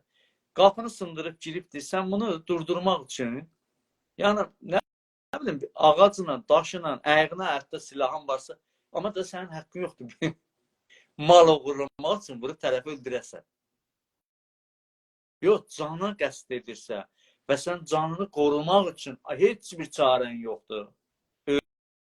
Özün və ya uşağın və ya onda şərtləri dediyim kimi, yəni çox-çox ağırdır, mütənasib olmalı və son çarə olmalıdır. İndi millət məsələsinə gəldiyində, burada da bir dövlətlər ki, rəsmiyyətə tanınıbdır, onların bir-birinin arasında nə cür silahdan istifadə elərlər, bir-birini. Orada da gəl təcavüz məsələsi ispat ola, bir dövlətin bir dövlətə, aqression məsələsi ispat ola. İspat olandan sonra o da UN-ə cavab verməlidir. Amma fəuriyyət məsələ əgər icab eləyir ki, o quralları riayət eləyərək, xəbər də verərək, hətta sonra da bilafasilə verə bilər və güc kullanmadan onu durdurmaq mümkün olmasa, onda dövlətlər eləyə bilirlər. Məsələn, bir dənə uçağa angajmanlar var. Silah. Cəngi uçağa deyir ki, savaş uçağına, mənim hava sahəmə girməcinə. Təzəkkür verir. İxtar verir, 1, 2, 3 cavab vermir. Nəhayətdə vurur onu. Və UN-ə də xəbər verir. Yəni, ispat eləsi ki, ayrı bir yolu yoxdur. Mən qorumalıydım hakimiyyəti millimi. Rusiya ilə Türkiyə arasında belə bir şey oldu. Və buna bənzər olaylar var. İndi Ya mesela bu son olayda İran reis cumhuru düşəndə Türkiye'den istedi, Türkiye silahlı gönderdi. Dedi yok, silahlı değilsin, ben silahlı istemiyorum. Deyildi. Deyə bilər. Amma yox, sonra da silahlısı gəldilər. Silahsız getdi da İran, Türkiye. İran'a. Bildiyim qədər silahı yoxdur, amma silah daşıyan o inlənir. Daşıyan ondan idi da, yani İran dedi ki, silahı olabilir mesela. İran dedi silahı olabilir. Özünə. Bəli. Silah həmin eləmir. Amma İran istədi ki, o gəlməsin də. Çünki məsələn dedi, silah ehtimalı var. Deyə bilərəm. Amma yine bu bəhs milli məsələyə gəlincə, milli məsələdə qurallar elədir. Mümkün qədər, yəni beynəlləri qurallar deyir ki, silahın istifadə eləməsini o qanuni dövlətin ixtiyarında görür. Yəni mütləq qanun budur.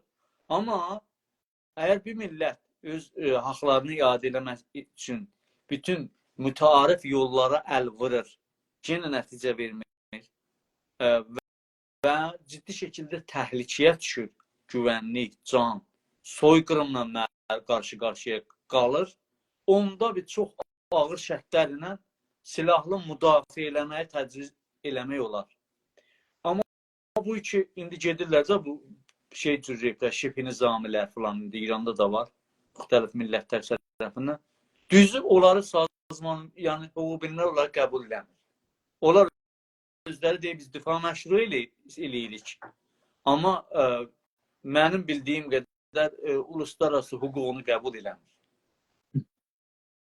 Ona görə də İndi terror bizim özümüzə baxanda 100 ildir biz hakimiyyətimizi əldən vermişik. Hakimiyyət üçündə dırnağımızla savaşmışıq, ölülər vermişik. Onlar min, yüzlər min deməyim, amma onlar min ölü vermişik. Amma hüquqda yenə bir kural var da, hətta bu Avropa Parlamento, Avropa məhkəmələrinə nə cür getmək olar, nə bilim, istər insan haqları, yoxsa Avropa məhkəməsi də var, 2 dənə məhkəmə var. Deyir, kural budur ki, yəni birinci mərhələlər hamısı gərək istifadə olun, exhausted olar. Yəni ibtidai sakin sən gedənməzsən orada. Bu bir kuraldır hüquqda, yəni içəri, daxil, xaric fərq eləmir bütün dünyada. Mən elə düşünürəm ki, bizim Azərbaycanlıların, Azərbaycan milli hərəkətinin, Azərbaycan millətinin hələ exhausted olmayan imkanları çox var. Yəni nə mütəvəccüh olmadı. Yəni hələ silaha əl atmadan qabaq bir çoxlu imkanlar, mübarizə alanları var ki, ona yəni o mərhələdə deyilik. Niyə o mərhələdə deyilik? Aya bizim millət toplu şəkildə indi hakimiyyət tərəfindən soyqırıma məruz qalırmı?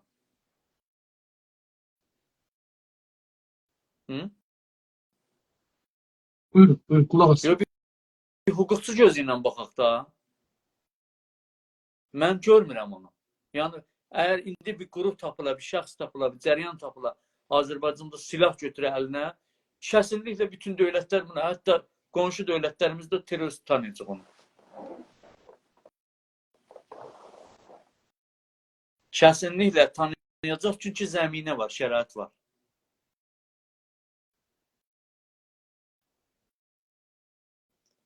Ona görə mən indiki ozav əhvalda, şəraitdə mən Azərbaycanlıların içində, Azərbaycan milli hərəkətində hər türlü silahlı mübarizəni mən qəbul eləmirəm, yəni rədd edirəm. Açıq şəkildə rədd edirəm. Təşəkkür edirəm. Çox sağ olun. Təqribən 2-3 dəqiqəmiz qalır.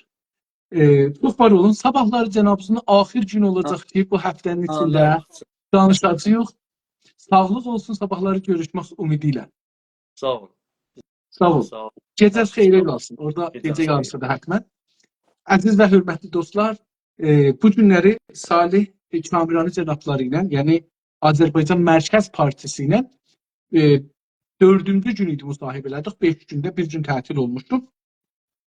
Salih bəy Kamirani cənabları bu gün də bizdən milli ərdəmli rütbəsini aldı. Nə demək? Yəni ki, heç kəsə ittiham atmadan, heç bir təşkilata, heç bir adamın adını çəkmədən tənqidlərində elədik. Sözlə özünü danışdı. Əslində özünün partisinin, özünün düşüncələrini danışdı. Özgələri danışmadı. Bizim milli hərəkətdə bunun yeri boşdur. Biz bu partilərdə, bu otağa, bu düşüncə otağına, düşüncə bağına bu adı, bu quralı qoymuşuq. Yəni, bu quralın əsasında imtiyaz verir. Deyirik, bu adam, bura gələn insan özünün düşüncələrini danışacaq. Özün prezent eləyəcək. Özünün fəlsəfəsini, özünün ideolojisini, özünün inancını, özünün yolun, özünün görüşün açıqlayacaq. Burada olan o birisi partiya, o birisi şəxsə, insafərliyi ilə işi yoxdur. Hətta məndən işi yoxdur. Çünki mən burada fəqət sual soruşacağım. Hər dəndə nəzər deyirəm. Bunu da dostlar bağışlarlar böyüklükləri ilə. Amma əslində budur. Mən onlardan soruşacağım. Onlar özlərini açıqlayacaqlar. Ehtiyacı yoxdur Həsənə, Hüseynə, Qasıma, Kazıma, o hizbə, bu hizbə deyərlər ki, elədi, belədir. Çünki onun sahabı var, özü gələr, özünün şeylər. Siz öz düşüncənizi açıqlayacaqsınız. Bunun üçün biz nümrə verdik, rütbə verdik, nişan verdik. Dedik ki, hər kəs biri-birinə nəqd eləsə, hətta nəqd eləsə, hər kəs ona qara yaxsa, ittiham vursa, hətta adın çəksə, mənfi nömrə alır. Məsələn, bizim iki dostumuz mənfi nömrə alıblar. Mənfi, yəni bir nömrə aşağı alıblar. Niyə? Məsələn, Diva, Günaz TV, demişik Günaz TV-nin adını gətirdin, sənə bir mənfi. Eləyə bilərdi, milli ərdəmli olasan, yendin gəldin oradan ərdəmli. O birisi deyib Özgür Çehriqani adını gətirən kimi götürmüş şayə nömrəsin milli ərdəmli ola bilərdi. Nə oldu? Əni ərdəmli. Niyə? Çünki sən burada özünü saxlayacaqsan. Sən Özgür Çehriqaninin düşüncəsi ilə, rəftarından səndən soruşmur. Əzən bizə bu rəbti yoxdur ki, siz gələsiniz bunu istəyirsiniz cavab verirsiniz. Bunun üçün biz insanlara bu əgər də getdi birinə ittiham vura, tohin, filan, bəhman, onlarda hər bir tanesi bir nömrə mənfi hesablanır, mənfi nömrə. Yəni mümkündür ki, ərdəmli, ən başda indi bizim nömrəmiz milli ərdəmli, sonra ən ərdəmli, ondan sonra mənfi nömrə. Bunları da geçir. Hər halda beləliklə bu günləri də Salih bəy milli ərdəmli oldu. Geçən günlərdə Güney Azərbaycan İstiqlal Partisi və Azərbaycan Demokrat Partisi hərəsi 5 milli ərdəmli, 1 ərdəmli almışlar. Güney Azərbaycan Demokratik Türk Birliği Təşkilatı gəlməmişdi.